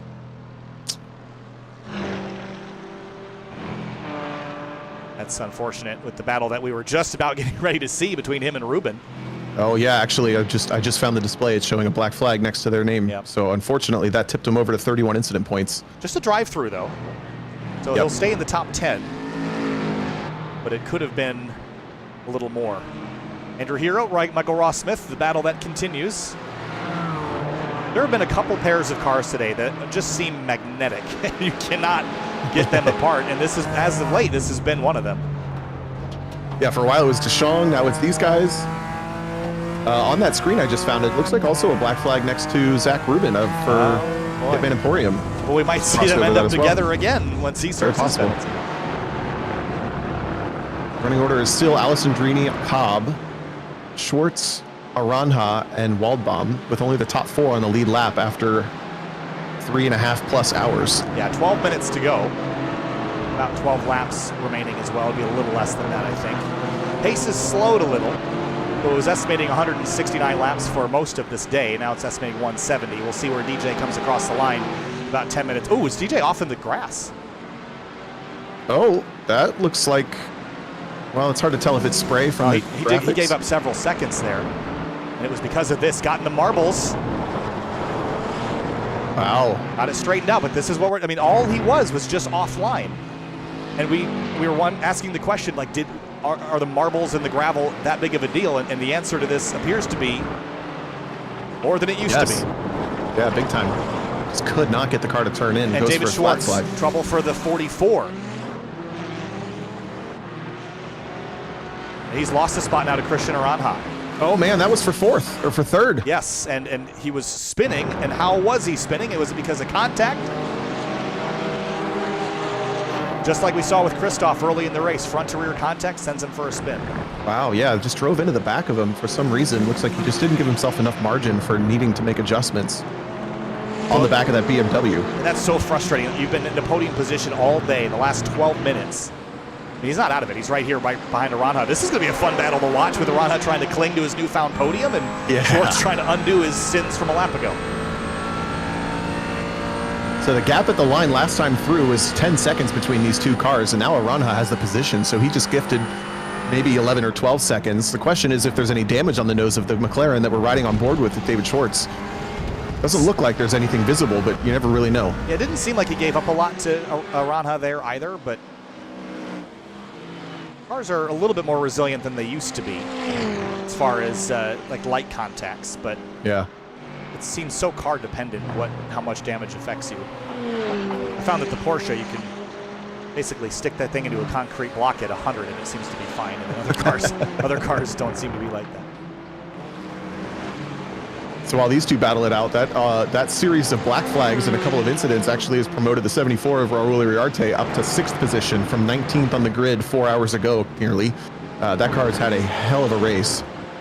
And with the penalties for Zach's Hitman Emporium and Huge Ass, that's now 6th. And they end up 2.3 seconds apart, just down the order a little further, so they're going to resume their battle. And Andrew Hero and Michael Ross Smith. Where'd Michael Ross Smith go? He's up the road, because it's now Roman Bykov that Hero is battling, but Hero is leading this group now. Yeah, dropped off the back just a little bit for some reason of Andrew Ross Smith, Michael Ross Smith. Schwartz and Aranja, 0.2 of a second. How intense is this fight going to get in the last 8.5 minutes?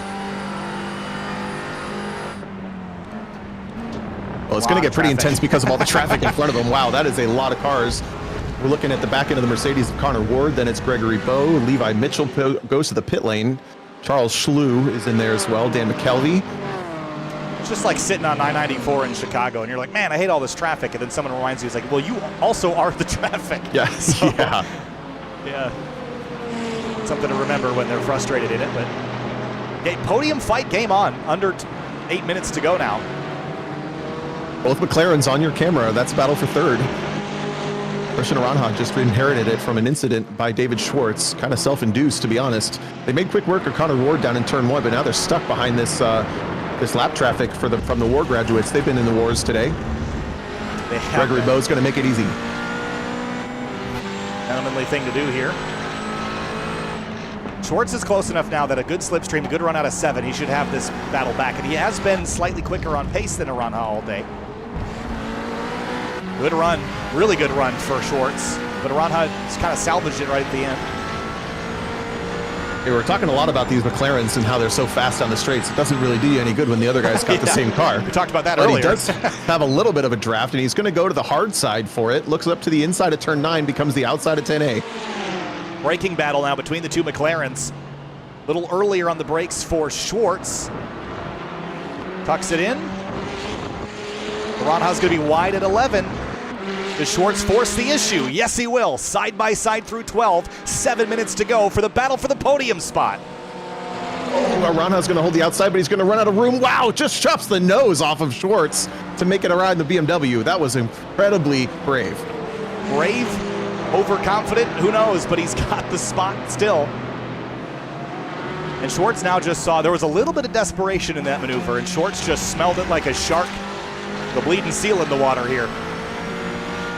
I know Aranja was watching that gap close to the BMW, just going, I gotta make it, gotta make it, gotta make it. I think he was gonna do it no matter what. But now David Schwartz still has a couple more laps to find his way by. If he can do it, so bouncy there at turn 5. Yeah, I mean, just watch this again. Coming down through 12. I mean, this is huge commitment by Christian Aranja. Sees the gap, knows he has to shoot it right across the nose. Whew. No margin for error on that one. Absolutely not. Aranja's got a good exit out of 7 these last 2 laps, though. It's a very, very well timed, or very good spot on the track to have your strength, just to get that little bit of gap. Now the draft comes back to Schwartz. Not close enough this time. And he knows it.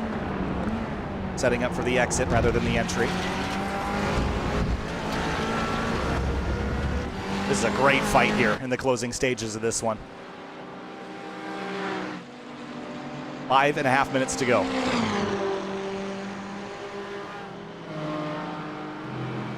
Hero and Bykov for 13th are also having a really intense battle. Bykov's thought he might get overlapped there in the braking zone, not quite.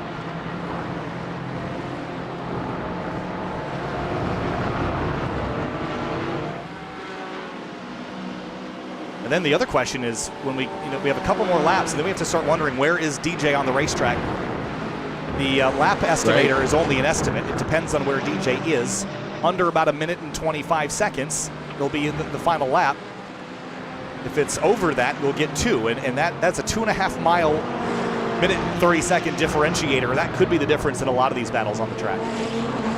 Alessandrini just came across the start-finish line, so I would anticipate he's going to cut these guys' lap in half somehow. They're going to have to do a whole extra one, or they're only going to get a half of one. Here comes Schwartz, another nice run out of 7. He's drifting to the right, not using the slipstream. Aranja covers. Will he go for the dive here? He didn't want to, but he will. Oh, careful, boys. This is very tricky when you have to go side by side through there. Look at the push on the front end of the 44 car. It just would not turn in for turn 10B. And Schwartz is going to drop way back. In the marbles, that was a risk. I don't think he wanted to take it even. He went in there and just realized he was kind of outbraked himself. Here's that battle for 13th, Hero and Apex this Smashing Pumpkins, or Smashing Peaches. That's a band, isn't it? Yeah, it is. Roots, gourds, all the same. And the car directly behind the white Porsche is Nicholas Wallenberg. That is not for position, but the car next in line behind that, the Mercedes from Three Blind Mice, is in the battle. That's the white and blue car for 15th. So this is actually 13th, 14th, and 15th all in the same battle. And if you throw in that purple, ooh. Back Ruben.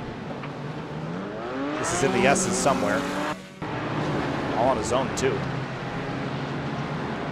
Not just carried too much speed in, it just wiped out. Yeah, these track conditions are looking really tough right now. That's going to promote the Alex Crawford car up a position to 7th. Oh boy, look at this. Roman Bykov side by side with Hero, past him in the S's. That's impressive. I'll say. And they're going to be door to door again down the backstretch. And I'm just realizing, actually, the BMW is going to get to power play around the outside. It's so hard to make work, especially with these track conditions, although he kind of makes it happen. Late on the brakes. Look at the crossover, though, and the acceleration he'll get. It wasn't a complete overdog move, but it set him up pretty well for the backstretch. See what kind of legs that BMW has on it. I just realized this is kind of teammates battling because those two Apex this cars, got the Smashing Peaches car and the Three Blind Mice car, both kind of teaming up on this BMW. Breaking dual battle, contact and crash. 10A, it's a huge one, and both cars go spearing off, one left, one right. It's disaster in the last 3 minutes of the race for both those teams.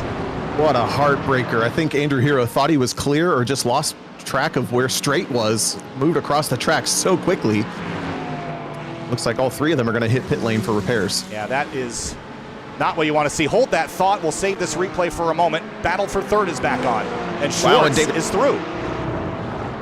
Somewhere between 5 and 6, so it was maybe down to that lap traffic car. Take a look back at it. SC5 for Aranja, not allowed Schwartz through. Yeah, just gives it up. So now Schwartz, despite the incident maybe 10 minutes ago, has gotten himself back on the podium, but he's got a lot of pressure from Aranja. Down to the final minute and a half. We'll show you this replay quickly. Roman Bykov and Andrew Hero getting together. And I think it was a fade to the right, and yeah, just both kind of coming together. Big hits for both those cars.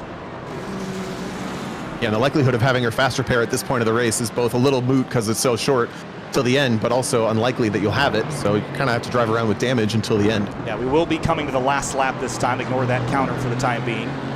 Alessandrini has set himself up well. Here comes Aranja back on Schwartz for P3. Up the inside into turn 1. They're going to wash a little bit wide contact at the apex. Schwartz is going to get knocked just a little bit wide. But I think all fair there on that pass for second. We'll see how Schwartz felt about that. He's going to have a lap left to do something about it. But a second to make up, that feels like a lot, even though there is some time left on the board. Alessandrini comes up over the crest. The gap is smaller than it was, but this time through he will be seeing a flag he's been waiting for hours, the white flag. And there's no pressure in the rearview mirror for DJ Alessandrini and the Love My Hair, Hope I Win team. And Austin Cobb, 12 seconds back. Trying to nab a podium out of all this. How about this fight? Three Blind Mice, Apex this, Blackluster on Second Thought Racing. All for position for 13th on the last lap of this race. Second to last lap for these guys. Been a really good run for that on Second Thought car. We got Andrew Pilata behind the wheel now, the black and white with orange, but all the way up from 28th position between the strength of Pilata's stints and Will Robbins starting off the race and doing that third hour. DJ's got a pretty clear road up back around. He's gonna not get to these cars, so they'll get an additional lap. This Bickler, I don't know how long he can sit back here. Will he go for this pass? He will. Swings to the right of Marshall Scare. Marshall's gonna chase him over to the side of the road. Tight quarters. This is where it went wrong last lap. They just watched those other drivers do it. They're going to try not to do it themselves. The apex, this car goes for the apex.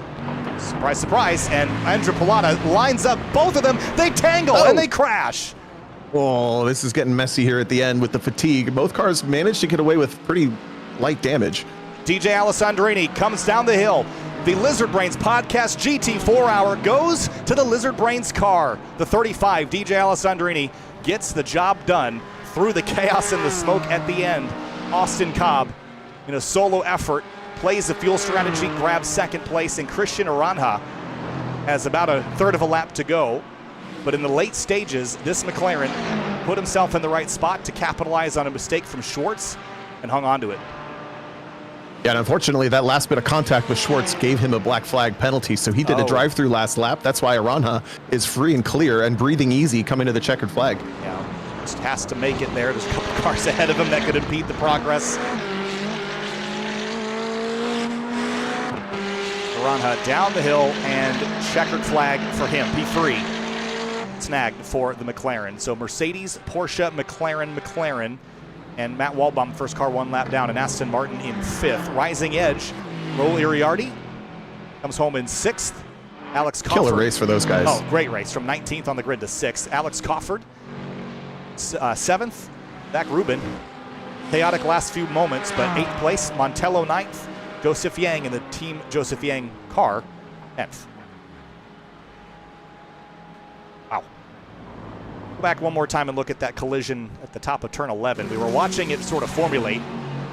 Yeah, I'm curious to see what happened around the outside here. I can't tell if the lackluster car with Chris Bickler at the wheel tracked out too much. Maybe got distracted with Andrew Pilata here. Yeah, looks to me like that's what happened. We'll try to slow it down and get a different angle. Yeah, the other car's already all the way on the curb. They just get together maybe from top down here. Yeah, it's tough when you get put out on the curb like that because you want to get let back on the track, and the guy in front of you obviously doesn't really care.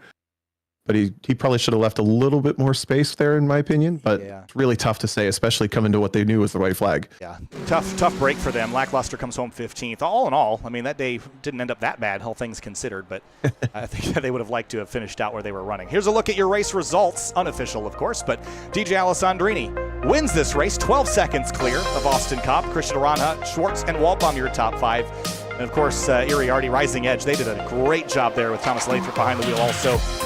Thomas Lathrop, Crawford, Rubin, Montello, and Joseph Yang, your top 10. Tom, any thoughts on these guys? It's just I think everybody drove a really good race in this top 10, especially, like you mentioned, the Rising Edge car, the huge-ass car. Zach Rubin and Kevin Zhu doing a good job there in 8th as well. And then we get into some of these cars that just had a hell of a race outside of the top 10.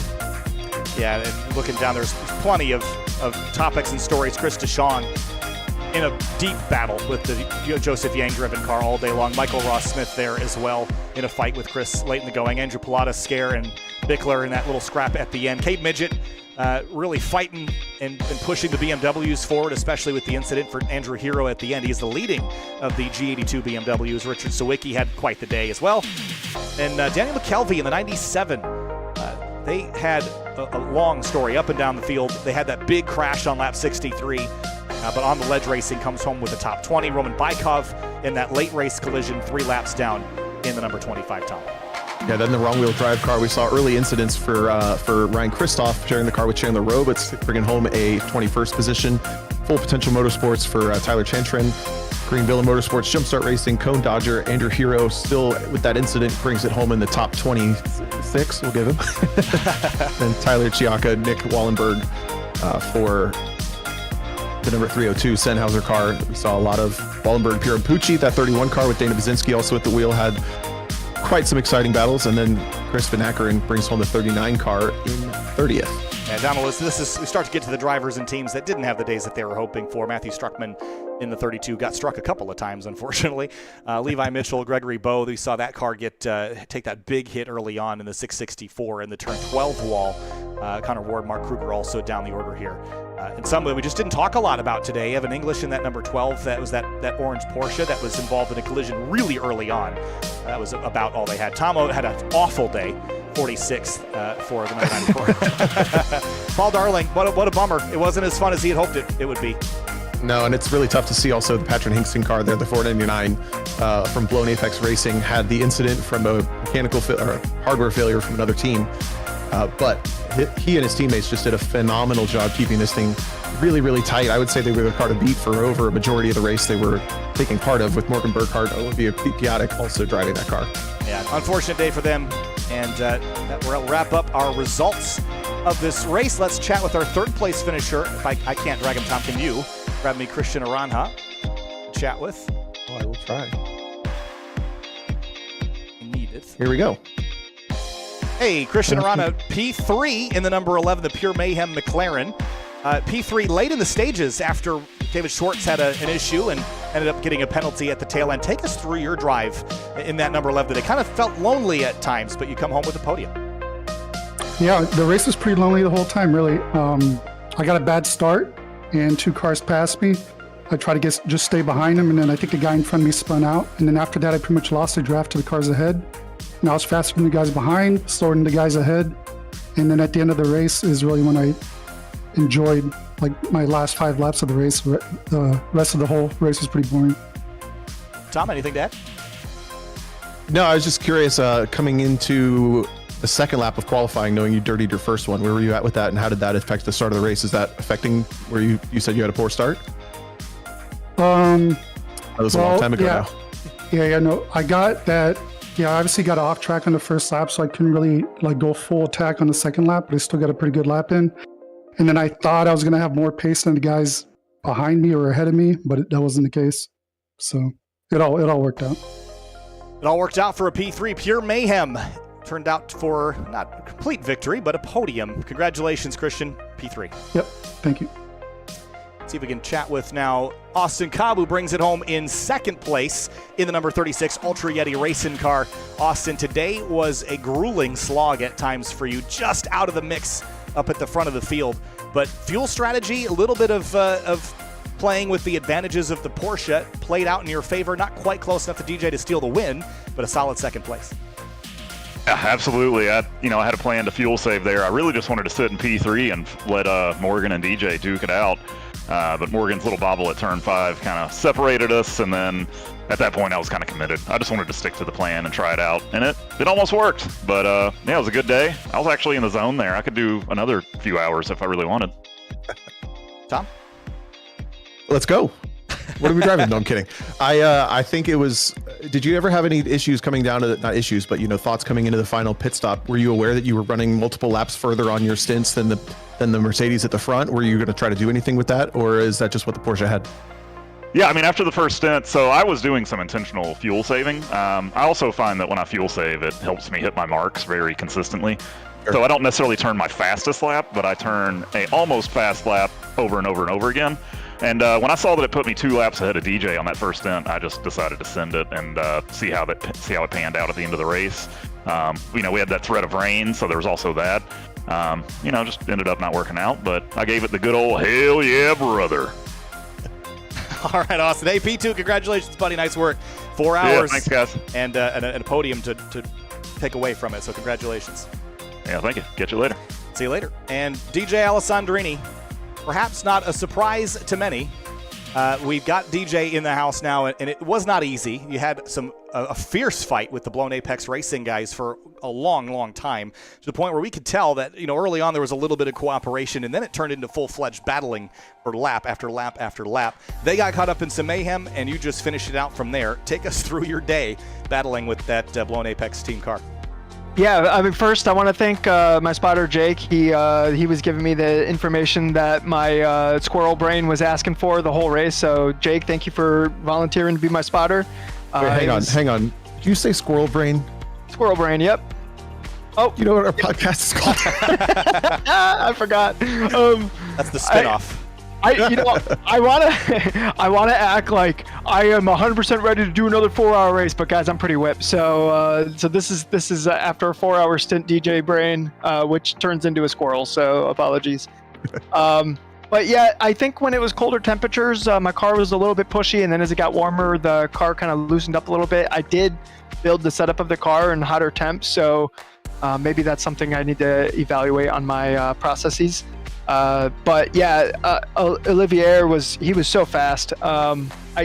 If it wasn't for the traffic kind of helping me every once in a while, I think he would have just kind of eventually drove away from me. Yeah, but I want to thank everyone who participated. So grateful for everyone who joined us. I want to thank Hawk Performance for providing the prizes. I want to thank Tom and you, Kyle, for putting on the broadcast, and Tom for doing all the creative and the admin stuff to run the race. Want to thank the subscribers. Thank you for supporting the podcast. And then I want to thank everyone who donated to pay for the stream, because when you guys are watching this, know that this is as good as it gets as far as sim broadcasting, and that's why we want Kyle. So yeah, just super pumped that the event went well, and I can't wait for the next one. I appreciate the kind words, DJ. Congratulations. It was a blast. I haven't done one of these in 2 months, and it's easy to jump back in with someone like Tom, too. So it makes it easy for me, and the race was genuinely entertaining the entire time. So appreciate it, and look forward to the next one. Yep. Thank you, everyone. It was a good time. I'm gonna go ice my knee. All right, Tom, you can boot him out, and we'll wrap this thing up and get out of here after we've been on air for now 4 hours and 40 minutes. It's been a long day, but what a fun race. I mean, talk about great racing combinations. GT-4, Michelin Raceway Road Atlanta, and a field of 45 teams, of which 41 of them completed the 4 hours. What a day. I can't ask for much more. We had this idea of reigniting that sim fire that everybody had a couple years ago for a special event, and that's obviously something we utilize a lot for our podcast as a teaching tool and as a conversation point. So the fact that it was so successful for this first one is really exciting. I hope we'll go deal with maybe some fallout of if anybody's upset from the race at the end, and motivate the mindset towards the positive. But we're hoping to do some more of these kind of special, take sim racing really seriously for a week or two because of our events in the future. Yeah, what a blast. Lizard Brain's GT4 Hour. Make sure you check out the Lizard Brain podcast on Spotify, wherever you can find podcasts, I'm sure. But Spotify is where I watch it or listen to it, I suppose. There was a recent episode with me on it, self-promotion. That was a good episode. I had a lot of fun with that. But great time. Thanks, Tom. Thanks, DJ, and all the listen. I'm getting squirrel brain, too. We've had over 1,000 people watching this afternoon, not concurrently, but that's a small crowd. I feel like we're selling out little venues to watch this, which is really cool. So maybe it'll be a stadium someday. Thanks, everybody, so much. Appreciate everyone's time and joining us this afternoon. We'll see you next time. The Lizard Brains podcast group, the GT4 Hour, is complete.